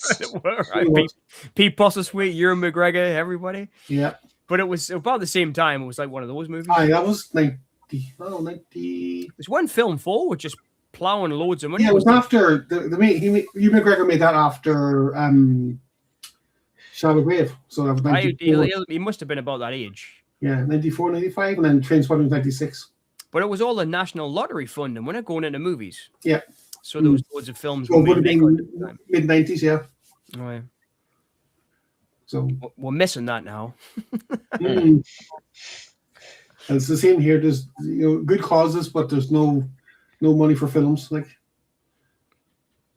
so. Digressing, there's I'm trying to remember the name of them. There's a website where you can get free cinema tickets to special screenings. I think it's Film a Tick or something. I'm trying to remember the name of it, but I went to see. I mean, sometimes they show older films. Like I went to see Point Break I love a couple of months back, and but then they had a special pre-screening of that one called I Swear. Have you heard of that one? It's a recent one. No, It's about this guy that had Tourette's syndrome.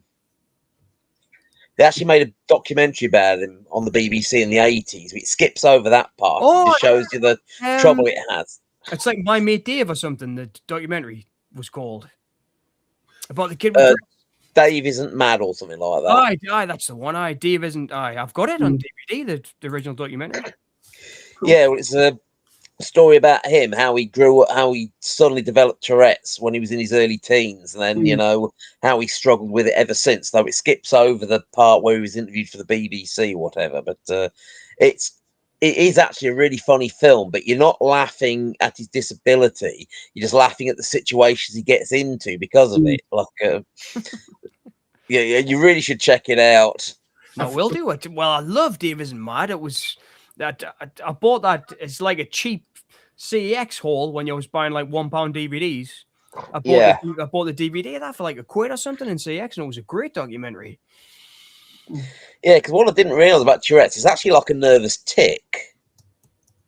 You know, it's like he'll be eating his dinner, all of a sudden he'll go, "Fuck you, bastard," you know, and it's like, John's not mad. That's the one. John's not mad. that's the one. Aye, Yeah, John's but not it is mad. that guy basically, because he got a knighthood or something, or an MBE or something like that, because all the work he's done for raising awareness and support for people with Tourette's syndrome. Cool. When you were saying there earlier about cinema tickets, I remember we got pet insurance, from Yeah. to compare the market back in the day. Yeah. And one of the perks was 2-for-1 cinema tickets for a year, Oh yes. right? So what did we do? We got our pet insurance in 2019. And what happened in 2020? We couldn't go to the cinema. Yeah. We couldn't go to the cinema. Oh, that was a bit shit. It was. Well, I remember when the cinemas reopened. I remember going to see some Liam Neeson film. I think it was an honest man or an honest criminal or something like that. That's the one there. Because I particularly wanted to see it. It's just that I hadn't been to the cinema in so long. I was so desperate to see something that looked like the only half decent film on the things. I thought, right, I'll go see that. I'm going to make you really bad now. The last film I saw in the cinema was Fantastic Four. Oh God! What, Which so- one? The Pedro Pascal one? Yeah. Oh, right. I was going to say. Oh, I was gonna say. I was thinking about Silver Surfer there. Oh, no, not that far back, no. But I know you're not a big comic book fan, so that's why I said. I do love the Silver Surfer. I do. And it was when they brought the movie out, I was really disappointed because the Silver Surfer was one of my favorites growing up. Lawrence Fishburne. It just wasn't good. Did you guys see Wolverine versus Deadpool? Or Yes. No, Deadpool I v. didn't Wolverine? see that one. Oh, I can't say what I'm going to say. All I'm going to say is Chris Evans is in it, Yes. but not playing the character you think he's playing. And I'll not say any more than that. Yes, exactly. But it's bloody hilarious. And there's a lot. I'll tell you what, there's a lot of guest appearances in that from people that genuinely surprised me. So I can imagine because Hugh Jackman and Ryan Ryan Reynolds, they seem like really nice lads. Oh, they are. yeah, So I bet they probably got loads of the mates in to do that. Well, yeah. Well, they wrote in some other characters. I'm not going to say any more than that. But yeah. you've got to see Deadpool v Wolverine. It's I hilarious. will. I'll check it out. I will. I mean, There is 1 or 2 or 3 or 4 or 5 or 6 you probably wouldn't expect. Or 7 or 8. Yeah, I don't want to say any more than that Yeah. because I don't want to ruin it. And there is a cameo. Near the one halfway through the first bit of it. You won't expect. I'm trying to think what you mean, but I don't want to ruin it. I'll just give the initials HC. Oh God! Do I have to? Oh Harry Corbett. yes! Why did you guess that?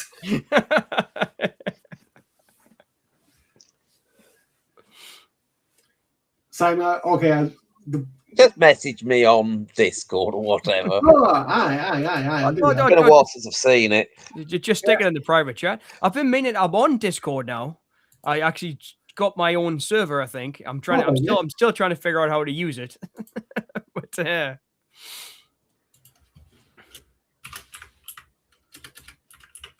But yeah, I'm not much into superhero movies myself, but I did like the Deadpool ones. I liked. I mean, back in the day, like I say, I loved Howard the Duck, and I really liked the Punisher with Dolph Lundgren. I did like. Oh yeah. I did like Captain America, the Albert Pune Captain America from 1990. Yes, that was a good show. Because I mean, That's going back some. but that was. I mean, before they were Marvel, you could say. but they were the videos that I was renting. You know, I remember seeing those, and I did like those. Especially, I had the Punisher on a double VHS with Blind Fury because they were both Oh, based on superheroes. Rutger Hauer, Blind Fury is based on a Japanese comic book character. yeah. I didn't know that. Tim Matheson apparently bought the rights to it and then made it into the movie, but he's obviously the character's not Rutger Hauer. It's a very different character. But it was I'll find the name of the character. But I got proper into it when I was a kid. But it was those two. It was a weird combination of Blind Fury and the Punisher on a double Yeah, VHS. it is a bit weird, right? Oh. Right? But then again, you see, they're both anti-heroes, so Yeah, I guess so. Original character. packaged together. The guy who picked up Punisher there on, Dolph Lundgren Punisher 2 years ago, maybe, on CEX. And they sent me a sealed copy of it. So they must have been selling them. They must have had the Thomas Jane one or the Ray Wilson versions. Yeah, I like the Thomas Jane version of the Punisher. That was good. Yeah, that was actually, cool. yeah. I really like Yeah, they tried to follow it up. That wasn't so good because I know Thomas Jane didn't want to do a sequel, so That's right. So they got Ray they Wilson. tried rebooting it with another character, and it just didn't work for me. Oh, it wasn't a comic. It was another film series called Zatoichi, the Japanese blind sword fighter. Oh, Takashi, yes. Yeah, so that's what it was. It wasn't a comic book, but so he got the rights to this, Tim Matheson, and he was able to make this into Blind Fury. So I said it again. Ah. All right. Just Sorry. Give me a wee bit of notice. Because All right, so Okay. sharing it now. So yeah, it was Zatoichi. Yes, yeah. Ah. And that became Blind Fury. Hmm. I don't know if there you go, Blind Fury. Remakes and spin-offs. Yeah. Blind Fury. Nick Parker. Yeah, So Rutger Hauer, Vietnam War was blinded, yeah. Okay. It was actually called Nick Parker in Blind Fury. All right. I never thought it's I know it's not Peter Parker, but I wonder if they were thinking about that when they were doing it.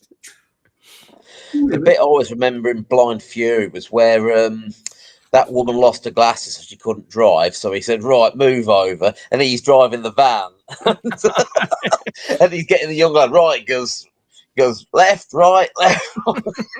How's my driving? It's great. And the other bit that got me was the two bad guys that they booted out the van they took off in. They hijacked this car, dragged these two old ladies out, and as we're driving off, this old lady pulls this bloody great big 9-inch barrel 44 Magnum out of her bloody purse. Goes, "I'll teach you to steal my car, you nasty man!" Bang! Like, blows the back window out from it. It's a really good fight. The last fight, the sword fight's good. It was the girl with the glasses is Lisa Blount from Prince of Darkness. It's I didn't know that. She was the girl in Blind Fury, and the guy, he's meets Terry O'Quinn from Millennium and the X-Files and Lost and Stepfather and all those great movies. But I wish I could find the VHS. I watched it until the flipping Blind Fury and the Punisher together. I wonder who released it. Blind Fury and the Punisher is a double bill. I think Universal had the rights to the Punisher back in the day. I can picture the flipping VHS in my mind that I used to watch. There it is. So it came out in '95, the double feature. Oh, It's just it's Paramount. Somebody's actually selling it. I'm just going to share screen. Carry on. Yeah, go ahead. You don't have to ask, just as long as you give me notice. But that was the one I had. Double feature, 2 films on 1 cassette. Blind Fury and the Punisher. Oh, right. Okay. ah. You know what it is? I wouldn't mind just buying that and framing it. Well, it's TriStar who had the rights to. All right, TriStar, and is it Columbia? Columbia TriStar, yeah. Yeah. New World, but 1988 was New World Pictures from the Punisher. Oh. So New World would have been. So somebody bought Yeah. New World off Roger Corman by then, because he started up a new company after that. That's right. It wasn't Michael Corman, though, was it? It was. So Roger Corman started New World, but then he sold it in like the early 80s, and somebody else bought it off him. Oh, what do you call him? So when Hellraiser and stuff were being released on New World, somebody else owned the company. It wasn't Corman. Yeah, I think Common went to start New Horizons, didn't he, or Did I? something? You went to start New? That's the one I knew. Horizons. So all the kind of 80s films that we know weren't actually Corman. It was somebody else who bought the company off him. Oh, right. But I had a few of those. I had Halloween 1 and 2 on a double VHS, I remember. Oh, yeah, I remember that one. That one. The tapes Betamax were longer than VHS, weren't they? You could get more on a Betamax than a VHS, or was it the other way You around? could get up to 4 hours standard play on a VHS. And then long play, you could snap the tabs off and save them as well, I remember, couldn't you? Yeah. All right. So I wonder what that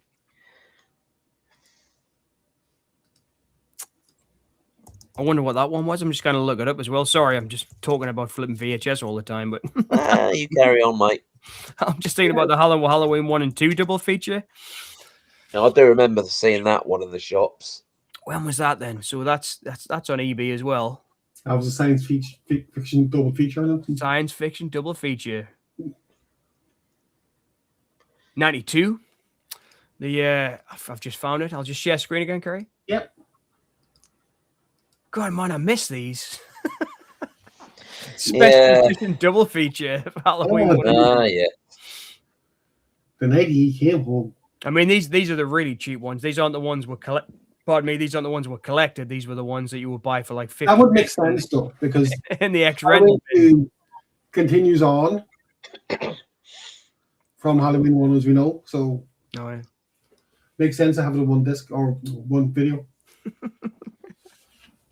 That was one thing I didn't like about the newer Halloween films. It wasn't so much that they ignored all the previous sequels, including H20. It was the fact they even ignored Halloween 2. Yeah, I know. And they retconned a whole new backstory in with someone that looked like Donald Pleasance. I know. What I thought was crazy in all man realm was that everyone was seeing the third one, Halloween Ends, was so unique, and it wasn't at all. He put about 3 different Halloween films together in one. I mean, there was bits of Halloween 3 in there. He had the font color from Halloween 3 to begin the show.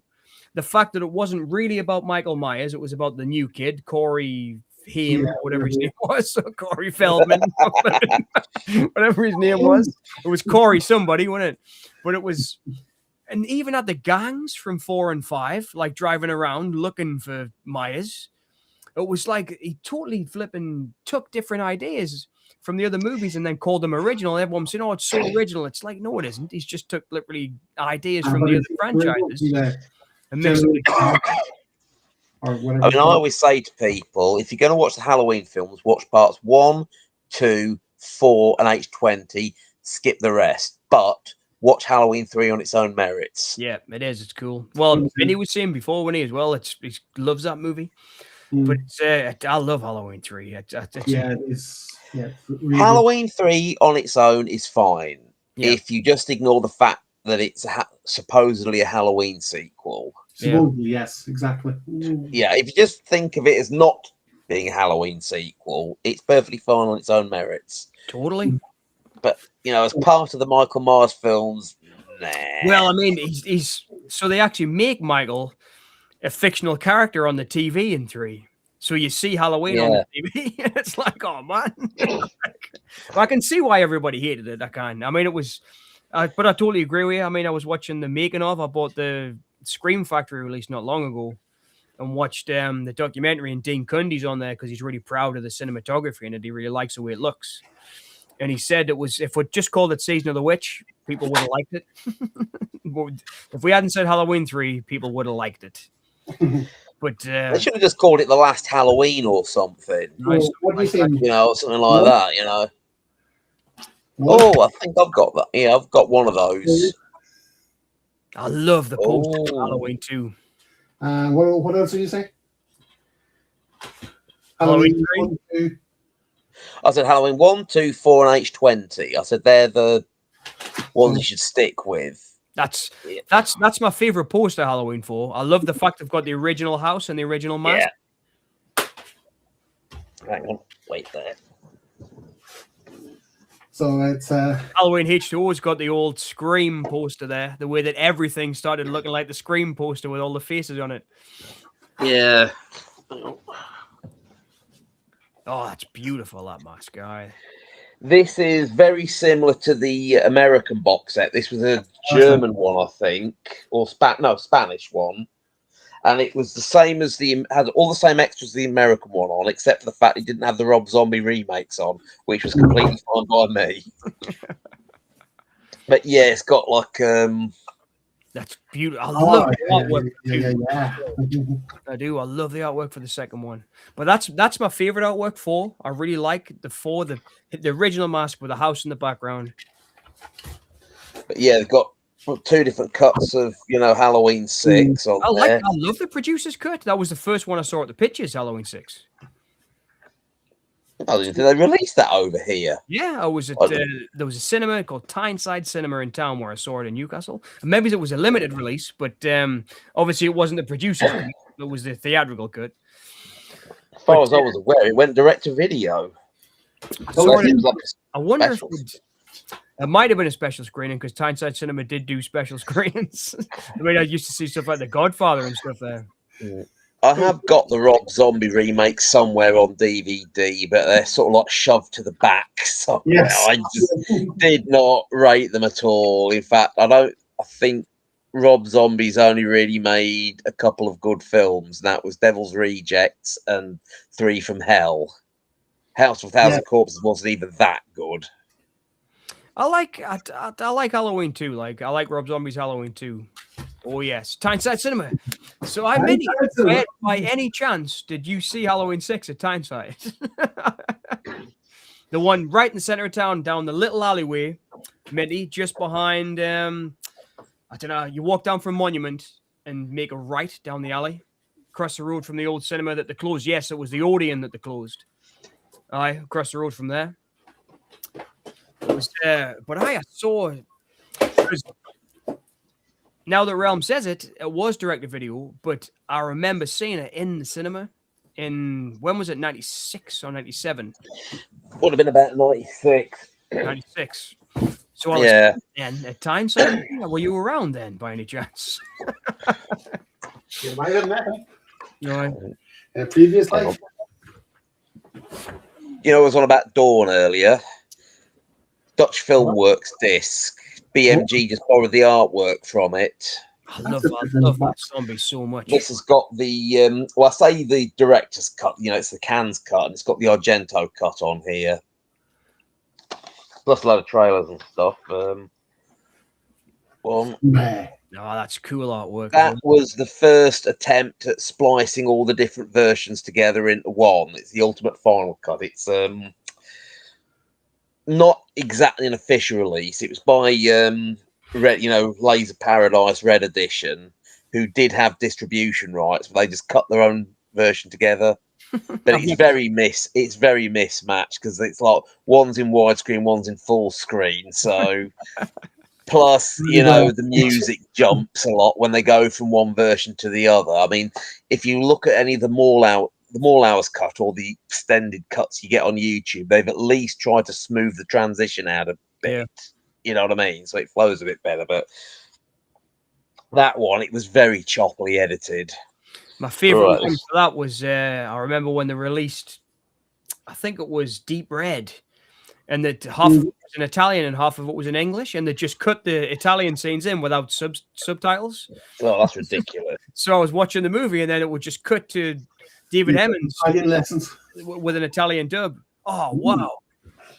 That was the US DVD box set from Anchor Bay.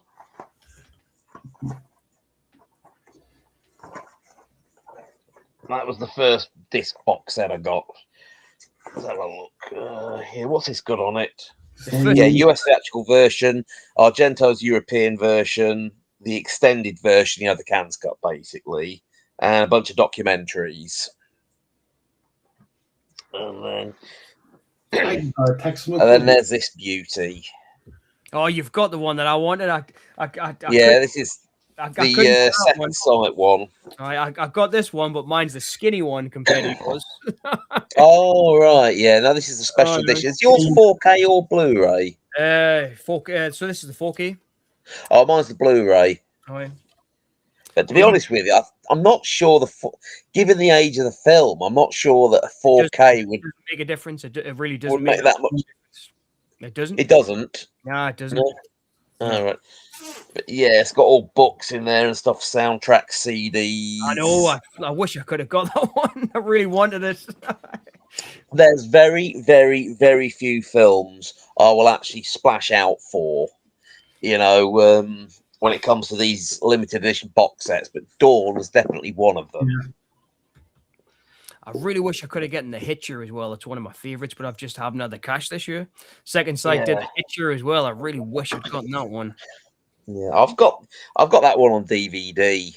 So I'm not favorite movies.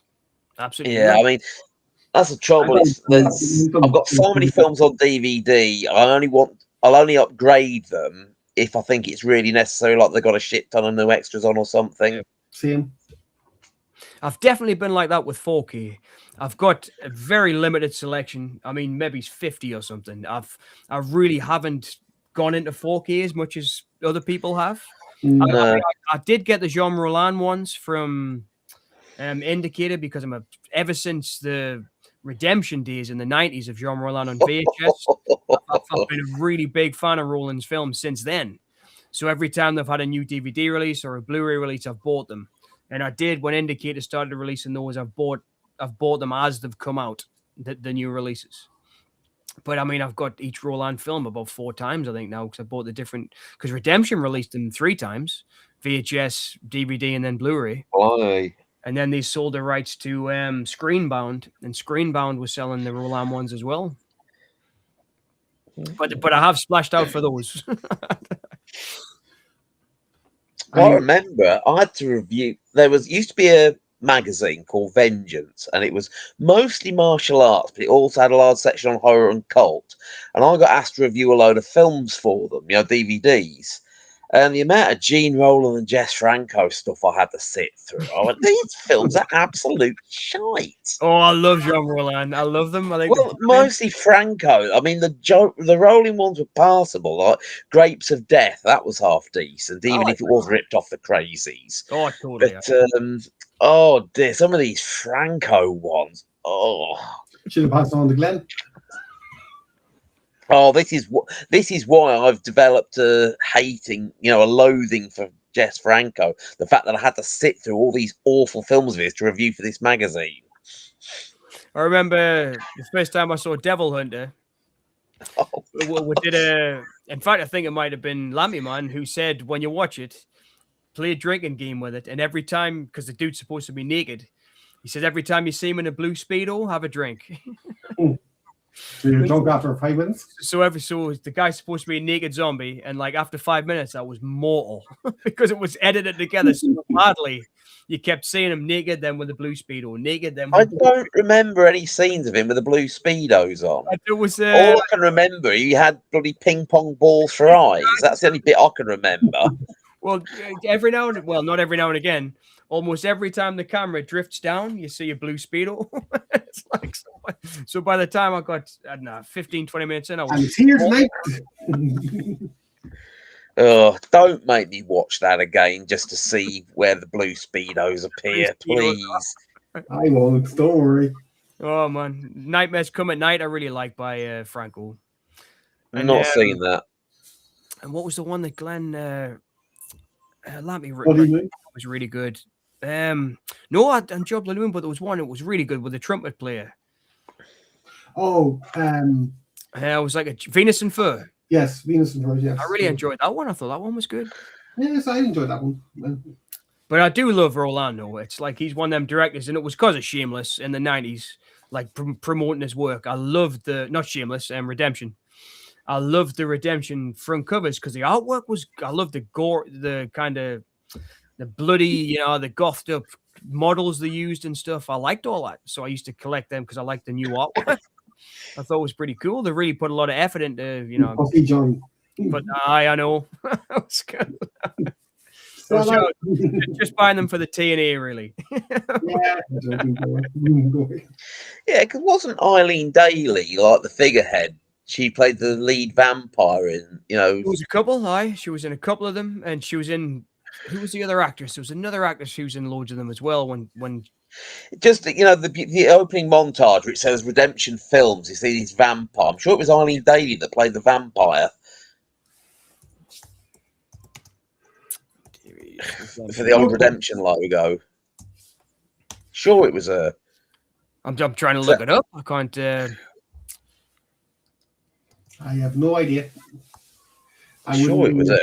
That's how she got the job as the vampire on the film Razorblade Smile, because she'd been the vampire as the figurehead of Redemption Films. I was trying to look up different VHS releases that I used to have, but the. I know they released the first 2 Blind Dead movies. Yes. I remember the one I remember the most is the Living Dead Girl, because that was the first Roland one I bought on VHS from them. I wonder if it's her on the VHS for that one. This is like a blast through the past. This. Well, nostalgia. But this is the that was the VHS. 96 quid. I've got that. Flipping hell. I've still got them all. Just because people are selling them for VHS, they're selling them for 90 odd quid, doesn't mean people are actually paying that much for them. Yeah, that's true. But it's in good condition, though. But that's could be doctored. God, it's crazy to think, though. I mean, you were saying before, Realm, that you sold a VHS. I did the same. I sold not. There must have been 1,000, maybe 1,500 or something. I sold. And it was flipping crazy, man. Some of the stuff that I had now, I really want again, and you can't get it. There's an Australian movie I loved, slasher called Mirage. Do you guys remember Mirage? It was great. Slasher, and I can't get it. I can't get it anywhere. It's about a black truck, and the black truck chases these teenagers in the desert, and he kills them with a crossbow. It was just a cheap slasher, but it was so great. And I kind of get it anyway. I did find a VHS copy on YouTube somebody ripped the VHS and uploaded it. But what was it called again? Mirage. It was. I'll see if I can find the link, because I did watch it again on YouTube recently. How old is this film? 91, maybe around that time. Mirage movie. Trucker crossbow, yeah, he kills people with a crossbow. It might be 1990, maybe. Yeah, it was 1990. So there's clips in there. I did find the full movie on YouTube. There's a really famous scene where he buries a guy's head in the sand and then drops a hand grenade next to his head and blows his head up. But it was just on YouTube there. If I share the screen, there's a few clips of it. So there's the Mirage trailer from 1990. This was the one, I think.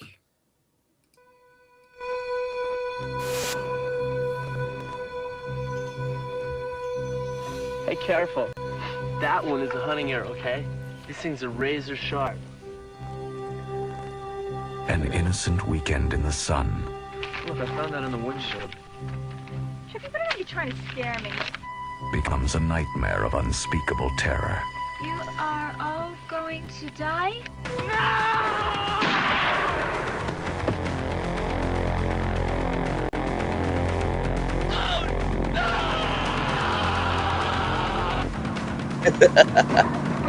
Stalked by the symbol of unrelenting evil, they'll do anything to survive.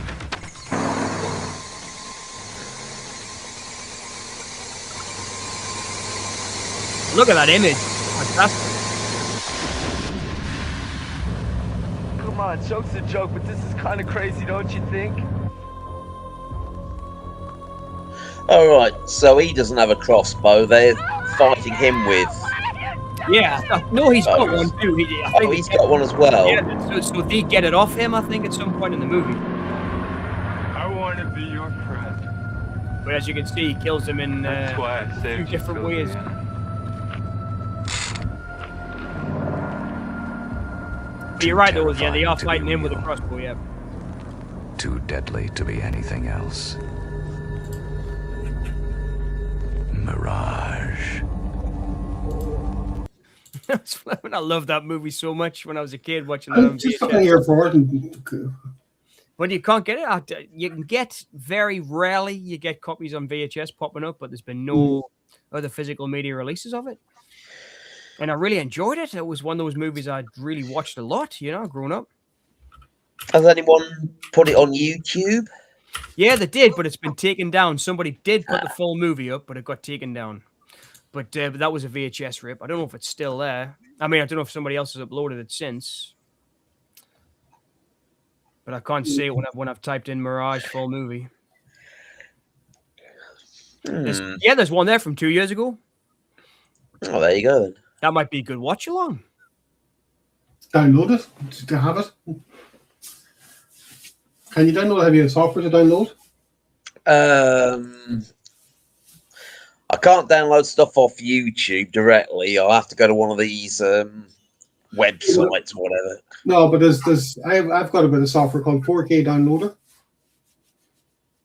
Is it free? Yes.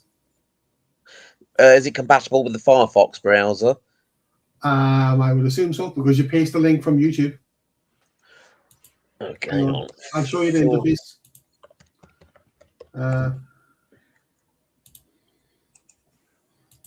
But if you ever want to see it, hopefully that is the full movie. I'll put it in the private chat there. If you ever want to watch 4K Downloader Plus. Yeah, that's it. Yeah, hang on. I'll just start for free. Yeah, it says you have to pay for it though. Oh, well, no, I got it for free. 25% off Pro license or 4K Pro bundle. Oh, it says get started now. It's free. So, is it 4kdownload.com? I think so. Yeah, that's the interface there. You see, so. Hang on. Let me swap screens. I'm gonna have to call it a night. It's 12:15. I've got to get up in the morning. I'm gonna have to love yous and leave yous. Okay, yeah, it's gone midnight here. I suppose we ought to call it a night. Well, Yeah. well, you can keep going. I've got to I've got to get up tomorrow. I've got a shit ton of stuff to get done tomorrow as well. I'm supposed to be working on my end of the year video. Oh, right. Okay. I wish I'd done one. I should have done something that was. I did do that Night of the Living Dead review. I reviewed Black Christmas, but it wasn't very successful.